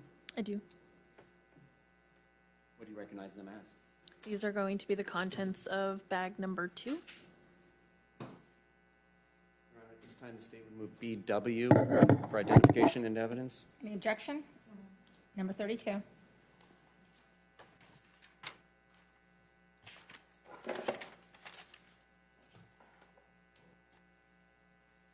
Permission to publish. May?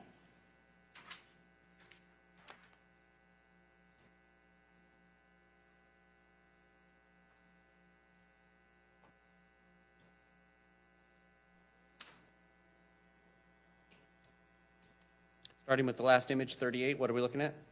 My gray card with the date, case number, and my information. And where were you doing these photographs? This will be at my lab. Image 1, Pillowcase, image 2, backside of same pillowcase. 3, Pillowcase with applied scales to stained areas. 4, Close-up of stain number 1. 5, Close-up of stain number 2. 6, Close-up of stain number 3. 7, A second pillowcase. 8, Opposite side of that pillowcase. 9, Pillowcase with a scale applied. 10, This is an up-close of stain number 1 on pillowcase number 2. 11, The back side of that pillowcase. 12, Up close view of stain number 2 on pillowcase number 2, on pillowcase number 2. 13, Close up of stain number 3 on pillowcase number 2. 14, This is the pillow cover, 15, back side of the pillow cover, 16, overall view with applied scales to stained areas. 17, Stain number 1 on the pillow cover. Stain number 1. 18, Stain number 2 on the pillow cover. 19, Stain number 3 on the pillow cover. 20, Stain number 5 on the pillow cover. 21, Stain number 4 on the pillow cover. 22, The pillow sham. 23, The back side of the pillow sham. 24, The overall of the pillow sham with applied scales to stained areas. 25, Pillow sham stain number 1. 26, Pillow sham stain number 2. 27, Pillow sham stain number 3. 28, This is the back side of the pillow sham with applied scales to stained areas. 29, It's the pillow sham stain number 4. 30, The pillow sham stain number 5. 31, And the pillow sham stain number 6. 32, The pillow sham stain number 7. 33, This is going to be top sheet number 2. 34, An overall view of multiple applied scales. 35, This is top sheet number 2, stain 1. 36, Top sheet number 2, stain 2. 37, Top sheet number 2, stain 3. and 38 is where we started.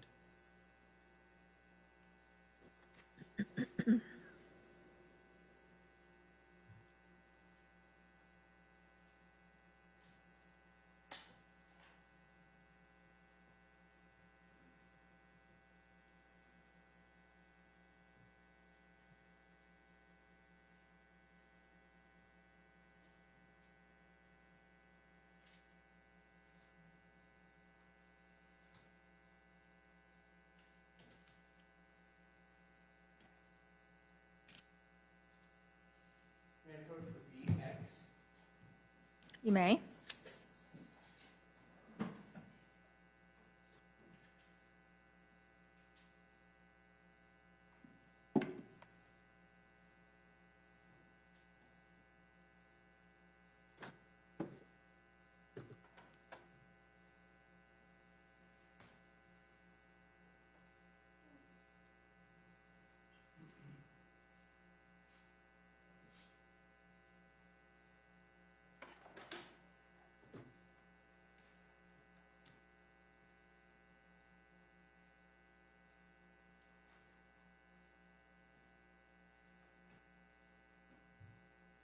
You recognize these images? I do. What do you recognize them as? These are going to be additional images of the contents of one of the bags. Your Honor, at this time, the state would move BX for identification into evidence. Any objection? No. Number 33. Move to publish. May?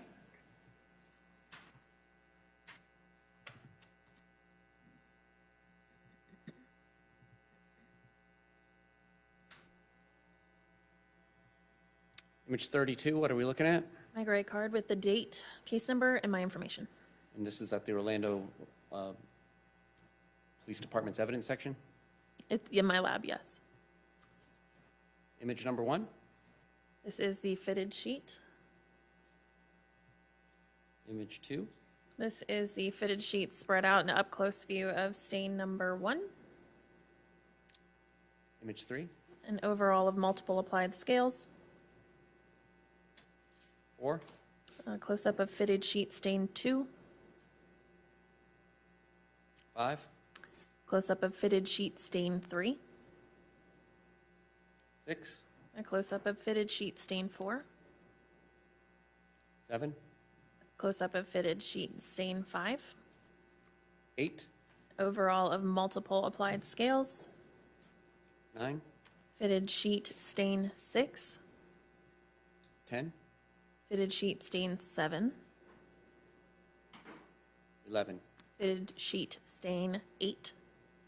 12, Fitted sheet stain 9.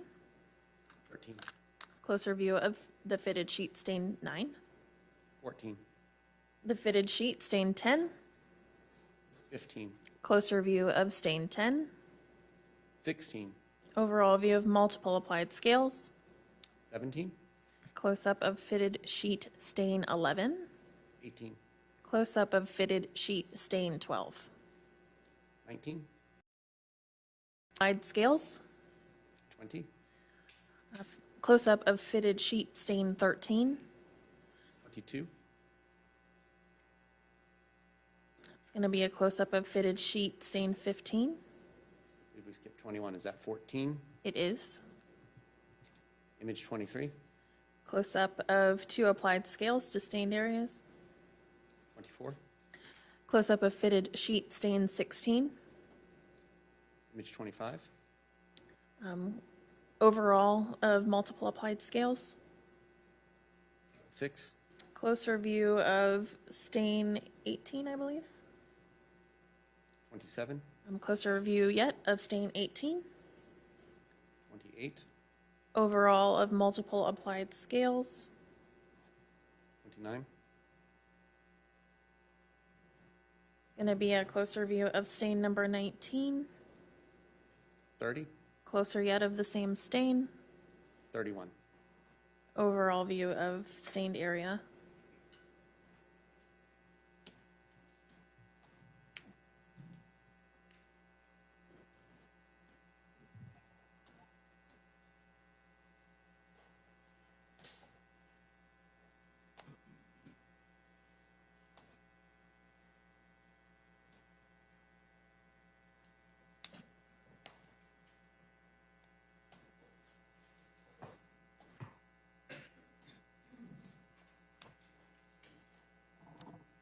No more questions of this witness.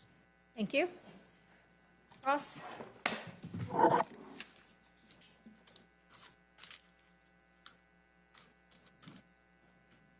I have some lights? I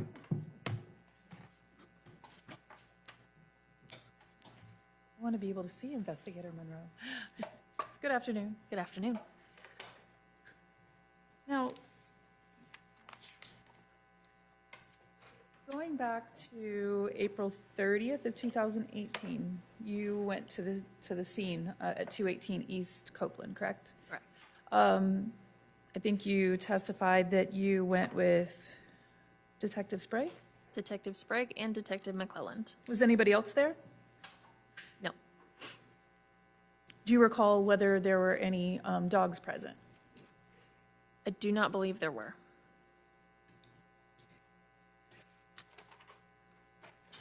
And what was the primary purpose that you were going there? I was asked to respond for a search warrant. Okay. And to your knowledge, had the scene already been processed previously? It had been processed, yes. And a number of the items that have been admitted into evidence today were items that you collected on April 30th, correct? Yes. So about 6 days after the initial processing. Yes? Yes, ma'am. Okay.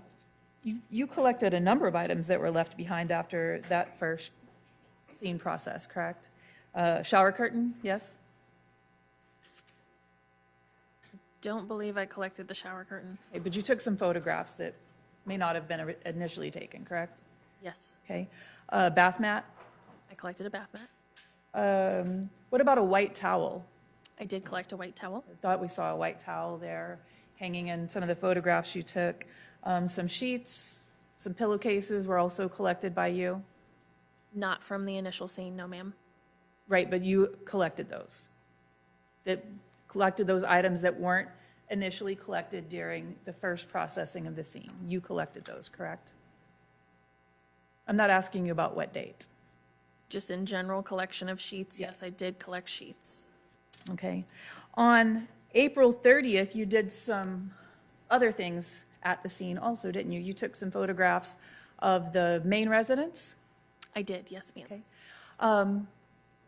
What was the purpose of taking the photographs in the main residence? That was at the request of Detective Sprague, just for documentation purposes. Do you recall there being construction items there? It was very much under construction, yes. All right. Do you recall ladders? I would have to refer to my photos, but I'm just asking if you recall. I don't recall ladders. Also on that day, did you do something with regard to a washing machine? I did, yes. What did you do with regard to the washing machine? I did overall photographs, and then I also swabbed the basin of the washing machine. And what was the reason that you were doing that? So that was in conjunction with Detective Sprague. We decided to swab the basin and test it for suspected blood, which was negative. Okay.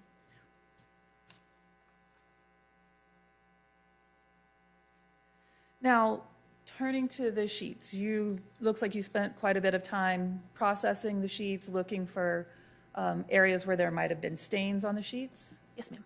Is it uncommon for there to be stains on bed sheets and pillowcases? No. Okay. There might even be completely innocent reasons that there might be stains on sheets and pillowcases, correct? Correct. Scratching your face in the middle of the night, yes? That's possible, yes. Okay. Stains from pets, Yes. stains from children or spilling food, yes? Yes. Menstrual blood, Yes. okay. So there would be any number of reasons why there might be stains on sheets, yes? Yes, ma'am, there could be. Do you have any knowledge that these sheets, any personal knowledge that these sheets were actually used on the bed that was on scene at 218 East Copeland? No, ma'am, I do not. Do you have any idea of the time frame that these sheets would have been used on the bed? No, ma'am, I do not. Do you have any personal information about when or if these sheets were washed? I do not. The only thing that you know is that there was no blood present in the washing machine that you processed, correct? Correct.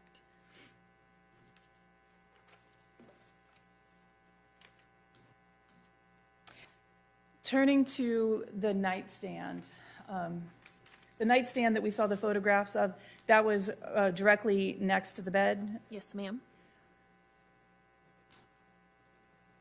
Who opened up the drawer? I believe one of the detectives, but I can't recall which one. Okay. And who directed what photographs you were going to take and what was collected from that drawer? So when evidence is located, it is common to do an overall mid-range and close-up of the item, and then it is collected. But who made those decisions? Ultimately, it is the detectives, and we work in conjunction with them. Okay. Turning to the ring, do you recall who directed you to photograph and collect the ring? No, ma'am, I do not. All right. There were some ring boxes that were located in that drawer. Were those collected? I did not collect those, no, ma'am. All right. So there were items that were left behind in the drawer that weren't collected or processed, correct? Correct. Do you personally know whether that drawer was completely empty? I do not. All right. Did you empty or go through any other drawers? No.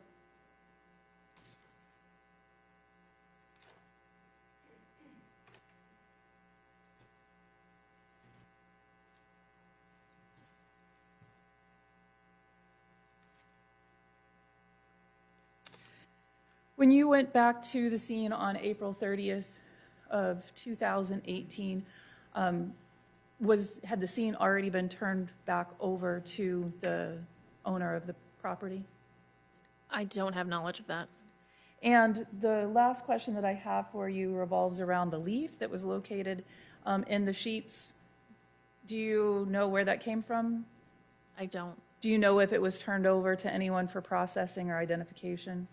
The leaf itself? The leaf itself. Did you package it or process it in any way? I did not process it. It was packaged and placed into our property and evidence. I have no other questions. State, any redirect? No follow-up, she may be excused. Any objection, defense? Defense, any objection to the witness being excused? We would like for her to remain subject to her sentence, please. All right, thank you. You may step down, just know that you're still under subpoena. But excused for the day. so- Of course, absolutely. Just stay in touch so that if they need you back, they can reach you. Yes, ma'am. Thank you. State, you may call your next witness. Your Honor, the state calls Lewis Kane.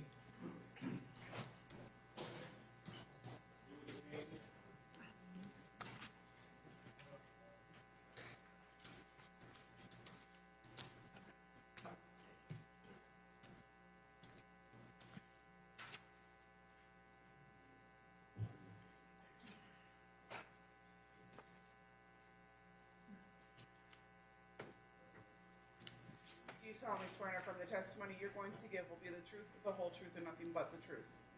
Can you please state your first and last name for the court reporter?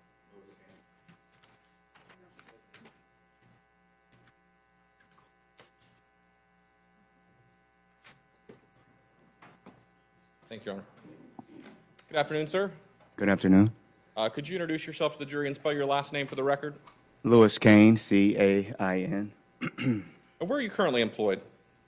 Right now, currently with TSA as a TSO. And how long have you been in that job? I started processing in March, but I started August 14th.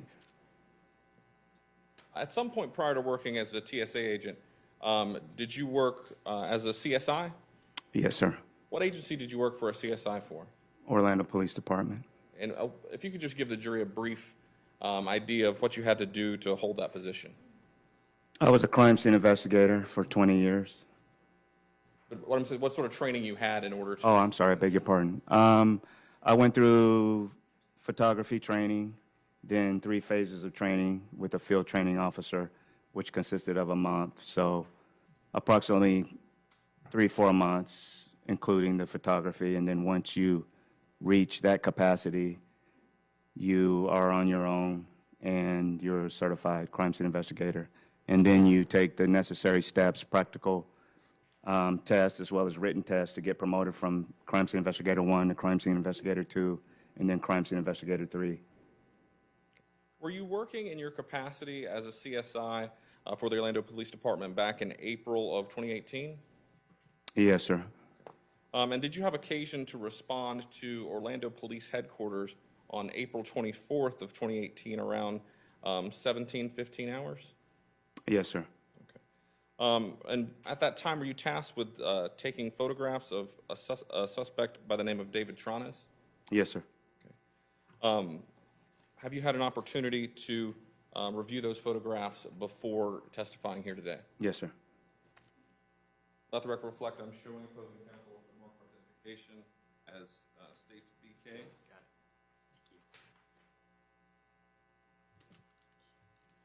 Permission to approach the clerk. Right? Permission to approach the witness. May? Let the record reflect, I'm showing the witness what's been marked for identification as states BK. Do you recognize this?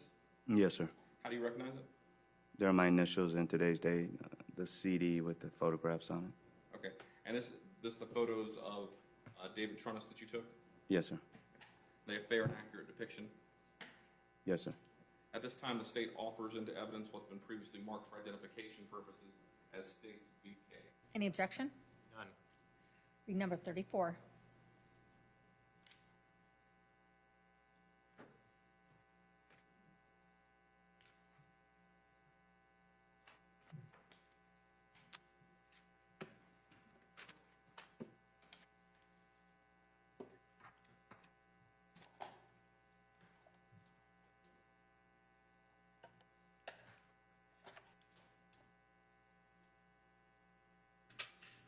Permission to publish, Your Honor? May?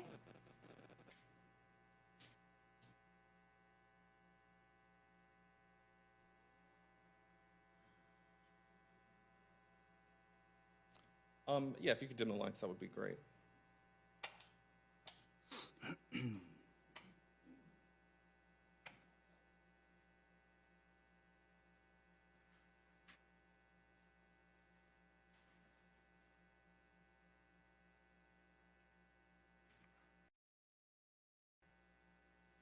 All right, can you see that on your screen? Yes, sir. Can you tell us what we're looking at in this photo? That's my camera case and our grade card that we use to depict the date and the agency case number, and you can see my name down at the bottom as the photographer. Going to photograph 2 in this exhibit. What are we looking at here?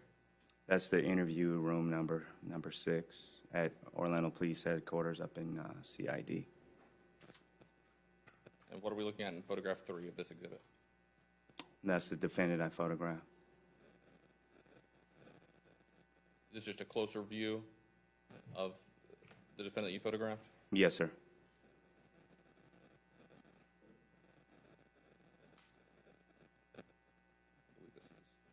I believe this is 5. Is this also just a closer view of his face? Yes, sir. 6, what are we looking at here? Those are what we call profile photographs, where we show both sides of the person that we're photographing. 7, what are we looking at in this photo? That would be the opposite view. What are we looking at in 8? The defendant's hands that I photographed. What are we looking at in 9? The palms of the hands. And then 10, what are we looking at? We're looking at the defendant in the clothing that he had on when I photographed him from the waist down. And then what are you trying to depict in this photo? In that particular photograph, that would be what appeared to be blood on his pajama pants. And is this just a closer view of that suspected blood? Yes, sir.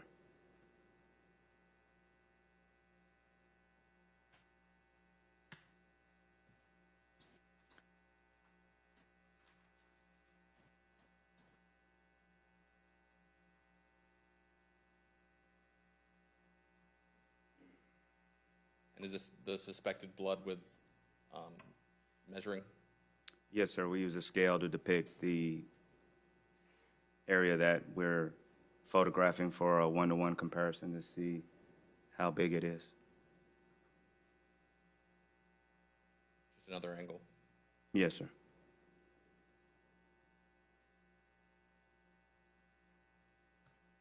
What are we looking at in this photo? That would be the back of the defendant. I photograph a full frontal view and then a full back view. How about this photo? This appears to be the right hand. Yes, sir. Is this a closer view of that right hand that appears to depict some sort of scrape on the pinky finger? Yes, sir. That would be the right little finger and the knuckle area. Is this another view of that scrape on the right little finger? Yes, sir, but with the scale. All right, are we back to the top?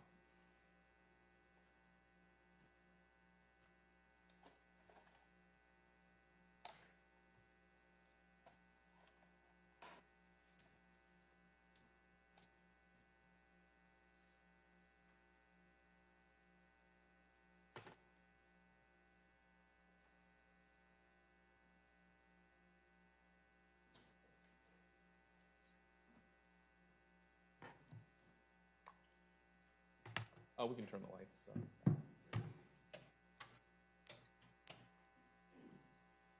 In addition to taking the photographs we just looked at of the defendant, did you also take what's called a buccal or a buccal swab?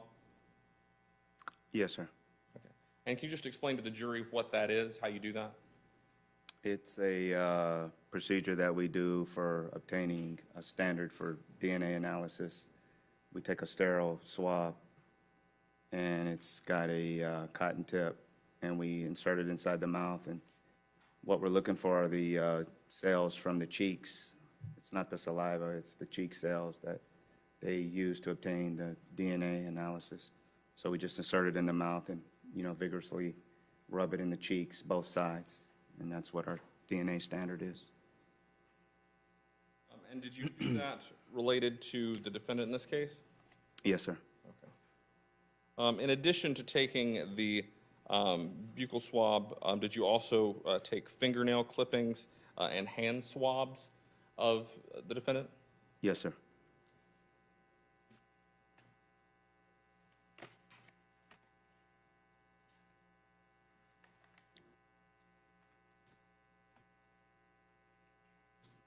Let the record reflect I'm showing opposing counsel what's been marked for identification as states T, U, and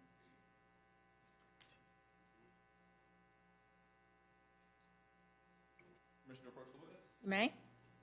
Let the record reflect I'm showing the witness what's been marked for identification purposes as states T, U, and V. Can you just take a look at these exhibits?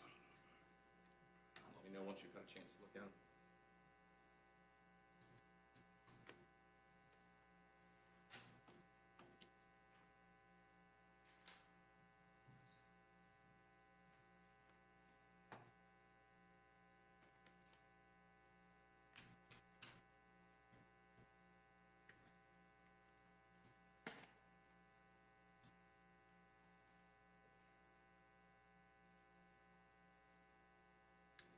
Are those the buccal swabs, fingernail clippings, and hand swabs that you yourself took from the defendant? Yes, sir. And did you package them and mark the packaging? Yes, sir, with my initials and the date at the time that they were packaged. And are they in a substantially similar condition to when you packaged them up? Substantially, they've gone to the lab since I packaged them. That's the FDLE markings and stickers on the back. At this time, the state offers into evidence what's been previously marked for identification as states T, U, and V. Any objection? None. That's 35, 36, and 37.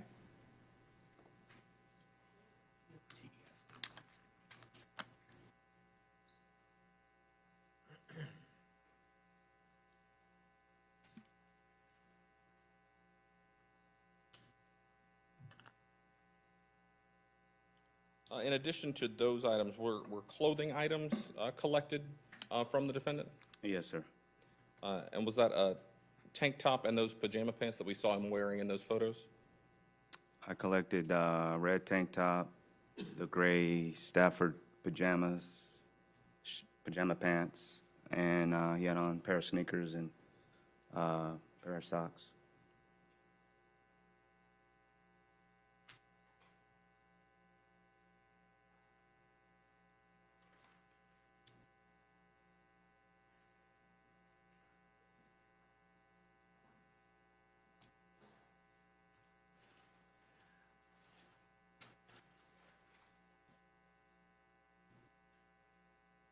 Showing opposing counsel what's been marked for identification as states L and states M. Thank you. Commissioner Approach. You may. Let the record reflect I'm showing the witness what's been marked for identification as states L and M. Do you recognize these exhibits? After you take a look at it.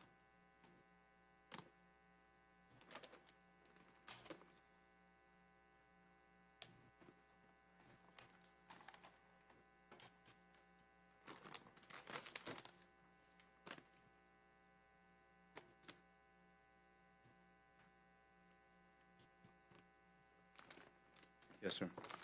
Is that the tank top and pajama pants that you took into evidence? Yes, sir. And did you package those yourself? Yes, sir.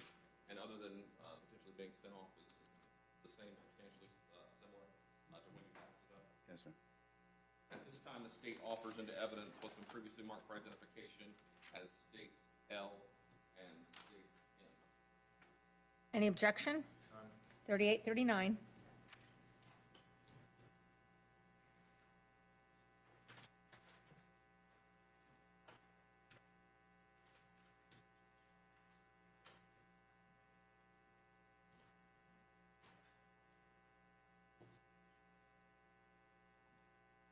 So after collecting the evidence at Orlando Police Headquarters and taking the evidence from the defendant, were you tasked with the next day going to the medical examiner's office? Yes, sir. And when you went to the medical examiner's office, did you ultimately make contact with the body of the decedent, Shanti Cooper-Tronnes? Yes, sir. And did you yourself roll standard fingerprints? Yes, sir. Major case prints.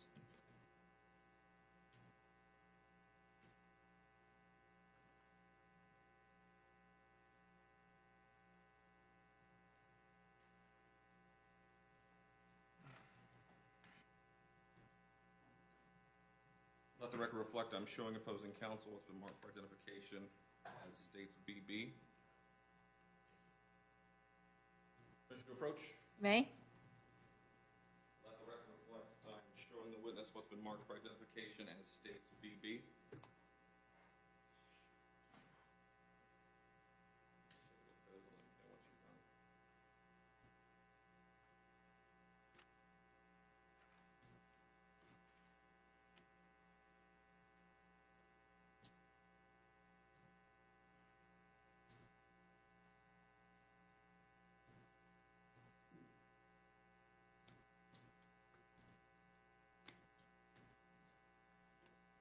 They're the major case prints, including the palms, all digits of the 10 fingers. And these are the major case prints that you rolled yourself from the decedent? Yes, sir. And this took place at the medical examiner's office? Yes, sir. At this time, the state offers into evidence what's been previously marked for identification as states BB. Any objection? None. Number 40.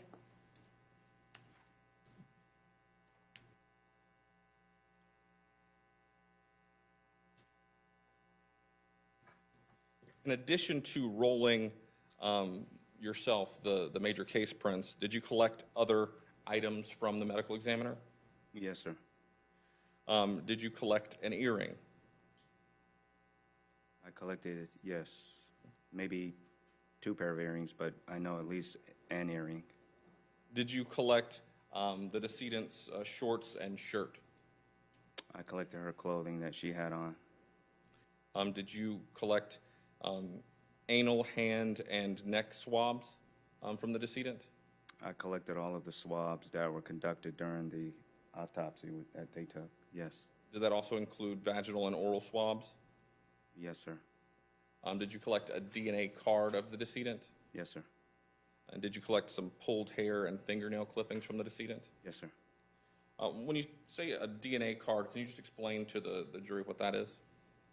At the time of the autopsy, they take a blood sample and drop it on a cardboard card, and that's the standard for the deceased. And then they put it in a manila envelope once it dries, and then we go and pick up the clothing that the deceased had on, as well as any swabs that were conducted or anything in addition at the time of the autopsy, and transport it back to Orlando Police Headquarters.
Let the record reflect I'm showing opposing counsel what's been marked for identification as states N, O, and P. Mr. approach the witness. May? Let the record reflect I'm showing the witness what's been marked for identification as states N, N, states O, and states P. If you could just take a look at those once you had a chance to.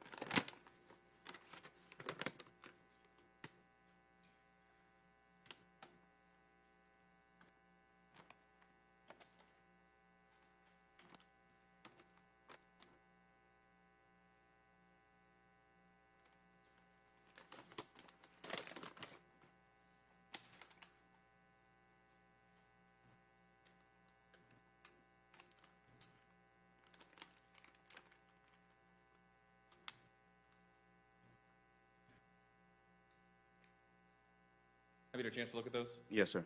Are those items that you packaged from the medical examiner? Yes.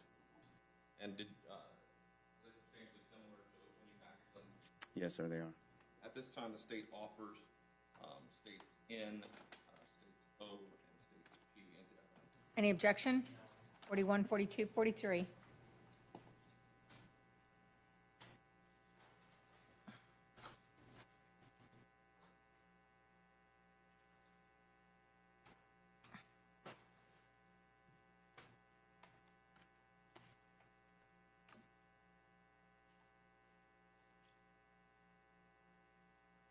Let the record reflect, I'm showing the opposing counsel states Q, R, and S for identification. Thank you. Commissioner Roach? You may. Let the record reflect, I'm showing the witness what's been marked for identification as states Q, R, and S. If you could just take a look at that. Let me know once you have an opportunity to do that.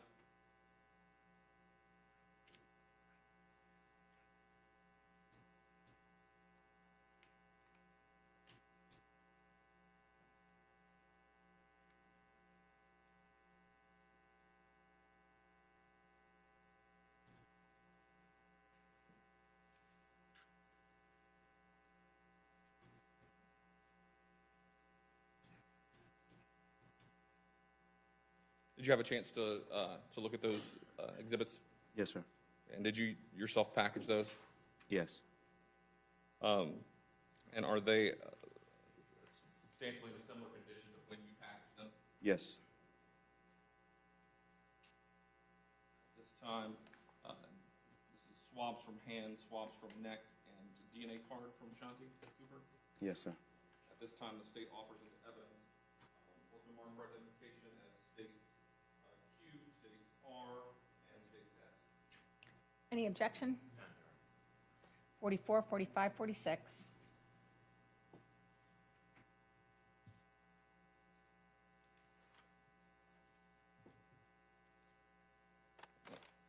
Finally, I'm showing opposing counsel what's been marked for identification as states X, states AI, and states AJ.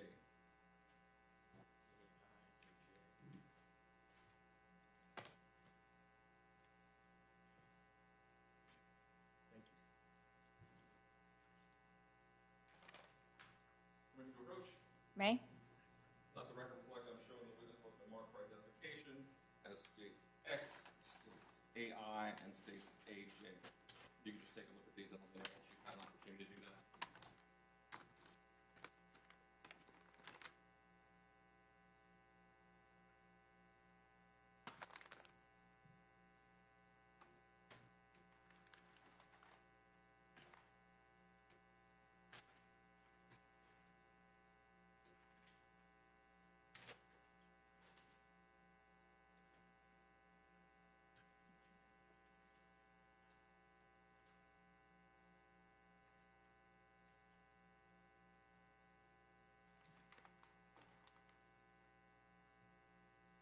Are those items you package, including pulled hair and fingernail clippings, vaginal swabs, and oral swabs? Yes, sir. And are they in a substantially similar condition to when you package them? Yes, sir. At this time, the state offers into evidence what's been marked for identification as states X, states AJ, and states AI. Any objection? 47, 48, 49.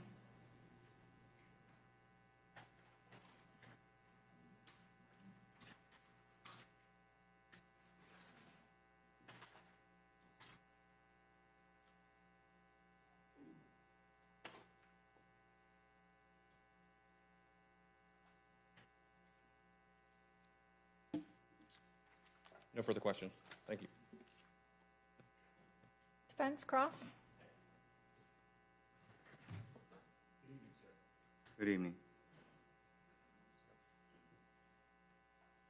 You were called down to the station to take photographs and at the direction of Detective Montford?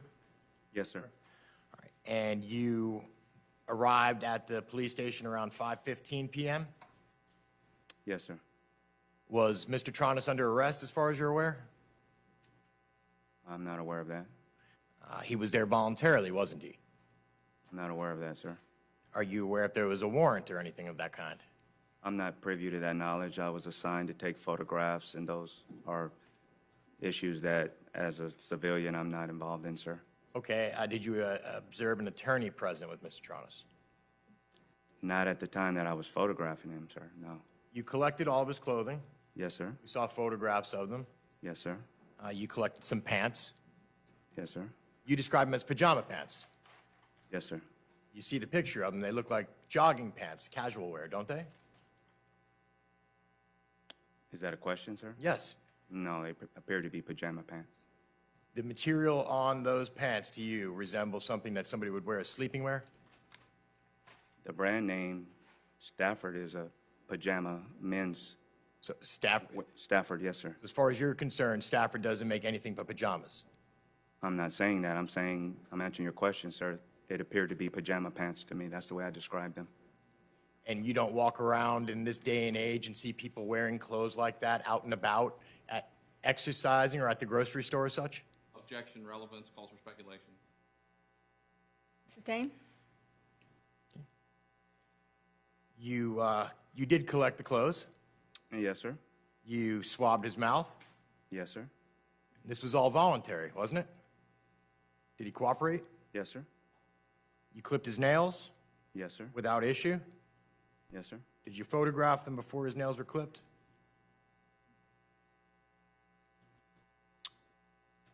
Yes, sir. All right, you swabbed both hands, correct? Yes, sir. You photographed his hands. Yes, sir. You noted a small scratch on the knuckle of a little finger. Yes, sir. Didn't it appear to you as if the scratch was in the healing mode? Objection, calls for speculation, foundation. Sustained? Did you observe the scratch up close? Yes, sir. Did it appear fresh? Describe fresh, sir. Actively bleeding? No, sir, not at the time. Swelling of any kind? No, sir. In fact, did you observe any bruising or swelling at all on Mr. Tronnes' hands? No, sir. One moment. Nothing further. Any redirect? No, Your Honor. Will the attorneys approach?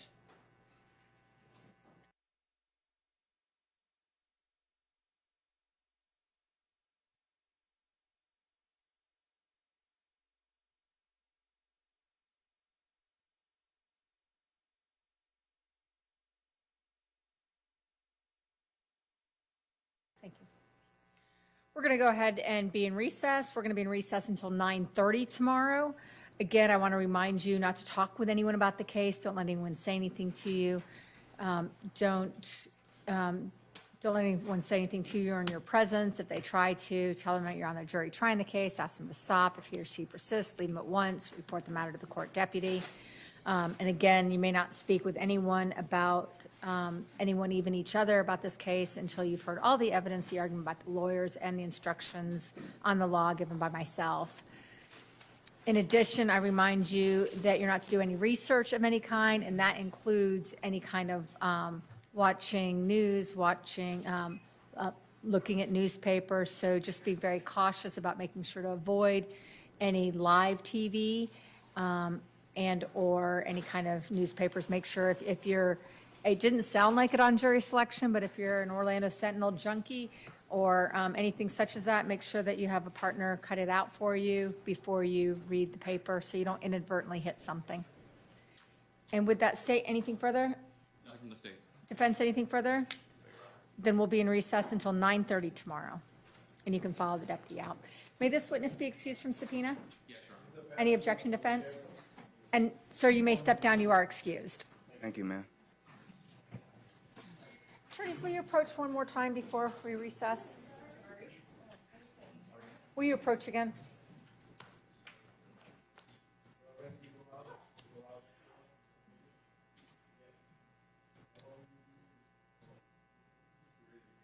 I'm sure you probably realize this, but the camera's right ahead, right behind you guys. Yes, yes. I've been watching it once I found out, and there isn't anything that was exactly, but